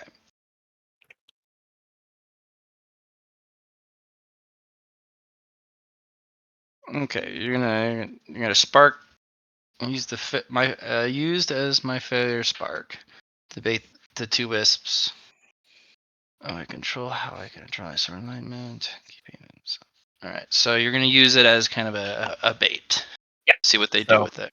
Okay. exactly, because I know they're trying at least, and I also don't know how to internalize sword energy or enlightenment really. Like I understand what it is in a sense, but Yeah. like they want anything. It doesn't matter what I'm going to use. So like enlightenment is a great way to be like, hey, how does it go through my body? What are they trying to do?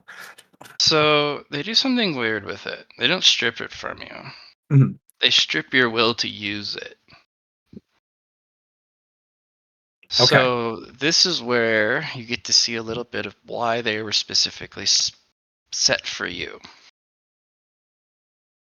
You are a creature of passion. You're a creature of fire, of Yes. will and tenacity. These can suck that out of you. These can instill apathy. Right. You may have the resource, but you have no desire to use it. Apathy can lead to depression, and depression leads to despair. And what they do is they don't pull all of the energy out of you. They only pull a specific aspect of energy. That cooling sensation is, yes, they're drinking energy from you and they're cooling down your energy, but they're also cooling your will, your passion. They're moving it from a powerful warriors and indomitable spirit to frozen in ice. They're drinking your will, your passion. Eventually, you won't even want to cultivate. And then eventually, you won't want to do anything. You'll still have your cultivation, you're just missing the important part. Okay. Just for context, I currently have a reinforcement of 4. Good. Um, but that helps me think about really uh, the second part.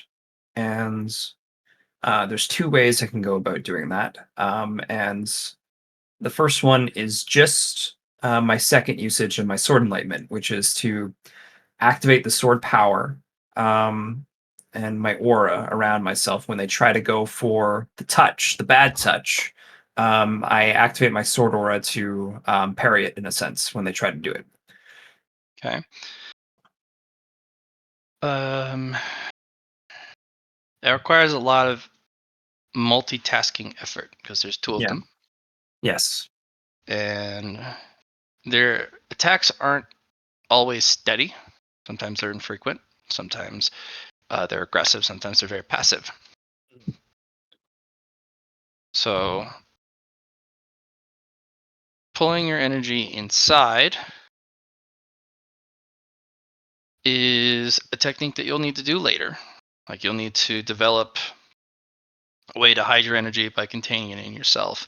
Yeah. But pulling your energy inside you just exposes your outer skin. Your outer skin being exposed to these things, it starts to freeze over and wither.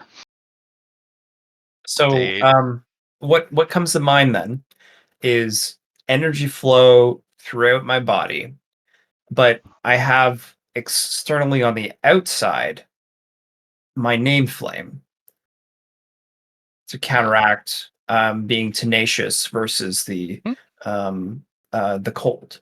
Is that something I could do? Just you sh- activate you my you can. yeah. Your name flame doesn't like these things, and you have a Mm, feeling it's a good way to train your name flame, but also it's a good way to kill your flame. yeah. Prolonged exposure, especially forced exposure, um, will remove the name, and then once the name's gone, the flame gutters.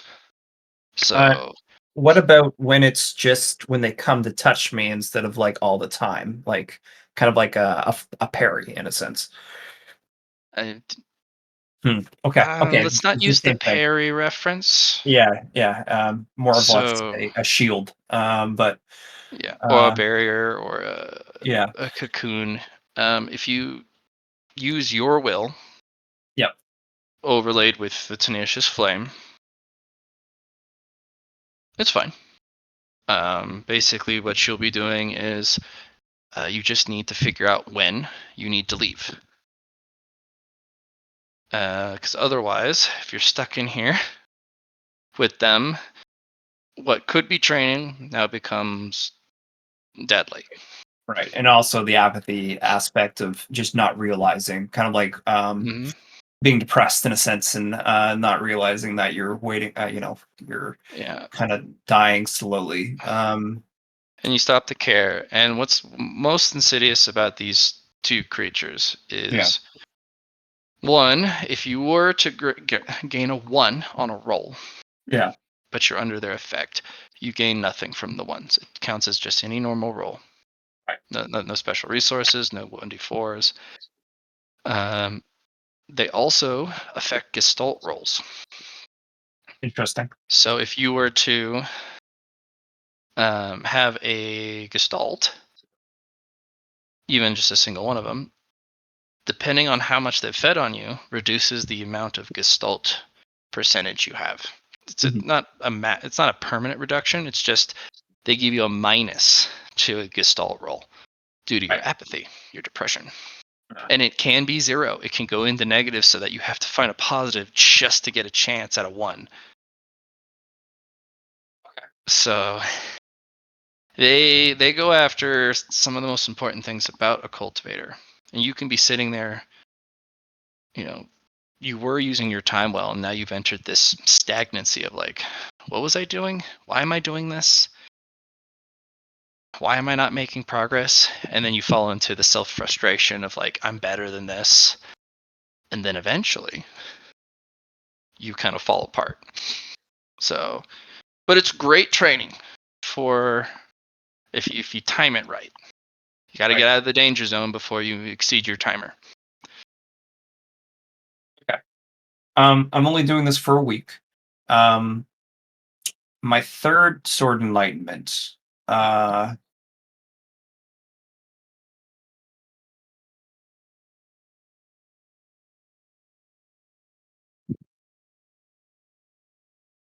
I will still go with my third sword enlightenment usage. And the idea here is to just be faster than what it's trying to take. Almost like my will is going throughout my body. And it can't it's still affecting me. But it's not being able to grasp the I guess my will to live. Like I'm putting it through my body so fast, and I'm using the sword enlightenment to manifest it, um, and allowing my internal perception through my reinforcement to help me kind of. Hmm. So you're going to find something counterintuitive. Okay. If you speed up your internal energies, the wisps spin faster and they pull from you quicker. If you slow it down, ironically, they also drain you much slower. Okay. That's a good failure, honestly. Yeah. Okay. So with your current stats, what is your willpower at this moment? 299 with That's pretty good. 4 A week reinforcement. with your 4 reinforcement and your tenacious flame and your discoveries, you should be able to last a week without it hitting the danger zone. Okay. As long as you don't constantly have your circulation running as fast as possible. Yeah. And that was one. I'll allow myself to go slow now instead, Mhm. as I slowly breathe in and out, circulating my energy, powering my sword from my breath. Not my sword, my flame through my breath, and going from Mhm. there. Okay. Yeah. Your flame doesn't like being that slow, but it's fire. It's Yeah. it's tenacious, so it won't go out. It's just, why are we burning so slow? We should be Yeah. burning hot, fast, passionately, fiery even. Okay. Yeah, this was good temperament for my will and my passion. From what you can kind of understand, especially from your conversations with the sword elder, as to why you've been placed in these isolation cells and why certain things were picked. You can kind of understand through the enlightenments you've spent a critical flaw in your existence. If you lose the will to continue, you shatter. It's not something you recover from as a Sava. Yeah, I wouldn't even call it a failure. It's just not trying anymore. And if you don't try, you can't fail at all. So Well, you're not built like a human who can yeah, rebound. yeah, You're a cosmic species bound of hot and cold. yeah. So it's the same with the Deva. If they become too impassioned, too fired up, they melt and thaw. Yeah. And then they perish. For you, you freeze, crack, and shatter. So this is a methodology of giving you a way to train. It's not safe to, but it's a potent method to train your will and your passion, so that when you come across a infield threat that goes after you, you can hold out even though it normally Sure. would be able to Yeah. deal. Yeah. So it gives you resilience to your passion, because that's a way for the fate bonds people to die. Yeah. Okay. Perfect. Yeah. So pretty strong, turns out. Yeah. I just need to um figure out how to I'm figuring out how to utilize in a training sense, but I need to figure out how do I implement these two wisps into myself, or just be able to um, maybe I need to kill them in order to gain this power, like through my drinking sword. Maybe I need to um, have them as a constant conflict with myself to further empower myself. Um, yeah, lots of things to think about. That's a tough call. Yeah.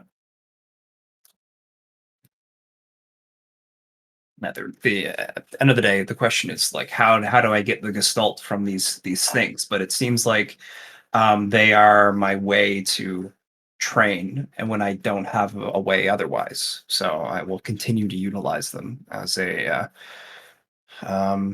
And I've already figured out from this enlightenment how I can go farther is by increasing my speed. So when I get to a point where I don't get affected by them anymore, I just go faster, and then they get stronger by going when I go faster. So that's my way to scale with myself. So yeah, that sounds great. Mhm. Awesome. That's my week done. All good. Yep. And they're a pretty spooky bunch. But they don't seem to have any sapience to them.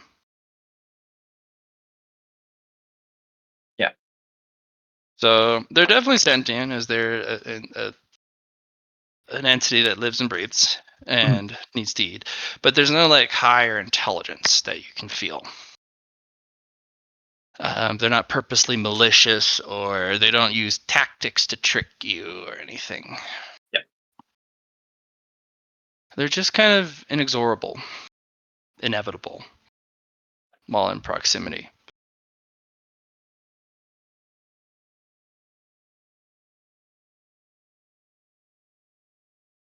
All right.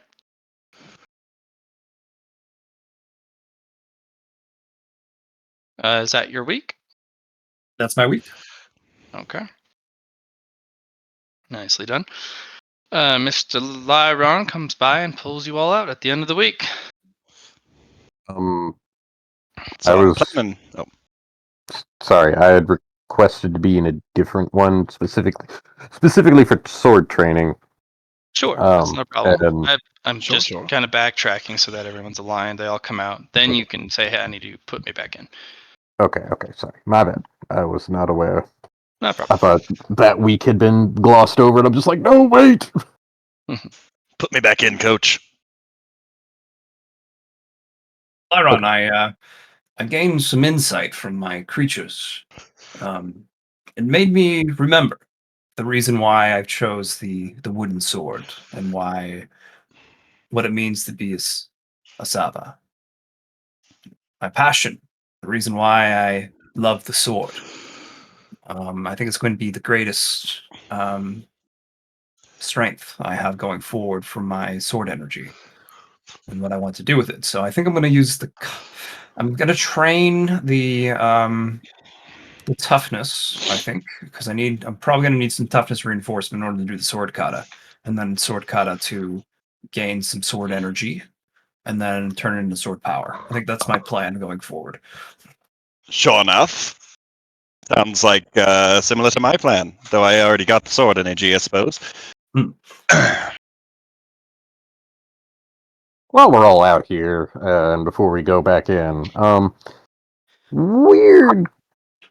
Well, about the thing that I can't really tell you all about. That's in our area. That I Why said, can't hey, you don't, tell us? What's the reason? because you secrets are secrets, and if I just tell you, then it's no longer secret. I mean, it's a shared secret, I suppose. It's still a secret. But if that's what it means to you to be a secret, then of course, Chun Po. I'm not sure what would be lost by telling you. But I am curious, do you all think that the concept of learning from something that you fight actively, like a Well, teacher that you, or not, I don't want to say nemesis, but something that you learn from by fighting seriously? That is the point of a swordsman, I suppose. I could see the value in it as well, though more for the introspection afterwards. Each one of the 8 sword sarcophagi, that's how you learn. That's why it takes 2 months. You fight them and lose to them consistently over that. I was talking about the secret thing. Well, Yeah. it still applies because Understood. the 5 months, if we take the fencing, it takes 5 months of getting beaten by this guy to So you learn start the learning. level techniques, and then you can start rolling for Gestalt. And once you've passed that Gestalt roll, it's now 10 months, and you need 2 Gestalt rolls for the next stage. You don't have to do it all at once, but it's fighting this guy, or any of them, losing for that much time. Basically, they teach you by beating you up. Gotcha. Yep. Matt, Mhm. if I attempted to fight the secret, would it? I feel like it would very quickly murder me. It's up to you, man. It's not something that I'm going to give you any information on. Do Yes, sir. or do not. Cool. Also, any percentile time reduction does apply to the months that it takes. So if you have a 10% Oh. reduction Yeah. in time it takes to train in sword techniques, these are all sword teachers. So if it takes 1 month, take 10% off. If it gets up to a year, take 10% off. And that's how you can reduce time.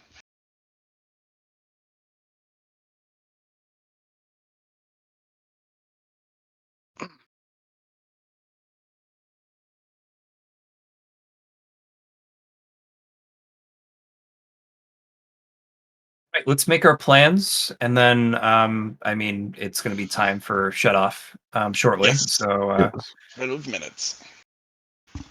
I go back in for a week. By into just isolation chamber, so that's at least next week. Trying to understand more of why we have this test and what it means just to isolate. I can understand the danger adding to it, but I want to keep my danger. I think the isolation is for calm mind, is it not? I think a mixture of calm mind as well as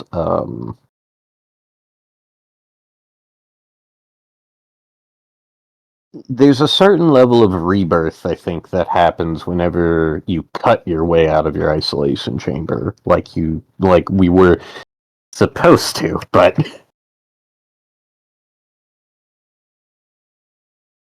and Chun Po hasn't done that yet, and so I think there's a level of, hey, I haven't actually, because like every time that I'm with the beetles, I think poison and less swordsmanship, and I need to be able to progress with swordsmanship to survive here.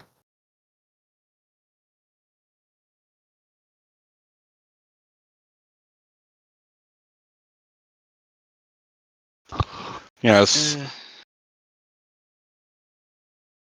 But you should also be progressing with your poison, since that can help you with your swordsmanship. Or killing other swordsmen. For you, it's pretty simple. You just kill them with poison, use your blade, suck them up, and then continue on from there. You are a drinking blade, after all. Indeed. You get their sword enlightenments.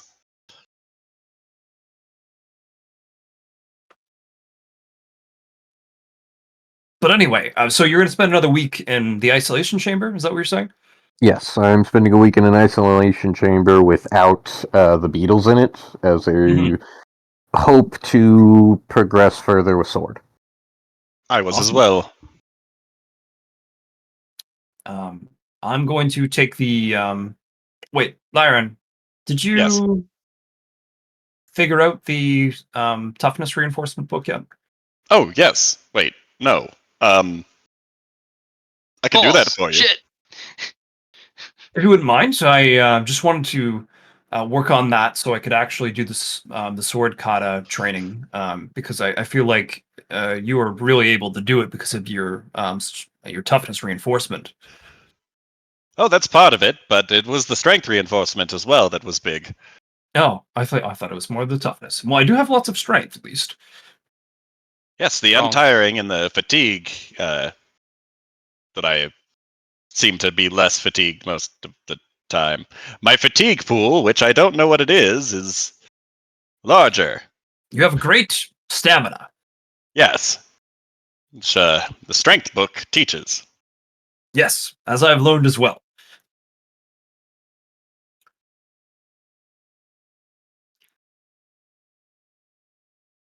So I suppose I can try to figure out the toughness book.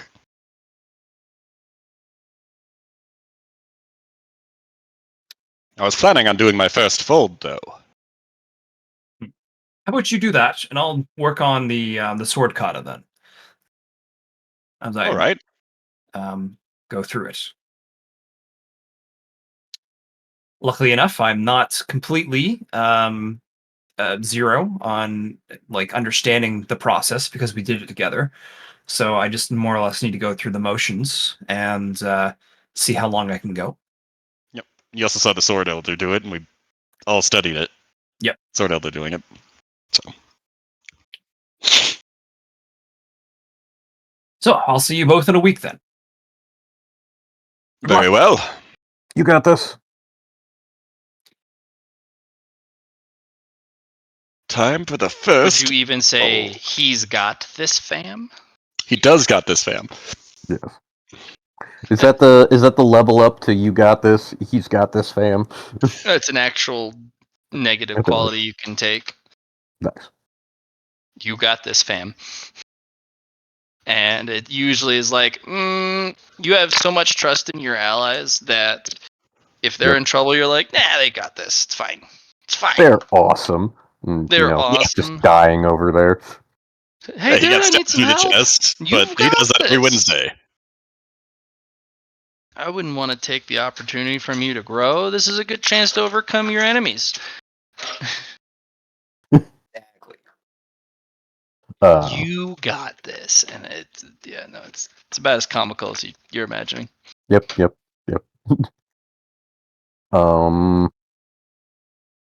Is there anything else that we want to do before the last little bit? No, I just wanted to do the folding, but I don't know how long that'll take. I know it'll take a week, but like in game, I guess it's mostly just do the folding and then we get the stat for it after I tell you what I want to remove, if anything. So you'll spend the time. You'll write down the things you want to remove. You'll input the energy, which since this will be your first fold, it'll cost you 10 energy.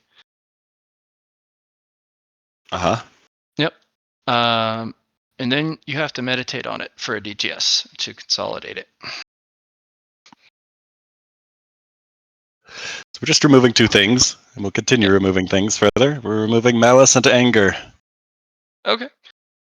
So you remove malice and anger. Okay. Putting 10 energy in. Yep. Taking a week to do it, removing that, and taking a DTS folds your first fold. It doesn't require a progress bar. It doesn't require like a specific catalyst or teaching. But in doing so, without all of those special like prerequisites, there's a lot of room to make errors. Oh, also, actually, there's two others that I wanted to remove.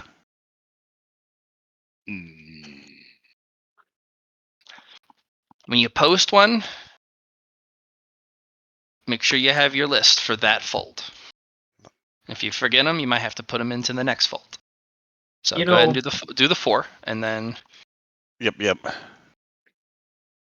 When you say we didn't get a teaching, we did actually get a teaching for our folding from the Sword Elder, didn't we? Yeah. yes. But for the normal ones, steps 1 through 10, Right. you don't need the teaching. You'll need it for the final consolidation into tier 2. Okay. There we go. Those are the other two that I want to remove. Okay. So every fold gives you sword power to your reservoir equal to the fold you're at. So you have 1 for the level of swordsman you are. So basically, you got the 1. Then you have sharpness aura 1. So that's 2 energy. With your first fold, you're now at 3 energy. Huzzah! And is that just one fold, as I should put it, or consolidated sword First energy folded too? blade. First fold. 1 power.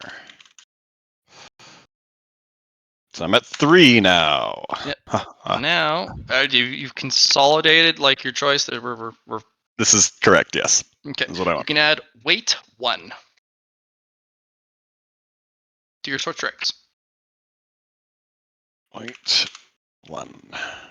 Weight 1 causes fatigue on impact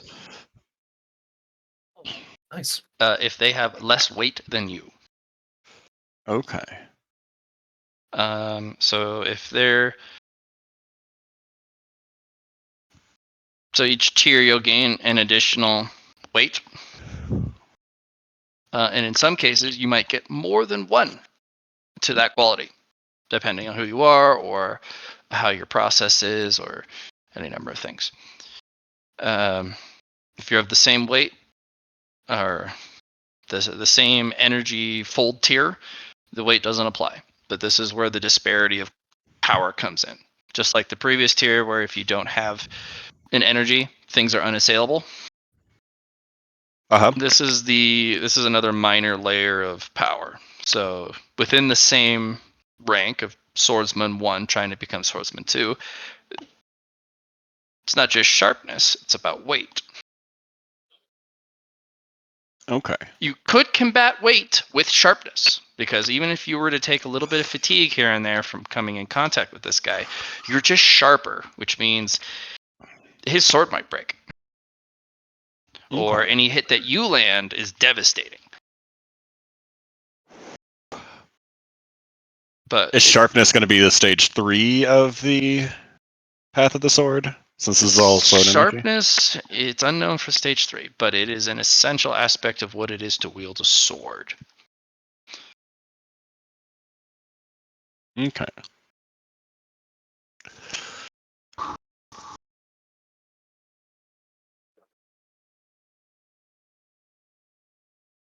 Well, that's my folding. Awesome. Yep. Aspects. That unfortunately is all the time that I can do today. Sure. Yeah. Good progress, everybody. Good progress, everybody. Yes. You guys are doing good. Excited to see what these 6 little. I'm guessing they're just individual ones, but yeah. Apologies about the nerf to DTA DTS, but It needed to be dealt with. it need to be dealt with. But I'm not going to take away current achievements, because I Sure. promised that at the very beginning, that there will be inevitably some changes needed to be made, but you will always keep what you the get, previous ones. unless I have to change it, and then you'll be compensated for the loss. Maybe not equally if it was completely broken, but Not equally, but it may be of the same value over a course of other things, like Dow resources or some merit or whatever. Whatever I can come up with that makes everyone feel okay. yep. So I will actually sit down and read. But, yeah. you will read. Gas. The gasp. Lay All right. gas. Everybody, you have great weeks. Yes, you'll have one as well. 1 week together. Yeah, just for context, I think it's just he's gone. Okay, yeah, Matt. So Casey said he's going to be off on the 12th to the Renaissance Fair. So I think Yes. it's just the 5th that everyone will be together for next week, and then the Yep. 12th, And then and the then 12th and the 19th you'll be 19th. here. Yep. So, and then are you taking the? I'm doing something on the 26th, and I think you'll be back for everybody. So you, Casey, and William can do something on that, and then we're back into fucking August 2nd. I Oh, will yeah. be also gone in August. One of the weeks because I am going to an actual vacation Good for stuff. a Woohoo. whole week. So Sounds fun. Mhm. How dare people have lives? It's not allowed. Rude. So yeah, we'll work on removing all the emotions from my sword energy. I feel like that's a good start for Taiji. well, and now that all the players know it, they can start taking time to really plan out what they do and do not want in their sword while folding. You can make a whole list so that you don't have to hum and haw over it. Mm-hmm. But I don't want to remove them all at once. I feel like that's What? You also a bad don't? idea. Oh. Makes the blade brittle, I would assume, to remove too much. For example. Who knows? I like how we're going to be doing the opposite. Like I'll be adding emotions and my Saba to my sword, and you're just like, I'm going to take everything out. Well, I'll remove the emotions. And then that leaves, like, logic and just pure energy.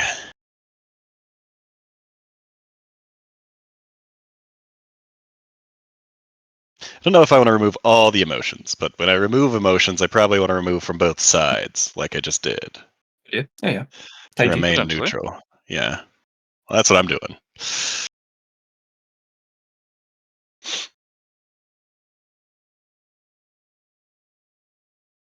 Matt, for the sword kata, is there anything I should be worried about? Like, when I go to do it? Yes. It is not a training roll. It's an operate roll. Yes, I remember that. Nope, it's an operate theme. You also have to master the actual forms of it before you gain any bonus because it has to be mechanically correct Yeah. for 10 minutes. Yeah, and I know, Liron does that through movement mechanics, so it's definitely gonna be a lot of training for my side. Is there anything else I should be worried about? So it's more of just I'm gonna take the time to figure out the movements of the Yeah, you just kata. read the book Yeah. and you memorize the movements, perfect the movements so that they're mechanically 100% accurate. Yeah.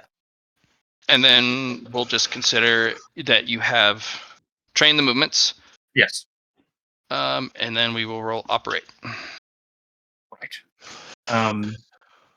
Is there anything for stamina wise that I should be worried about, like for fatigue gain and You haven't gotten to it, but yes, there will most likely be costs that will determine how long you can endure. Yep. And you I only was able gain to do 2 bonuses if you cycles. make one circuit. rotation? Yeah. Yeah. Cooldown as well. 2 rotations. Yeah. There is ways you can overload yourself. Mhm. But we've already discovered what that does. Because if you don't do a cooldown lap, you automatically go past exhausted of 1 fatigue before death. Gotcha. Uh-huh. So that's one of the major concerns if you don't do a cooldown, which means you also have to be able to ascertain, Yeah. like, can I do one more, or do I have to use this as my cooldown? So, but honestly, it's kind of no different in that aspect than from your wisps. You're training with your wisps. It's dangerous. How long do you stay? How long does it become helpful or deleterious? Rinsing my rice because I'm hungry and I have a prepared meal for me today. I made some burgers last Good, night. good. You made some burgers? Oh yeah, I had that for Damn. lunch. Heated it up while you guys were talking. Oh yeah, I like that. Boyga. There should be plenty of water. Oh yeah, I have to clean the lid too. Fuck. That's not Good enough session. soap. Wish we could play longer, but it is what it is. Yeah. We'll catch up next week. At one point, we might, once everyone is comfortable, and we've reached a point where time sinks become large, we can do a downtime montage where we just Say what we do for the year or whatever. and we can just run calculations Especially with and these we can move along. other things you've put in front of us for the ruin. Yep. Since we'll want to be Yep. doing like the fencing and such. Mm. So I want to learn advanced fencing. And that actually seems like a good one for Poe as well. Right. But you also have to be very careful. Oh. Because you can only use those techniques with a fencing style blade. It doesn't have to be Yes. a rapier. It just has to be something you can fence with. Yeah, I don't think he has that type of sword. Yeah, I know, but excellent technique for that. The EO one might be good because that might be able to give you like a split second on shit. I imagine, which is also hard to defend against. Any of these pickups from the let's call them ghost teachers or something will give you a significant advantage when fighting. Yeah, Oh, I'm sure. Yeah. I mean, if you spend 6 months getting shit canned and it doesn't give you something that can let you do that to someone else, then I guess it's a narrative bonus anyway. Well, that's the thing. If you don't have a gestalt, you absolutely just continuously get shit canned. Yeah. You gain no progress. Yep. But if you have even a single percent of gestalt, there is a possibility through persistence that you gain something. You gain something and then start getting shit canned by level 2. Yeah. It goes, you are ready for the next level. Oh boy, this fucking rinse and repeat. I hit multiple locations for realsies. What are you gonna do now? It's like, well, I blocked them. I changed my mind where they hit.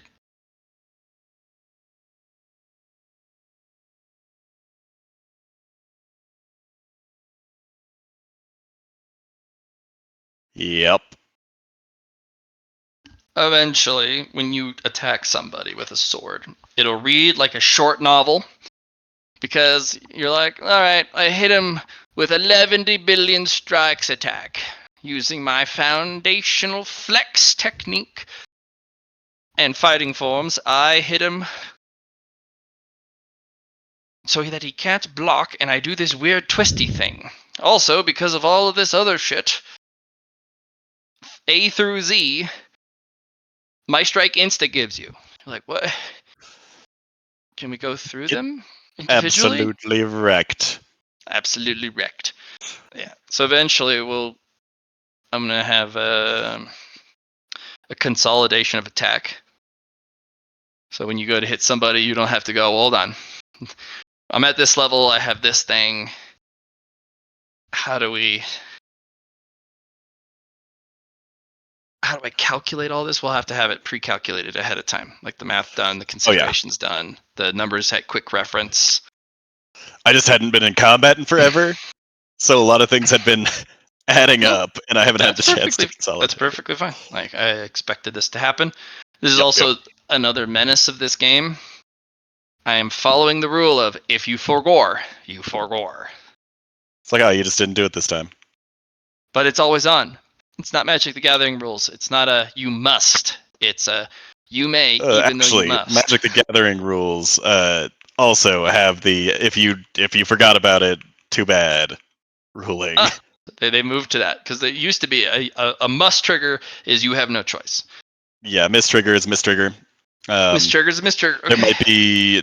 There might be different issues if it was intentional, like if it was a detrimental one of your own and you forgot it, and the judge determines that this is in fact what you were trying to do is take advantage of that fact, then you might get like a game loss or something. But if it's a mistrigger that's like a positive for you and clearly you forgot it, then it just got missed.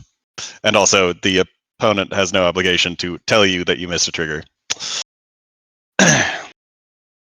Much like you have no obligation to say, oh, don't you have this ability that would make this better? While we're trying to roll. Yeah. So. The thing I was thinking of was picking up a negative quality so I can get my positive here. But I don't know what I should do.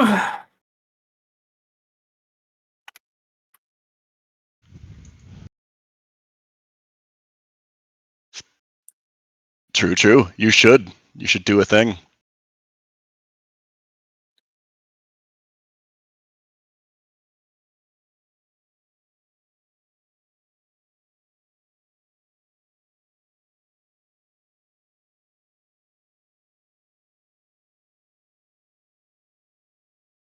All right, guys. Thank you for the game today. Thank you for the game today. Any questions or list of things that you guys want? You can post it in Riveth's Wake 2. Also, feel free to start a thread if you want in the Riveth's Wake channel for sword discussions among homies. Oh yes, the swords discussions. Good. Maybe we should how you say, get with the evening group. Each build an ability that allows us to converse over timelines to each other for discussions in game. Not like real time, but having that sword thread available to everybody. Each module is separate isolated. And different timelines. Yep. It's mostly just going to be talk shit between timelines. Your team sucks. Our team is good. Better. Yeah. My character can beat yours at anything. My character can that's a beat thing. you up with a sword. Swords aren't real, nerd. You can't hurt me. Yahana.